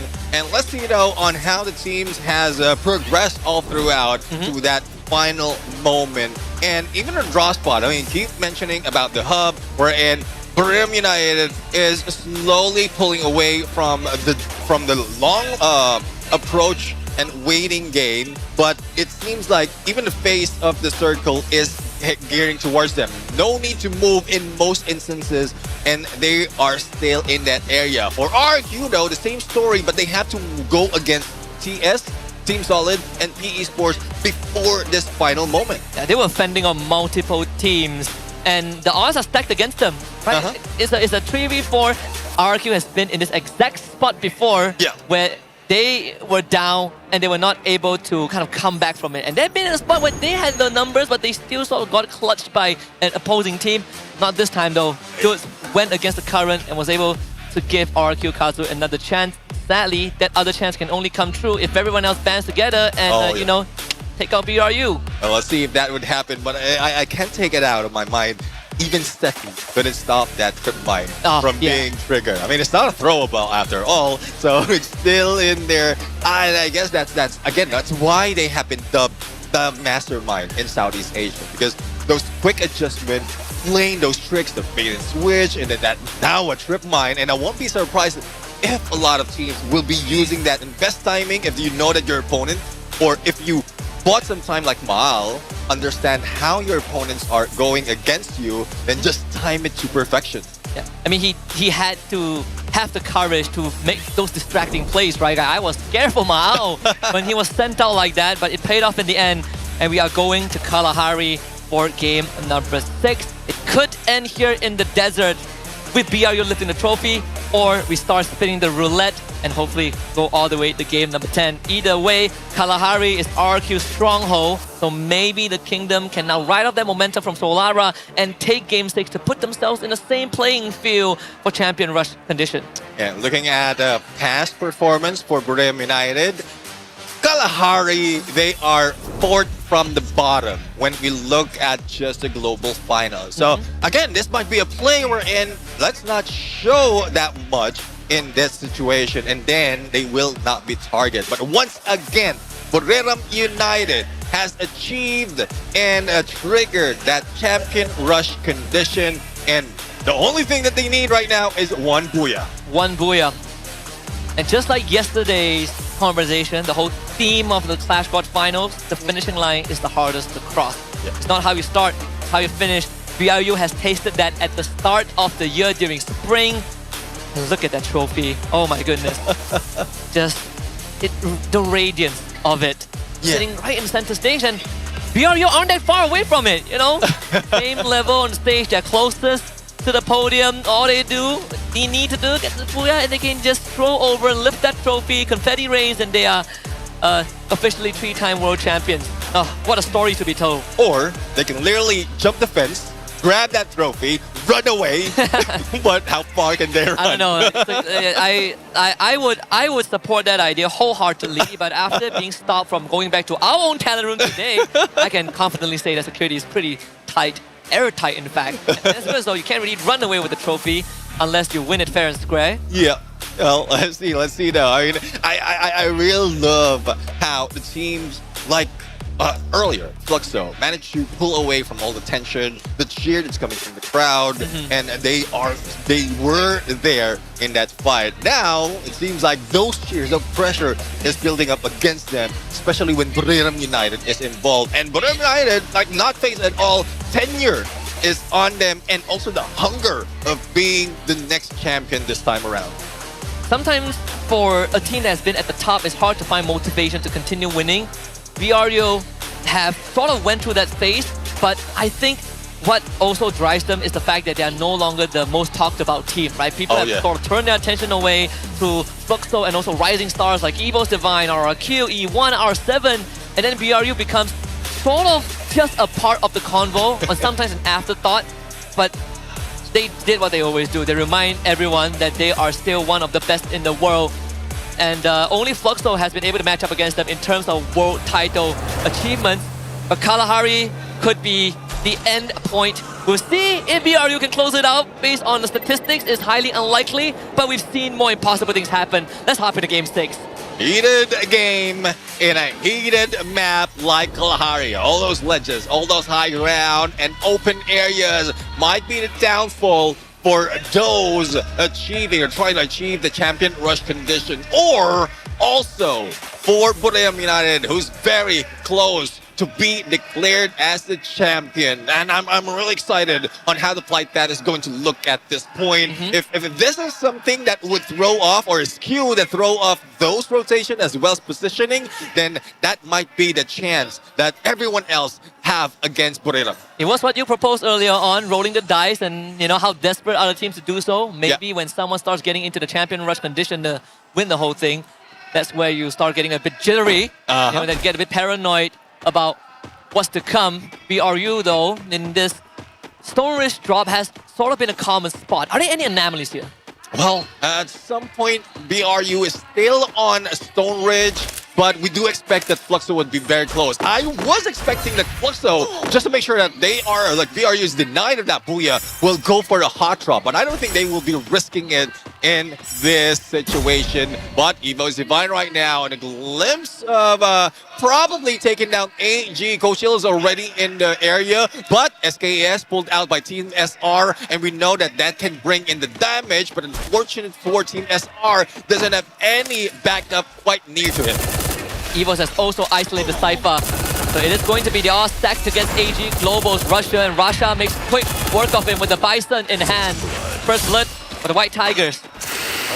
See, AG though managed to bring back Cypher. Time Turner being used. Aim God needs a little bit of top up and managed to weave in and out of that Time Turner, but it doesn't work. Team SR, Mini Uzi plus a P90, and Cochil back 10 in hand. Quick turnaround. Team SR still doing what they did yesterday into Battle Royale, and AG grabs 2. And if there's anyone who has doubted this kid from the start, your doubts are validated, but also proven wrong by what Team SR has brought to the global stage. Stepped up and also answering questions. AG Global continues the hunt as the staggered members of Evo's Divine picked up one by one. Deal will secure the 4th point for his team at Ohampton. Well, Rastia was eliminated a moment ago, and now Ray. Now, one remains for Evo Divine, and this might be it. They are close to being taken out, losing that opportunity as well to get that champion rush condition. But for Cypher, because of the noise that they made, seems like it has caught the attention of E1 Sports and Shrine. But Shrine and E1 is, they're not bringing that fire. They're not aggressing against AG, knowing for a fact that there's someone there. But those, even the other teams who are in the surrounding area, they're just being passive at this point, just aggression from a distance. Just make you get scared a little bit. Teams that have been very consistent with their rotations, like BRU, AG, Fluxo, to a certain degree, have been skilled in avoiding combat in these early stages. And even if they run into it, they are very good at disengaging from it. It's advanced level of discipline that takes a lot of experience and decision-making to achieve.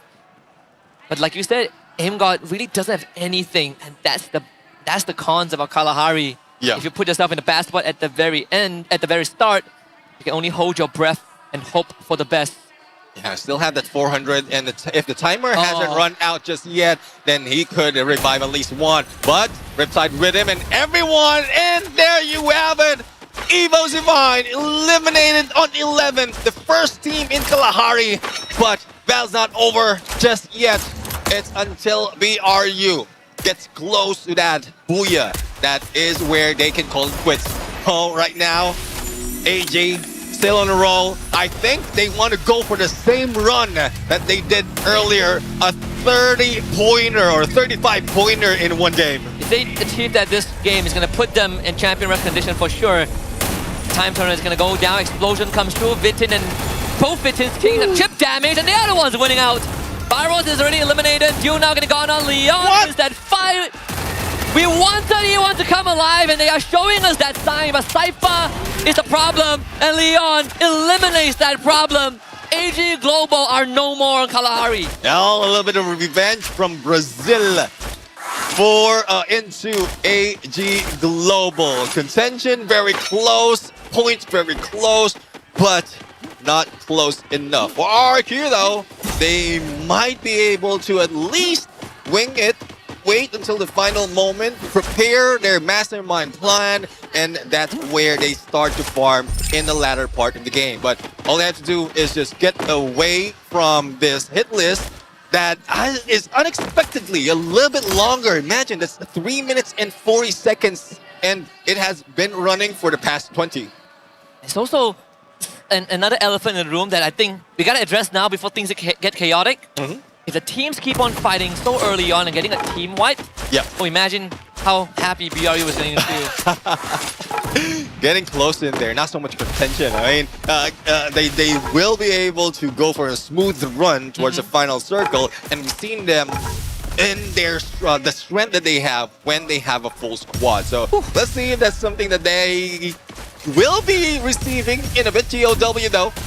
Knockdown from the other side, but PE Sports, Steffi in hand. Well, that would save them from those nades coming from the Trogons. Great Steffi from PE. Gives them a second win if they are looking for it. In fact, it's Heavy that's the one stopping the Din in the track. That is something that they didn't account for. Variables not in their favor, and R7 gets bailed out. No, Heavy managed to go for a knockdown for those eliminations, and they might be baited out in here to go against R7. There's still 7 teams or 7 players in this area, and Heavy might have run in there a little bit too early. GOW on the other side, especially with Demon. That is deadly, and let's see if Heavy can pull away from this, but PE Sports now grabbing attention of GOW, making R7 safer now. Nero is able to bring LBT back just in time, so PE Sports finds a lifeline. This compound gets a bit more crowded. Heavy starts taking fire. Leon with the Winchester is starting to put bodies on the floor, and R7 willingly helps them out. Heavy will be forced to back off as E1 pushes forward. So PE gets to disengage off of this chaos.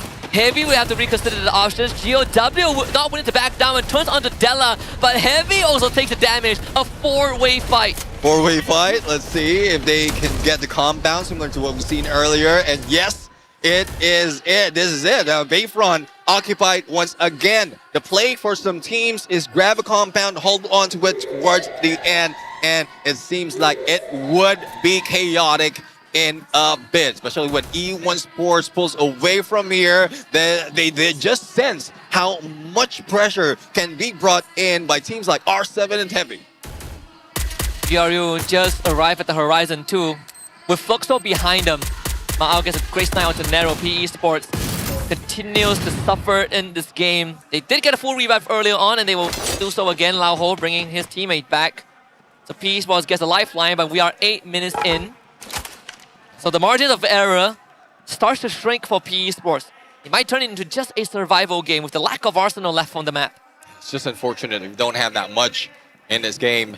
But for E1 Sports, managed to back away from potential engagement, but they put themselves in the team who's really aiming, not for elimination, but just the Booyah. And if E1 is a team that would be in their way, they might be taken out. But good thing though, they might be distracted as well with this hit list still running against RRQ Dudes. Another determining factors that could change the tides of battle would be Fluxo. Oh yeah. They just arrived at confinement. But that would also define the chances of BRU. If Fluxo gets wiped off the map, for whatever reason, BRU frees themselves from all sorts of responsibility in having to deal with the rest of the teams until the circle closes in. It's going to be a very tense moment because the circle is still pretty large, but most teams have already gathered here. Yeah, I mean, there's not so much of compounds to work with, especially Kalahari, and you take whatever you can. Heavy right now flies into this very little barracks, and they have the attention. They got the attention of E1 Sports, and also they're getting close to Booyah United. Now let's see though if everything would change in a few seconds, especially as the Blues closing in from second to third. A little bit of standstill from everyone else. Yes, shots are being fired, but no one is making a move. All it takes is someone to ignite a spark and set off the fuse. We might get pandemonium pretty soon. RRQ makes a big rotation. This is scary. BRU. Oh! They're not the ones who make the move. It's GOW. There's this binoculars used. RRQ might not know that it's BRU waiting. 4 spotted by the binoculars, and GOW right now has also exposed their position. But in a few seconds, we're going to see the next phase of the zone, and let's see if it would pull away from, well, everyone else who has put themselves in confinement. But for BRU and Fluxo, literally everyone in confinement is confined in those areas. BRU scanned confinement, but slightly too late. Fluxo just moved away, so BRU has no idea where Fluxo is right now. Oh. RRQ not moving, Falcons dropping in. It's E1, Falcons and Heavy. Leon holding that watchtower can be very useful in the right moment, but also to roll the dice, double S4, and he's making it work in his favor. On fire, gets hit by the Winchester! Vitin XP with Annihilation! Riptide Rhythm comes through, Peanut on fire, barely holding on. Fluxo hears this gunfire happening. Cryo mine on both ends. Falcons and E1 both eat one in the face, but Falcons are the ones on the ropes. Yeah, I mean, unfortunate for Falcons, they had it Steffi, but a few meters short for those on the left, or on their left. And that nade just ended 2 of them, and the focus is still on their E1 right now. 8 elimination. Shots coming from Fluxo has grabbed their attention, but they're not making that much of a move. They know as well that if they have a great sniper, they might be down. So they need to be cautious at this point. And on the other side, binoculars being used on Booyah United. So let's see if whoever runs against them or probably pulls away from them, those are the teams just making sure that they survive. Vitin scanned out both BRU and RRQ Kazu. So they know that the only way is forward. There's no backing off at this point once you planted yourself so deep into the safe zone. But you can see the tension on the map, where it's going to break. With the highest possibility of a full team wipe is between BRU and RRQ Kazu here. But the question is, RRQ Kazu was shot by GOW. They got the scan, which was on BRU. But do they have any idea that that's not GOW? Well, let's see though. I think the ideation would be, if you get the scan identify how many is in there to just make sure that no one gets out without you knowing. And that's a good plan as well for RQ at this point, but they might be losing out on time. PE Sports right now, Cryo Mine being thrown at them, but seems like only one would be hit. And also, that will be destroyed, so it doesn't put up that much of a damage, as well as the effect of not bringing us blue walls. But Mal being hit as Booyah United now is making their push nade onto RRQ, but it doesn't make that much of a dent. They were able to stop BRU by bringing Jonah down low. Double retire rhythm. Wasana has an entry point, but they decide against it. Shot by a third party. BRU are now sort of held back. RRQ has the chance to stop them on Kalahari, which is their stronghold, and a poetic fight too. What is the next move from BRU? They could recommit, but without much information on RRQ, it could be a risky move. Let's see, I don't think Booyah United would take this risk, especially when you have 10 teams remaining, one in front of you, and no clear path for a Booyah. That's the only thing that you need to do right now. But on the other side, E1 Sports has met the Captain Bobs and takes him down, but no confirmation just yet for GOW. Now, above them is PE Sports in the middle of the lightning zone, and let's see if they can wait this out. Blues closing in, and Booyah United and RQ getting close to each other. Only one level between them, and that poetic approach would be chaotic. Deuce is dangerous! Oh! He is dangerous! He has the grenade launcher, Wasana! Can you do it in this moment when the team needs you the most? 18 comes through! Oh! They both go to the grave, but it's more than enough. Another sacrifice by the kingdom to give everyone a breathing chance. They will be able to breathe enough, but this means that another contender might be able to get into achieving that champion rush condition. But before we go there, R7 demolishing PE Sports onto the edge of that previous zone, putting in the binoculars at this point, and they see it's clear, but it's getting down to the last 6 teams, and the arena is on fire. Fluxo gets given the best possible shot right now to unlock champion rush condition, unless Falcons can hit a 30 bomb or something, but there are not enough bodies on the map for Falcons to achieve that, and they're not in the best position either. Dion gets taken out, 5 teams remain. Fluxo now can bounce into action. Alan takes himself out, so that's not good news for Heavy. Fluxo now shows himself on the map. Presence identified. Falcons trapped at the watchtower. We'll still have a few contentions in here on the borders of this zone, and Falcons is left with, well, Fluxo having them on site. Now, Strip Mine, I'm getting some ideas on how those Strip Mines can be used, but as we look Team Solid, going against R7, Steffi has been pulled out, so they will be safe out of troubles, and R7 receiving a lot of damage, stopping their rush. And Trap takes down Della with a grenade launcher. Nick 7 comes through, and the big weaponry is more than enough for Team Solid to make quick work of R7 as another Brazilian representatives put themselves on the map. In fact, I was talking to the Indonesian talents, and they say that Team Solid is one of the few teams who have a good chance to lift the trophy. Now we are finally seeing them come alive, but Joker is going to try and quickly end the storyline. Don't Cry coming through with the valiant dash. Gets taken down by Nick 7. Mufasa tries to back him up. Grenade launcher in the hands of Trap. Can he do it this time? The time turner blocks the projectile, and Trap ends up falling. 3 teams remain, and Fluxo in the prime position to hit 80. Yeah, I mean, they're the only teams who have a full man squad, full 4-man team, and they're getting closer to ending Heavy as well as Hack right now. Look at the backstab on Mufasa. Mufasa tries to fight back, and the battle of those but not so much is about to end, and Fluxo grabbing this Booyah makes them achieve that champion rush condition. Took them a bit longer than expected, but they now share the same red tape as Booyah United Esports.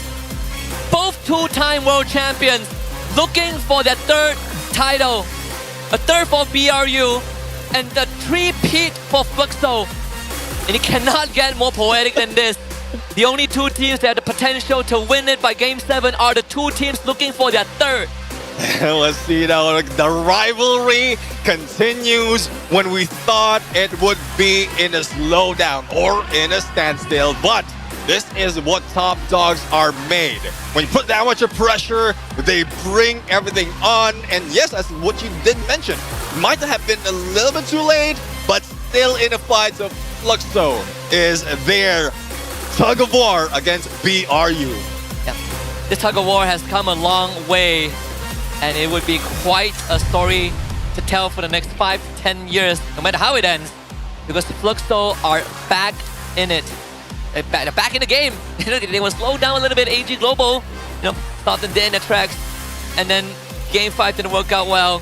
But against all odds, they stuck to their game plan, and this time it paid off big time.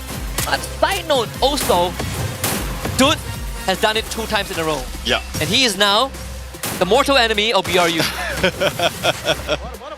Well, let's see now. Let's see. I mean, a 3-way doesn't hurt, but at this point, they need to be on that level. They need to achieve that champion's condition to continue that storyline. And I'm like the number of teams getting that 80, that full 80 or even more, just increase the odds of those who are trying to catch up, those who have been left behind to also achieve it. And again, going back to the reference of Southeast Asia Spring, we're in the last to the goal was the first to the trophy. And it hasn't been that case, which is, I think, the craziest part, right? The only time that a team who is first to the goalpost actually scored was Evo's Divine back in EWC, and that took them 10 games. It took the whole stretch with half the roster eligible to win. We are not at that point of breaking point yet, but how crazy it would be if we get the same scenario again tonight. Yeah, I mean, and now that we've finished 6 matches, and they have reference already, and whatever will be coming up from 7th to the 10th. So hot drops will be happening, targeting from top dogs will be happening, and a lot more of that chaotic factor in opposed to the poetic factor that we're looking for. And then I think this is where the nerves really start to ooze out from the players, right? Or at least start to affect that gameplay. Yeah. And it takes a lot of effort to bring that energy back up once you have been kicked down into the dumps. You're starting to see it reflect in Evo's Divine in certain engages where it felt like things weren't working out. But then you also see teams like RQ Kazu rally, Fluxo picking themselves back up. This is only getting more and more intense. Let's take a look at the game standings off of Kalahari, because Fluxo with this 19 points puts themselves in front of the podium too, sharing it with BRU. Movistar R7 finally showing some signs of life with 15. Team Solid and E12 delivering double digits, and Heavy closing out the top 5 spot with 13 points. Everyone else getting single digits. For BRU, it doesn't really matter, right? All you care about is the Booyah. Yeah, all I care about is Booyah, but unfortunately, they are at the bottom of this list. So, well, looking at it, seems like the West is making their comeback. Top 4 coming from Brazil and Mexico and Latam. So I would love to see them really work for more, denying those who are in arm's length of a championship, and they might be back on the board. But we want to see, though, if Team Falcons, who were earlier very close as well to getting that, as well as AG, can get it onto the next match. But today's standings, 2 teams already achieving that 80-point mark. All gamers very close, only 8 points away. And as they grabbed that Booyah earlier, also massive amount of elimination. I do believe that if it comes back to Purgatory, they might be able to reach it. And this is starting to get pretty scary, right? We've seen the power maps of some of these teams. The fact that Fluxo won Alpine earlier on does kind of throw the odds off a little bit. This is 3 Booyahs for Fluxo out of 6 games. They've dominated half of the map so far. The ones that they are missing are Nextera, Purgatory, and Solara. Some of the trickier maps to play around. But again, just to remind everyone out there, the Booyahs does not matter if you're not the one that scores it after unlocking 80 points. Fluxo deserves their flowers, but it's not over until the D is done. MVP for this game is Bobs, but without Butcherson, Gio, and MT7, there is no good team for Bobs to lead to victory. Now, it seems like the Grenader of the team is back in play, and he would be bringing that A124 once again. And there's one thing, the Steffi is something that we often talk about.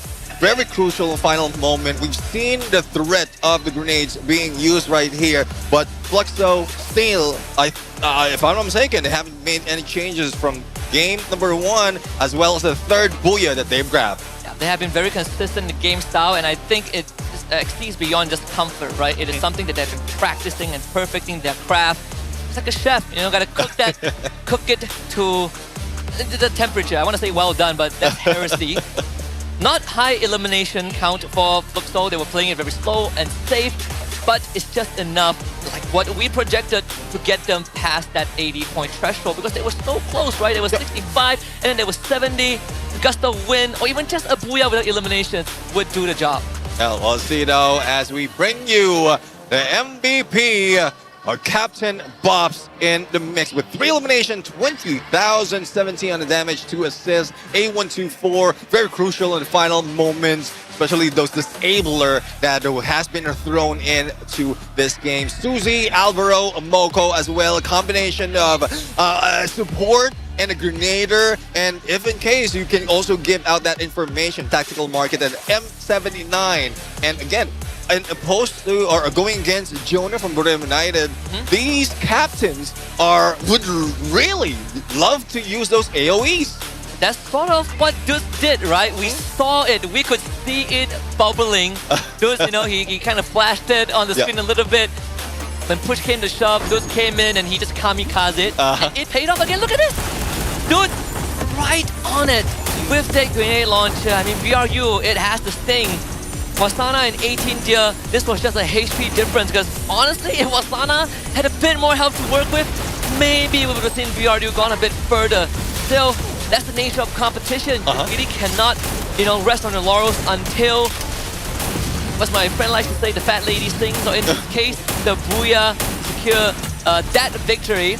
Fluxo gets another chance. That Booyah was just the icing on the cake in the end. And as we look at those highlights, we're still seeing the same personality coming from Fluxo, keeping yourself in distance, in a safe spot, not really risking that much. And like, yes, you can fire against an opponent, but more of baiting them out. So MT7 can do his job, or probably some other teams can take each other out. So let's see if that is something that they can continue on, prioritizing on keeping themselves alive, survival towards the end, and probably a champion if they grab that Booyah. And I think the grand final so far has been delivering above and beyond expectations, right? We cannot have planned this any better. BRU and Fluxo at the precipice of winning, and all they need is a Booyah. We get through all 6 rounds and we get randomizers for Game 7. Destiny is reserved for those who are resilient. It's reserved for the persistent. And both of them are looking for a 3-peat. How crazy is that, Tune?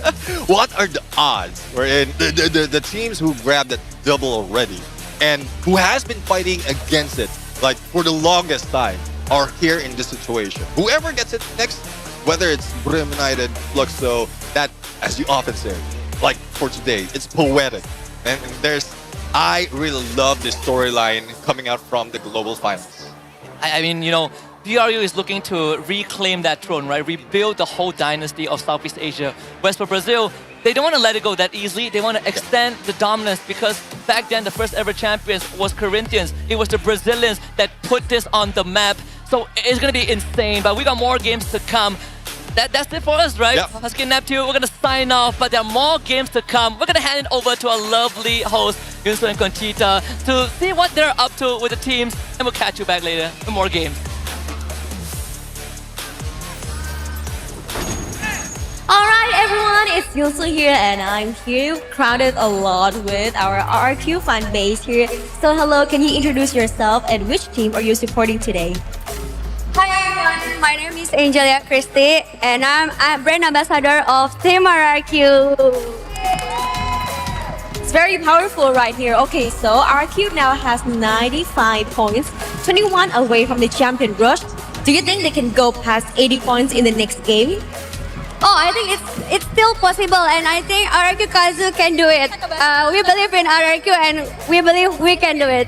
Awesome. So which player you think need to push up more? Oh, I can't choose because I know all of the player. I know all of the player is good, and Actually, I love them both. So I think everyone, they can do it. Well, the fan here have listening our questions. So let's move to Conchita. All right. Thank you, Yoon-sul. What an interesting interview with the fan of RRQ. And I'm here today with the fan of EFOS Divine. Hello. Please introduce yourself first. Can we know your name? Boleh kenalin diri dulu. Namanya siapa? Yeah, let me introduce myself. Hello, my name is Cindy Yuvia. You can call me Yupi. Yupi? Yeah. That is a very cute name. Okay, so we can tell by your jacket that you support EFOS Divine, Yes, right? I am brand ambassador of EFOS Esports. Oh, the brand ambassador of EFOS Esports. Okay, so the question is, right now, EFOS has managed to secure 57 points going into the next game. Do you think they're going to go through that 80 points and get the champion rush activated? Kalau dari aku sendiri pastinya pengennya berharap Indonesia, terutama EFOS bisa mewakili di FFWS Global tahun ini dan bisa angkat piala. Of course, she wants EFOS to do that. Sorry, she wants EFOS to do that on the next game, and she's feeling pretty confident. She's really looking forward to see EFOS lifting that trophy in the front of their own supporters here in Jakarta, Indonesia. So the next question is: so far we see that they secured a lot of elimination point, but always got eliminated early. What do you think of that? Selama ini kita lihat mereka tuh elimination points-nya lumayan tinggi, tapi mereka juga nggak bisa bertahan sampai late game gitu, cepet banget tereliminasi. Pendapat kamu gimana? Sebenarnya itu kadang-kadang bikin deg-degan sih buat aku yang nonton juga, tapi gimana pun juga harus percaya kalau EFOS Divine pasti bisa dapetin yang terbaik. Of course, she's feeling a little worried, but she believes in EFOS Divine. She trusts EFOS Divine, and she knows that EFOS Divine will do the best and will lift the trophy tonight. Lastly, is there anything you'd like to say to the players to encourage them so that they can perform better tonight? Ada yang mau disampaikan untuk nyemangatin semangat para pemain kita nih? Oke, untuk EFOS Divine tetap semangat terus supaya bisa jadi yang terbaik di FWS Global tahun ini, dan EFOS fans thank you banget udah datang juga, udah support terus, dan yang terbaik pokoknya untuk FFWS Global tahun ini. Amin. So of course that's her support for EFOS Divine, but if I might ask, who's your favorite player in EFOS Divine? Russia. Everyone's favorite, mine as well, so high five. Okay, thank you so much, Yupi. Good luck for EFOS Divine. And now let's go back to our casters. Take it away, casters.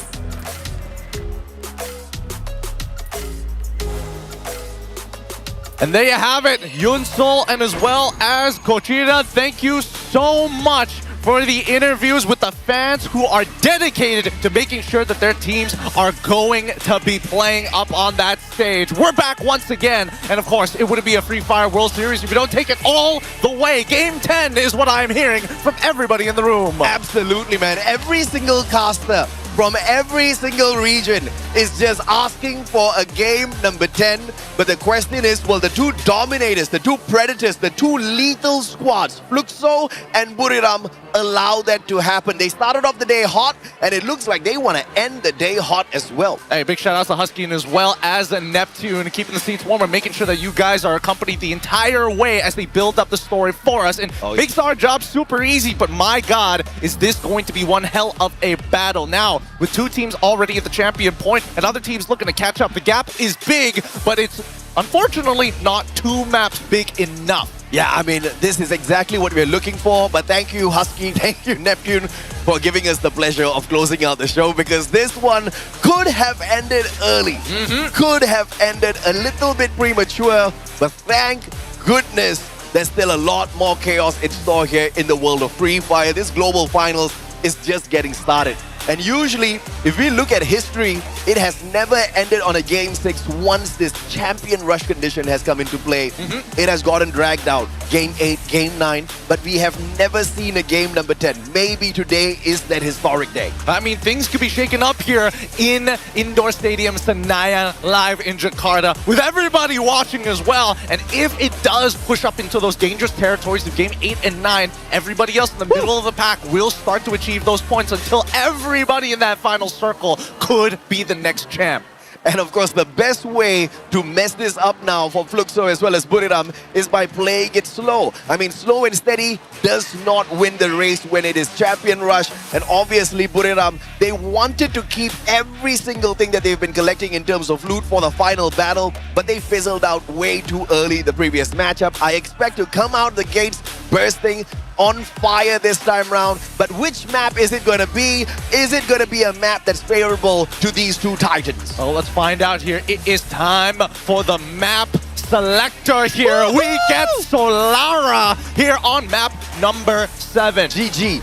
Oh boy. Solara, it's an interesting one, right? We've definitely seen teams really perform. Other teams kind of trying to figure out their way around it because there's so many moments where the early game is devastating for some. Yeah, absolutely, man. Solara is RRQ's map. And I'm not just saying it is RRQ's map because of the Booyah that they just got in game number 5. They had already shown us, even from the knockout stage, that they really know how to dominate this map. And guess what? Fluxo's decent, but not a single Booyah throughout this whole global finals on Solara. Buriram, on the other hand, is quite nifty on this map. So if you want to see exactly how things are going to go, it's still going to go the way of Fluxo. Because they're just the craziest underdog squad. Just when you think it's a map they can't get it done on, it's a situation that they can't get through, they'll get it done. It's the odds that build against them that make them stronger every single time. They're the one team so far with the most amount of Booyahs throughout the entirety of the tournament, and the numbers are in their favor for a reason. So keep in mind here, as we're coming into this, 2 champion point teams, if BRU or if Fluxo are able to get the Booyah here, it ends. I mean, thanks for bringing that up, man, because fun fact, last year, 2024 in Rio, in order to seal the deal, in order to grab the trophy, keep it in Brazil, they scored 3 Booyahs. At the end of the 6th game, that was their Booyah, and they had a total of 86 points. Now, they've got 89. 3 points more, still not champions. Thank goodness we've got Champion Rush condition activated here. But is it gonna get done in this next game? 4 Booyahs to win the day. But of course, we've got a question for you guys. Who is your Free Fire legend right now? A, Jonah, B, Bob. Let us know in the comment section. Who's yours? Yikes, this one's a tough one. This one's really, really tough. I'm leaning more into Jonah as of right now, generally because I've watched his career grow over a period of time. Bob's has definitely been a huge standout as well, and I think there's good arguments for both. Yeah, I mean, I love Bobs. I love Fluxo. Oh, yeah. But it's Jonah, man. Captain Jonah slaps. All right, Captain Jonah at one point of time was the weakest player in Buriram. Okay, I don't know what it was. Maybe it's the meta shift. Maybe Captain got a little bit complacent. He just wasn't hitting the shots. He wasn't getting the damage. But when he became the main grenadier of the squad, that's where things kind of started rotating a little bit for the squad as well as Jonah to make that climb little by little. And now he is the greatest predator on the side of Buriram. Talk about leading by example. I mean, truly, and better yet, throughout his career, as he has grown, he has only gotten up from that point onwards and being the most consistent player. But here in this tournament, he's got some of the best stats you can see. That's the kind of person you want paired up in a duo. No doubt at all. And if you've got Captain Jonah leading the front lines, nailing everybody out of the way, it's just going to motivate the rest of the team members to step it up. Because if the captain himself has been able to fix his gameplay, to fix whatever that he was doing wrong in these matches, what's your excuse, right? Because everybody else has been at the top of the game. You know who I haven't seen wake up fully yet? Moshi. I have been waiting for a long, long time. I just haven't seen clutch moments from this guy just yet. It's been quite some time, I have to agree. I think during the fall season is where we see every once in a while that he's able to land the impossible shot. But nowadays, we see that it's not as consistent, especially when you're looking at top performers in Do. Now, let's jump right into it. It is time, once again, the land of sun and of fun. We're bringing it back to Solara for map number 7.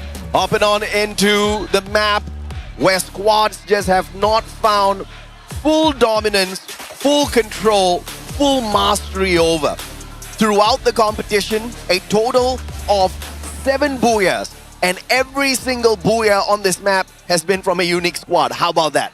I mean, it really just goes to show that this map is designed, especially with a lot of ring scenarios, being difficult to even make it into with how aggressive teams can be during the early and mid stages of the game. Rotations can be very visible if you get on those slide rails, but let's see what the flight path is. It's by default Riders Club to Eco Drain, a nice split right in the center. And it looks like the hot drops might just be on the front here for AG Global and E1 Sports at Casa Vista.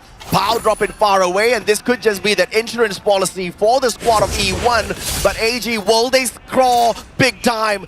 Instead of AG, it's RRQ facing a little bit of problem here. Can the Clutch Master 18 Deer save his squad? Well, for now, at least for 18 Deer, gonna have to start moving away, right? On the slide rails. Hopefully he doesn't get beamed off of it. Luckily makes it out just in time to recoup with the rest of his team in Delta Isles. R7 have stopped the aggression at the bare minimum, but they're not the only squad within the area. Just south of them, we have GOW considering whether to get involved. They heard the shots, and now with the UAV, just to double check whether or not RRQ is gonna come back, we quickly cut on over to E1 and AG. On the stairs, waiting, on standby. Team SR with the Trogon. Opportunity. M590 finds the first connection, but just clips Leon a tad bit here. Nothing much for them to worry about. Instantaneous time turner to prevent disaster, but not making the mistake of rushing up all alone. And Team SR, a double headshot. What a collateral. Oh my goodness, the Trogon coming up big time. Team SR, once again, double kill coming in from him without the full fighting force of his team. Du has been sitting in an aquarium this entire time. A 3v4 scenario, perfectly played. How in the world do you score a double headshot on the collateral on a stage like this? Unbelievable, unreal. AG Global, you know what? They faltered in the previous matchup, man. They should have activated Champion Rush condition already, but they just got taken out a tad bit too early. But just 5 points away now from activating Champion Rush. But they also need to hope and pray Booyah and Fluxo don't get the job done in this game. Yep, and now you can see that Booyah from the hub already going to be sliding down towards the south side, towards Studio. They're even using their binoculars to scout out the area as soon as possible just before they make it in. We now cut over to Fluxo's side of the map, and it looks like they're uncontested here by Bloomtown. Very close to BRU, but not close enough to be within eyeshot. Not close enough indeed. They've got the hit list pulled out on the PE player Nolan. Could be going in for the hunt here depending on the route that they take. Oh no. Disaster could be looming. Booyah versus Fluxo could just come on a tad bit early here in the Solara map. Booyah with that high ground. Fluxo with a great defensive spot. And I think they spotted it out. They saw the glide rail giving the signal, and instead Wasana not going to take the open ground, quickly pulling back. The UAV is going to get thrown out early on just to scout out what's ahead of them. They're not 100% sure whether they fully committed from Bloomtown or not.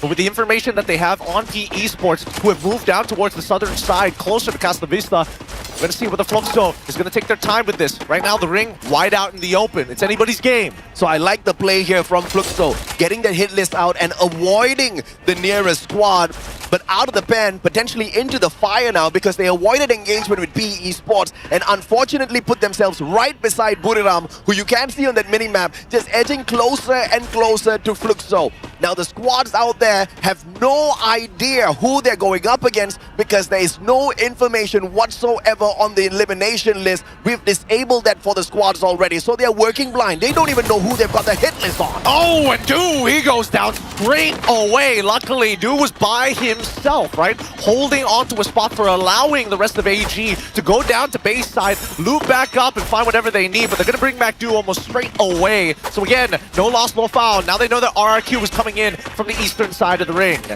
Looks so leading the overall leaderboard with 89 points, but it matters not to Booyah. Both teams have activated Champion Rush. The first between the two to hit a Booyah after this will be crowned champion. If both falter, perhaps others will join the fray as well. Heavy flying on in. It's going to be a battle between Vietnam. GOW versus Heavy. PE Sports not too far away. And Alan comes flying down with a Mag 7, taking one out of the equation. But the rest of them very sneakily hiding away. Demon all alone left behind as the scapegoat.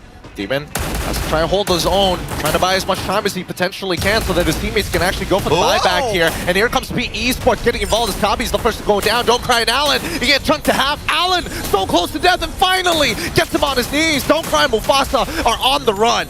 P Esports seeing an opportunity, not thinking twice about it at all as they push on in, looking for those numbers on at the expense of GOW and Heavy, but also not going in for the full-on commit.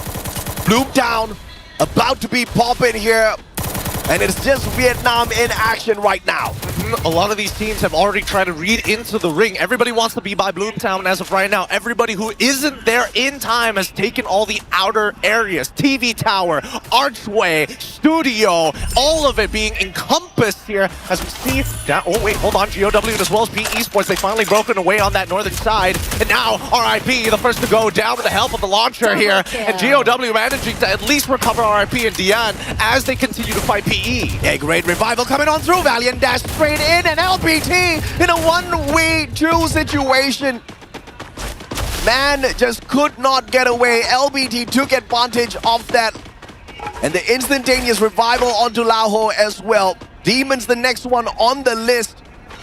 But RRQ slowly but surely circling on in. Now the teams are starting to have a little bit of a theory that it is all going to come blooming down here in Bloomtown by the final circle. So everybody's picking their defensive spot and parking themselves fast. Yep, they're realizing that a lot of the population is going to be on this side. There's a good chance the ring is going to pull towards their side. Falcons still on the outer edges here, but now we look at Fluxo trying to control this one control point here, and R7 is actually dropping pretty near them. Do they notice it? Do they have the angle? And it looks like Butsin was watching the entire time. Even MT7 making sure that their backs are going to get attacked right now, and that's going to spark the entire team to start taking this fight and making sure that R7 doesn't get free shots in. Smart defense here by Fluxo, just pulling up those glue walls, blocking off the window, and you can very clearly see the team booster bringing into full effect. Extra layer of defense on those glue walls as well, just to keep them a tad bit safe for a little bit longer. Clearly one of those teams that are looking to survive all the way into the final circle and complete their run.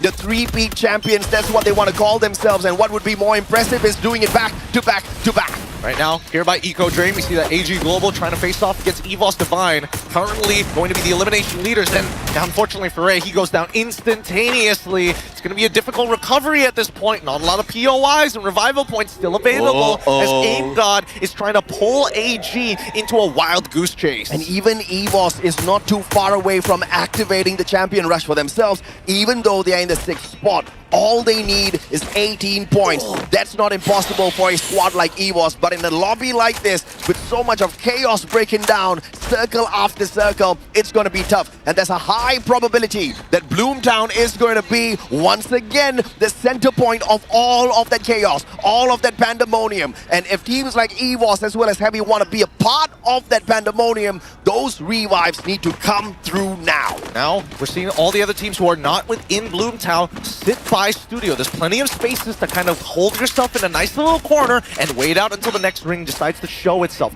From this point onwards, we do see revives coming in from EVOS at the very least, but here, Team Solid now taking some pot shots as they're trying to break the defenses and slowly start sieging as they harass. 59 already down on his knees as Leon trying to heal back up. Trap is nearby. He's trying to cook up a beautiful nade, right position, and it forces him out. They've taken him out. Vit9 about to get eliminated as well. Pal 7 and VitNextB, the only ones remaining. RGS, FGL, these boys are pulling out all stops here to put an end to E1. Pow, backing away. Good glue wall by Nyx just to play a little bit of recovery here. Valiant dash in, and too easy for the man, M590, to potentially put E1 at risk of elimination. Just one more survivor left in here. The day has not been kind to E1. No, it has not. Now we see the potential contenders here. RRQ, as much as they have the grievances against Fluxo, they were able to deny BRU in the previous match from actually getting anywhere close towards the top circle. Now, here against Fluxo, it might be the same recipe all over again, just depends on where this ring pull is going to be. Don't Cry is about to cry, because AG Global circling on in, and they are about to catch him with his pants down. Saifa's looking to do it all on his own. Don't cry though. Manages to sneak away. Good glue walls, but Team SR cutting off the rotation. Man can't run away and he dies through the circle instead. What an unfortunate moment. And Heavy is out. They bow out. So far, they still got a couple of points at least. They stay above R7 and E1, but we'll see how long that's going to be the case because they're still alive. E1 has taken a lot of damage at this point. Still with 2 of their members, they're looking for a way to kind of recover back to full. R7, on the other hand, looking to chase them down. However, GOW has been sitting by Studio for a good period of time, and this has allowed AG to actually come out from that southern side as we see the next ring pull towards right on top of Studio. We're moving away from Bloomtown. Narrow plushie thrown at Dew.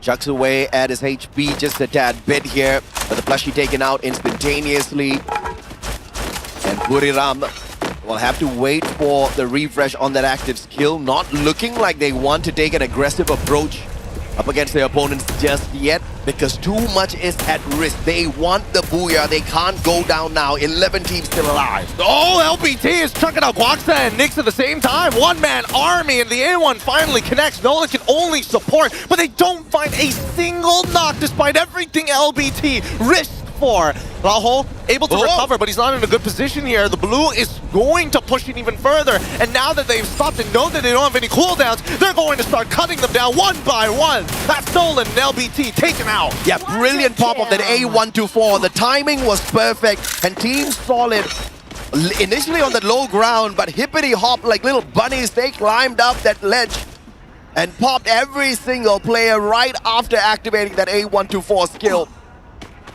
Brilliant play. PE Sports, on the other hand, just chilling outside the circle. Team Booster once again in effect.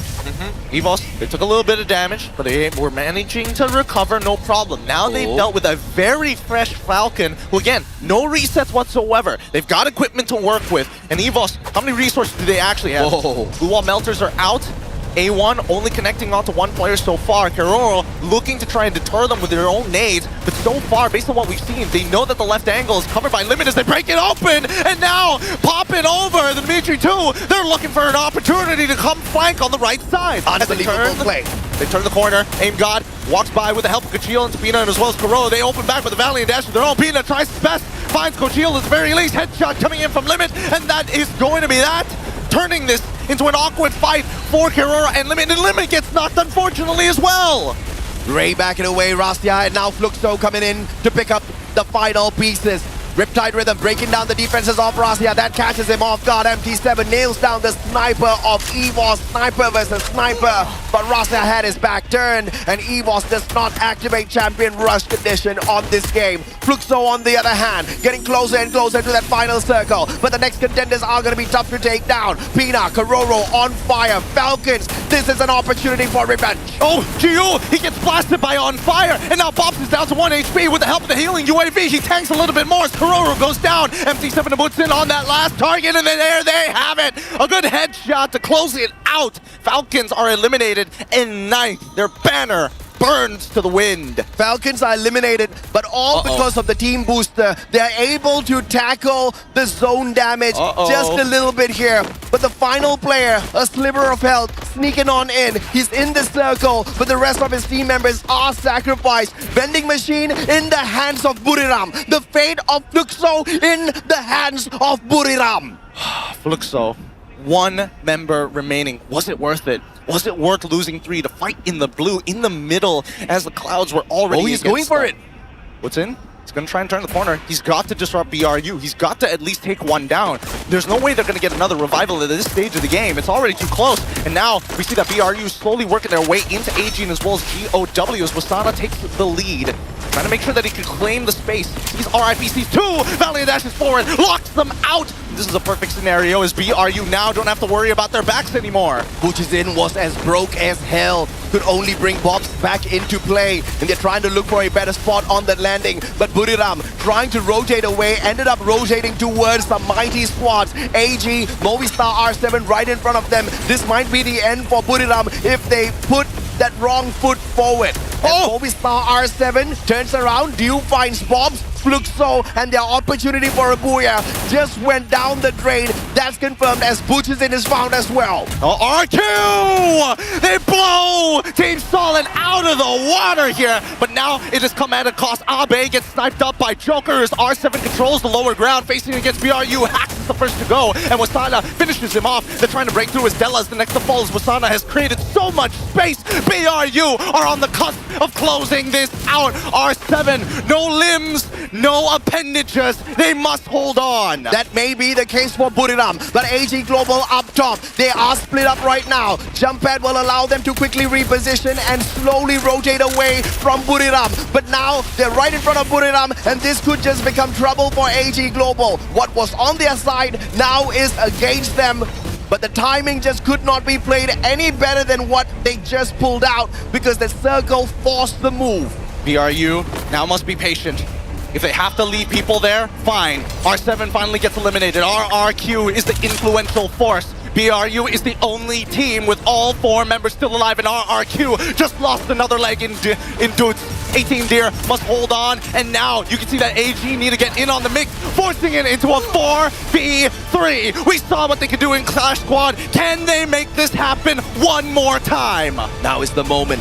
Baros circling in. Oh! Moshi, we were looking for him to wake up. He wakes up for sure. Dew on the opposite end, towards the right-hand side. Can't flank around. Wasana moves in to finish him off. Dew goes down as well. Buriram already have activated the champion rush condition.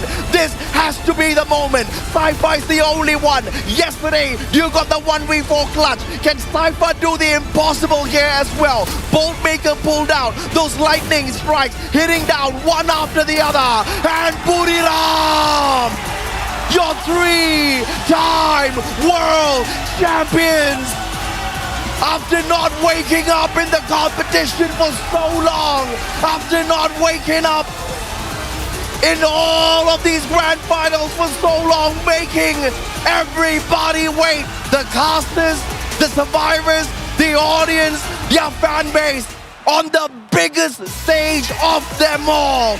The boys get it done.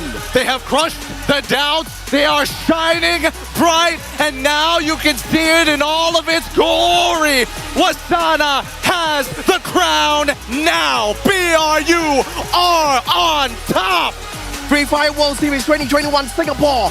As Phoenix Force, they got that first trophy.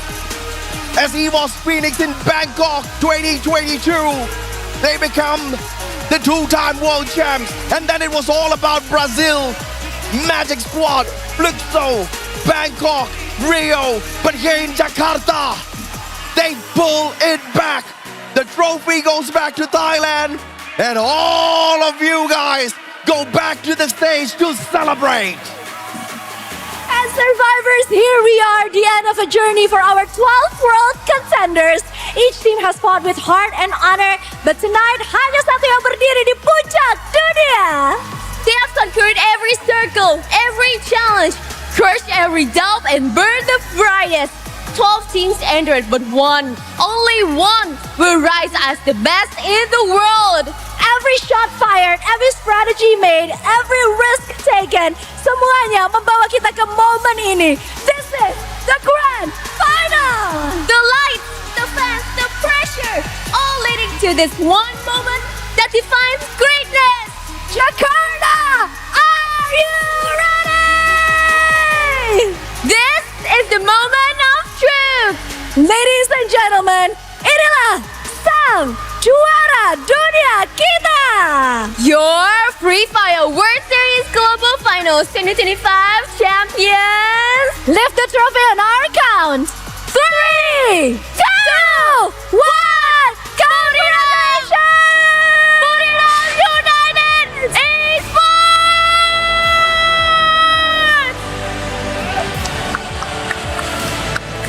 This is your Free Fire World Series Global Finals 2025 champions.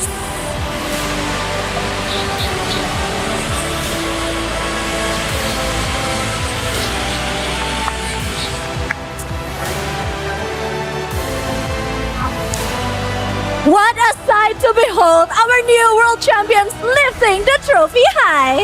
A moment they will remember for the rest of their life. But before the celebrations continue, it is time to make this victory official. And now, to present the champions mock check, we would like to invite Mr. Christian Franciscus, the game producer of Garena Free Fire Indonesia, to join us on stage. Let's give a warm applause for our VIP.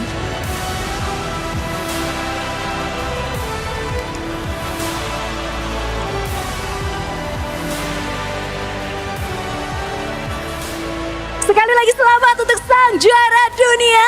You've just made history on the world stage of Free Fire. From hundreds of teams across the globe, only one had cursed all doubts and burned the brightest. Congratulations once again to our champions. Sekarang waktunya untuk sesi foto bersama. Jadi sekali lagi, mungkin teman-teman media bisa mengambil posisi terbaik ya. Let's capture this moment of glory.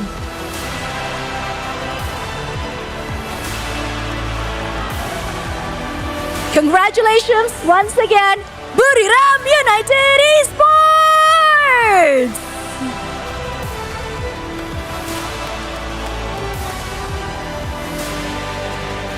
And now, it is time to recognize one player who truly defined this grand finals. The player who burned brightest under the pressure. Seorang pemain yang bersinar sepanjang pertandingan, tenang, presisi, dan selalu hadir di momen-momen penting. Ladies and gentlemen, it is time to announce the finals MVP of the FFWS Global Finals 2025. Alright, Booyah, who is your final MVP? Are you guys ready? And your finals MVP is...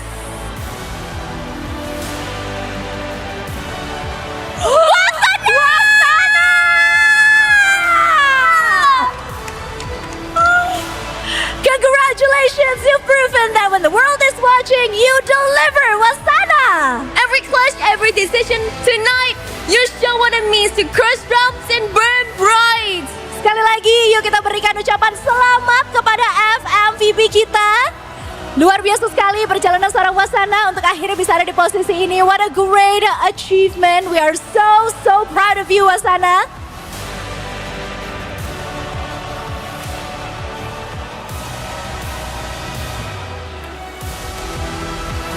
Okay, ladies and gentlemen, please join us in thanking Mr. Christian Franciscus for joining us on stage. Setelah foto bersama, kami persilakan untuk kembali ke tempat duduknya. And Yunsel, I think it's time for us to have a bit of a chit-chat with our champions.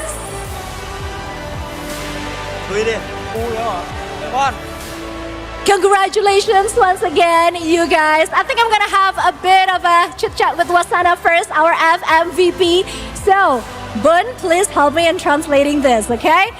You are finally a world champion yourself, just like your teammates. How does it feel right now, especially knowing that you're also the FMVP tonight?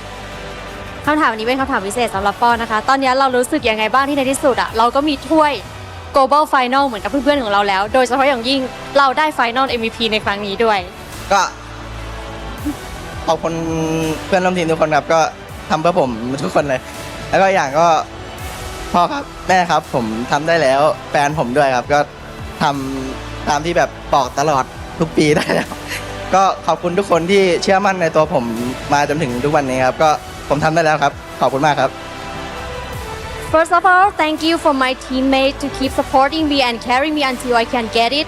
And thank you to my parents for supporting me and believe in me. I want to say that finally I can make it, especially for my girlfriend as well, and everybody to keep supporting us.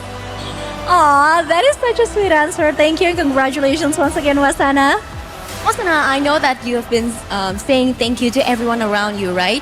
But I remember last year, you need to say something to your parents, and I think now it is your chance. So, would you like to say it in front of the camera this time? อยากให้ป้อนลองขอพูดอะไรถึงพ่อกับแม่อีกรอบนึงค่ะเพราะเหมือนคราวที่แล้วเราเคยพูดไปแล้ว ก็ผมบอกพ่อกับแม่ทุกปีครับว่าเดี๋ยวปีนี้เอาแชมป์ไปฝากอะไรก็ทำไม่ได้เลยแต่แบบวันนี้ทำได้แล้วก็แค่นี้แหละครับ I always say to my parents like, okay, this year I'm gonna bring trophy back home, but I always fail. But now I can finally say that yes, mom and dad, finally I can make it.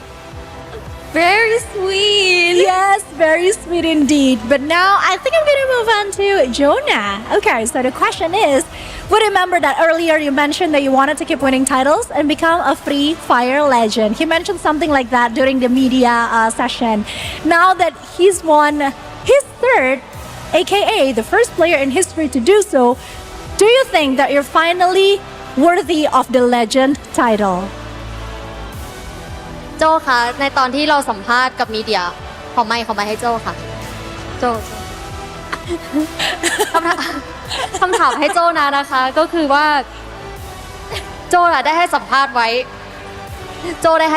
ไว้ว่าเราอยากเป็นหนึ่งในผู้เล่นในตำนานซึ่งเราเล่นมาแล้วถึง6 ครั้งแล้วครั้งนี้เป็นครั้งที่7ตอนนี้เรารู้สึกยังไงบ้างรู้สึกดีใจครับเราได้3แชมป์ด้วยแล้วก็ได้ใช้ทุกคนแล้วด้วยใช่รู้สึกแบบปลดล็อกหมดทุกอย่างแล้ว I feel unlock my achievement that finally we can make it like all of us we all won the championship before and now like we all can make it So the question remains, does he think that he is now worthy of the legend title? แล้วตอนนี้เราคิดว่าเราเป็นตำนานของฟรีไฟร์แล้วหรือยังคะแล้วแต่คนจะเรียกแล้วแต่คนจะบอกเราเป็นยังแล้วตัวเราคิดว่ายังไงอาจจะยังแล้วกัน Probably maybe but it depends on how other thinks about me on our eyes you already are Yeah to me he is already a legend of Free Fire. Okay, so I would like to ask one final question. Since here we have the crews back, Jonah there used to be a very perfect couple, and since the last year performance in Free Fire World Series, the fall season is their last championship, right? Yeah, so how does this mean victory? Like how important to them and how meaningful to them right now?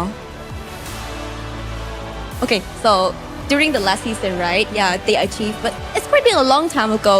So make it here to the world, to the grand finals. How does this victory meaning to them? คำถามนี้สำหรับเดฟูดนะคะบอกเดฟูดอะไรของมึงMe Yeah คำถามสำหรับเดฟูดก็คือว่าครั้งสุดท้ายที่เราเข้าไปถึงรอบ Global Final เนี่ยมันนานมากแล้วแล้วตอนนี้เราก็ได้มายืนจุดนี้ครั้งมีความหมายยังไงกับฟูดบ้างคะไม่ได้ยิน มีความหมายอะไรกับมุมที่เข้ามาอีกรอบนึง ก็ไม่รู้ครับแชมป์อีกแล้ว ไม่มีอะไรจะพูดมากแล้วใช่ไหม ไม่มีอะไรจะพูดครับ แชมป์ครับ I don't have much thing to say just want to say that become a champion again Wow. Okay. They're winning, right? They are the winning, so it's really easy to understand. Okay, so, oh my God, what an unforgettable night. The trophy lifted, the MVP crown, and history made right here in Jakarta. But I don't think we're done yet, Yunsul, because the World Championship isn't over yet. We still have a very, very important announcement to make coming up right after this. Yes. For now, let's go back to our casters. Take it away, guys.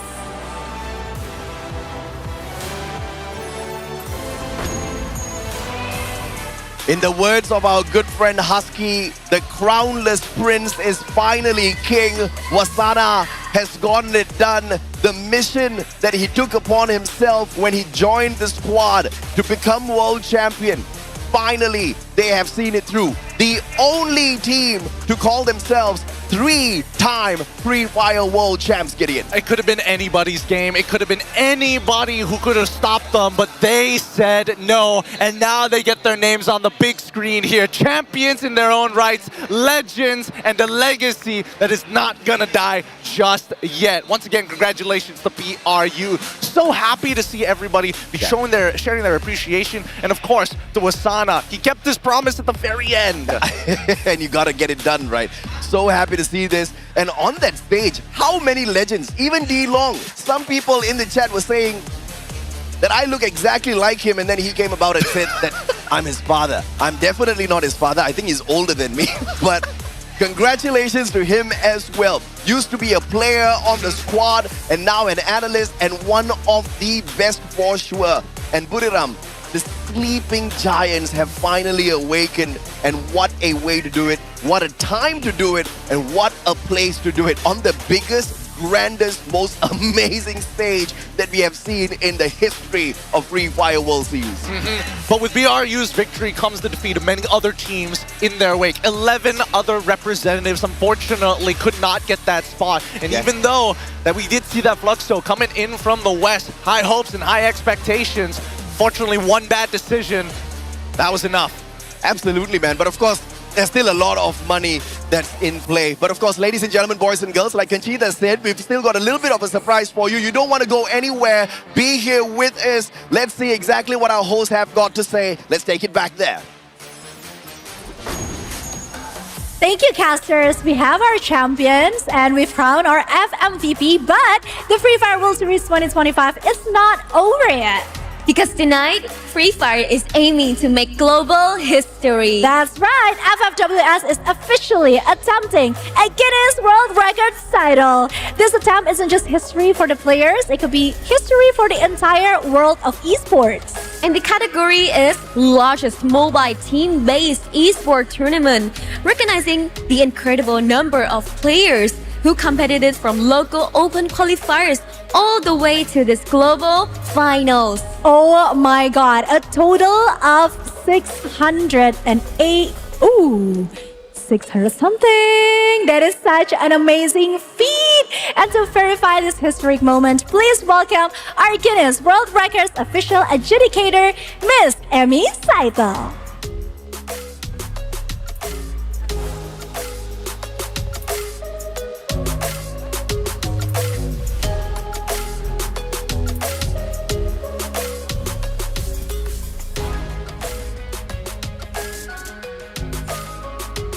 Hello everyone!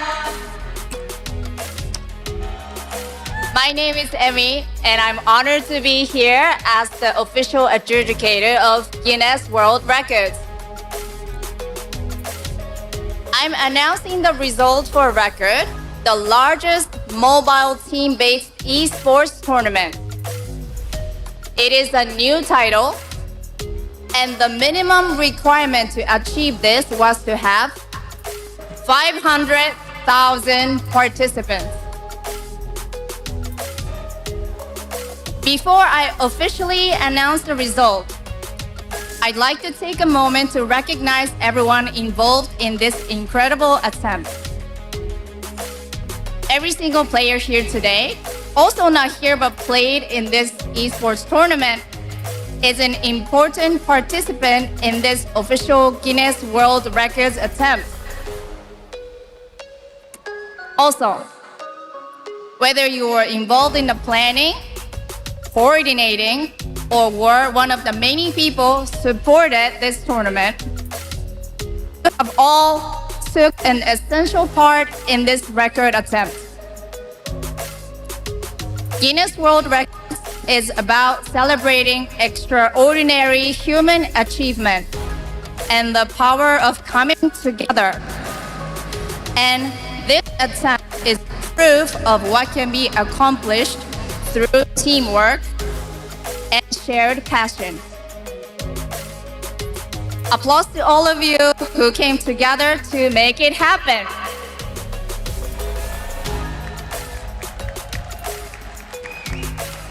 Now,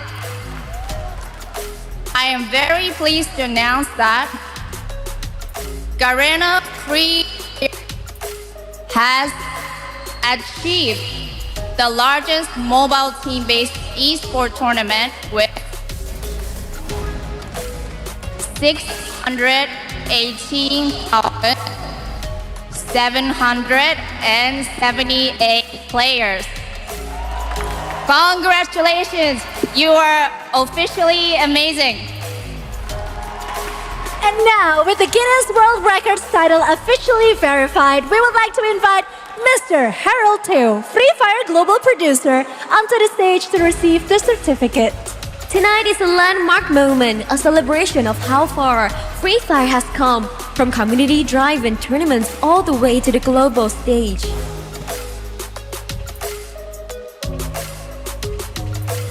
This achievement belongs to every survivor around the world. Players, teams, organizers, and fans who helped shape Free Fire into one of the biggest, mobile esports ecosystems on the planet. Miss Amy Saito, our Guinness World Records official adjudicator, will now present the official certificate to Garena. Now this is the official recognition of Free Fire's global impact, the largest mobile team-based esports tournament in the world. Now let's take a photo with our champion, shall we? Buriram United Esports, you may now join the photo session.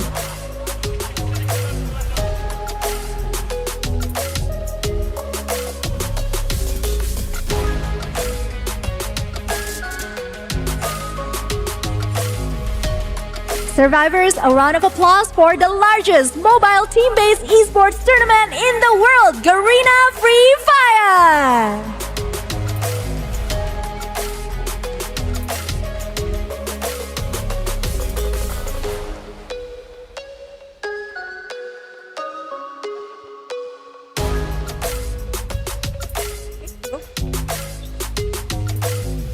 Congratulations once again to Garena and the entire Free Fire community for this incredible achievement. And of course, thank you, Miss Amy Saito, for joining us tonight and making this historic moment official. What a way to end the night! Global champions proud, FMVP awarded, and now a Guinness World Records title lock-in. Survivors, that is all from the stage. Casters, take it away and good night!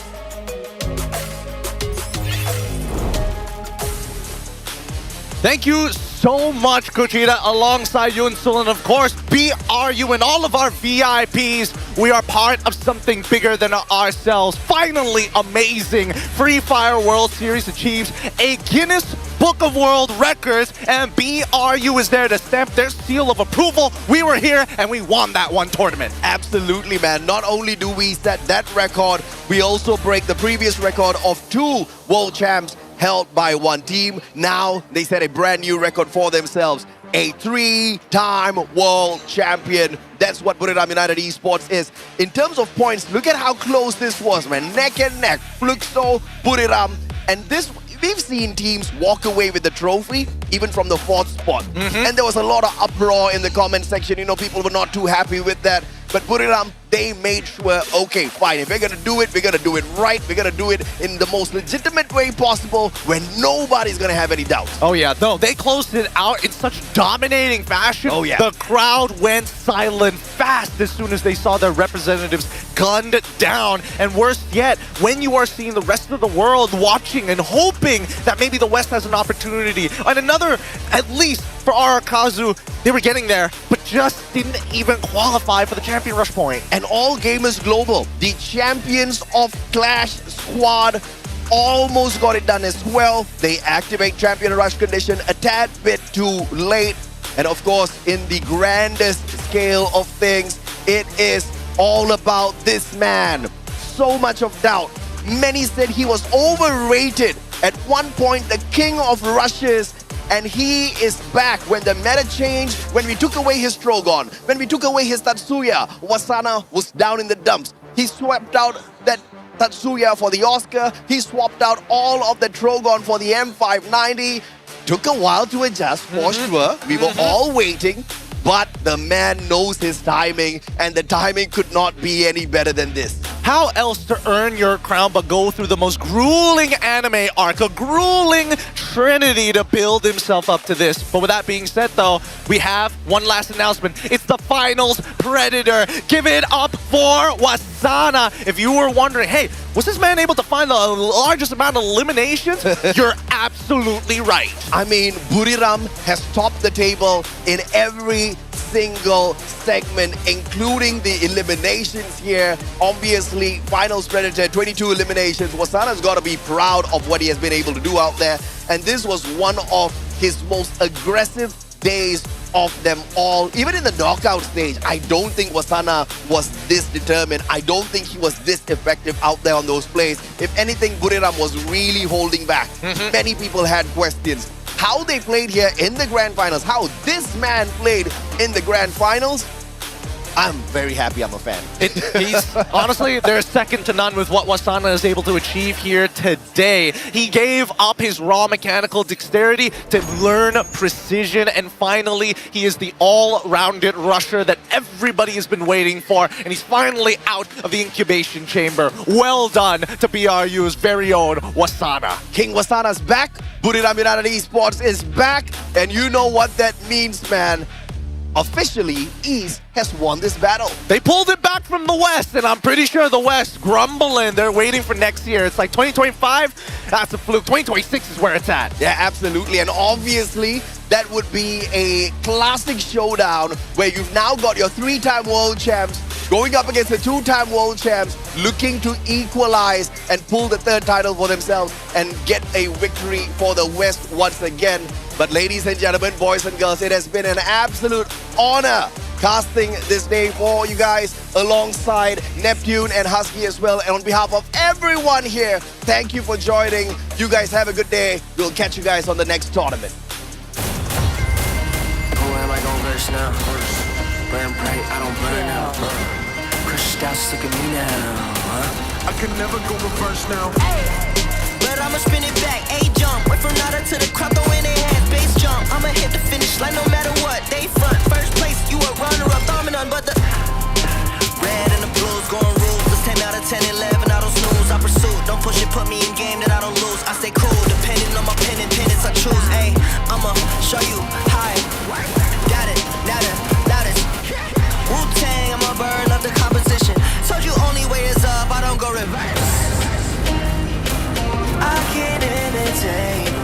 Will you do the same? Cause I've been ready my whole life. Only see my back, I ain't turning back on them. Wings on me, I'm higher.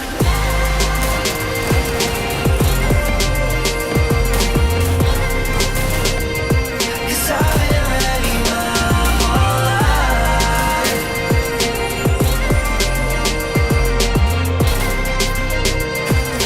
Wings on me, I'm higher. Who am I gonna verse now? Who am I gonna verse now? Show me what it's worth now. I pull up in the can't imagine. All these people wanna follow, missing in action. Paper planes, I'm a condos, made it from rapping. And I met role models. Thinking I'ma pass all the monogram on my body, the shit, shout out to Virgil. Know that I'm gon' beat them like the shit that I put words to. Mama and the internet, 2 things that I just learned through. Hit it out of the park, so there's nothing to reverse to. I can't entertain. Will you do the same? Cause I've been ready my whole life. Only see my back, I ain't turning back on them. Wings on me, I'm higher.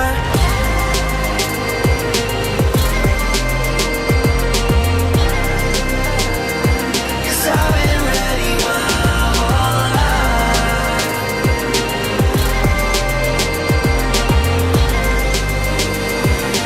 Wings on me, I'm higher.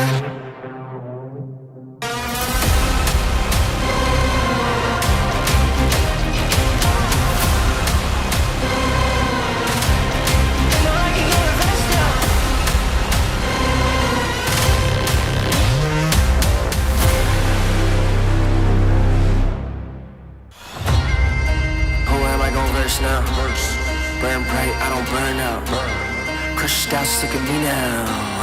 I can never go reverse now. But I'ma spin it back, A-jump. Went from nada to the crowd, throwing their hands, base jump. I'ma hit the finish line no matter what. They front, first place, you a runner-up, dominant, but the red and the blue.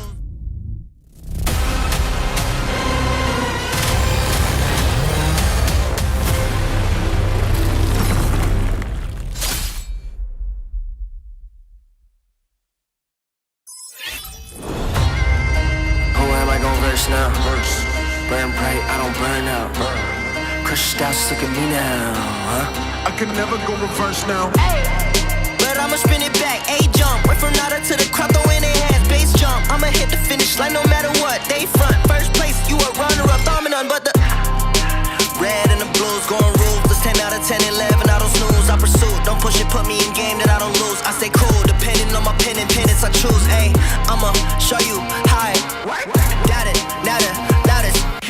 Wu-Tang, I'm a bird, love the competition. Told you only way is up, I don't go reverse. I can't entertain. Will you do the same? 'Cause I've been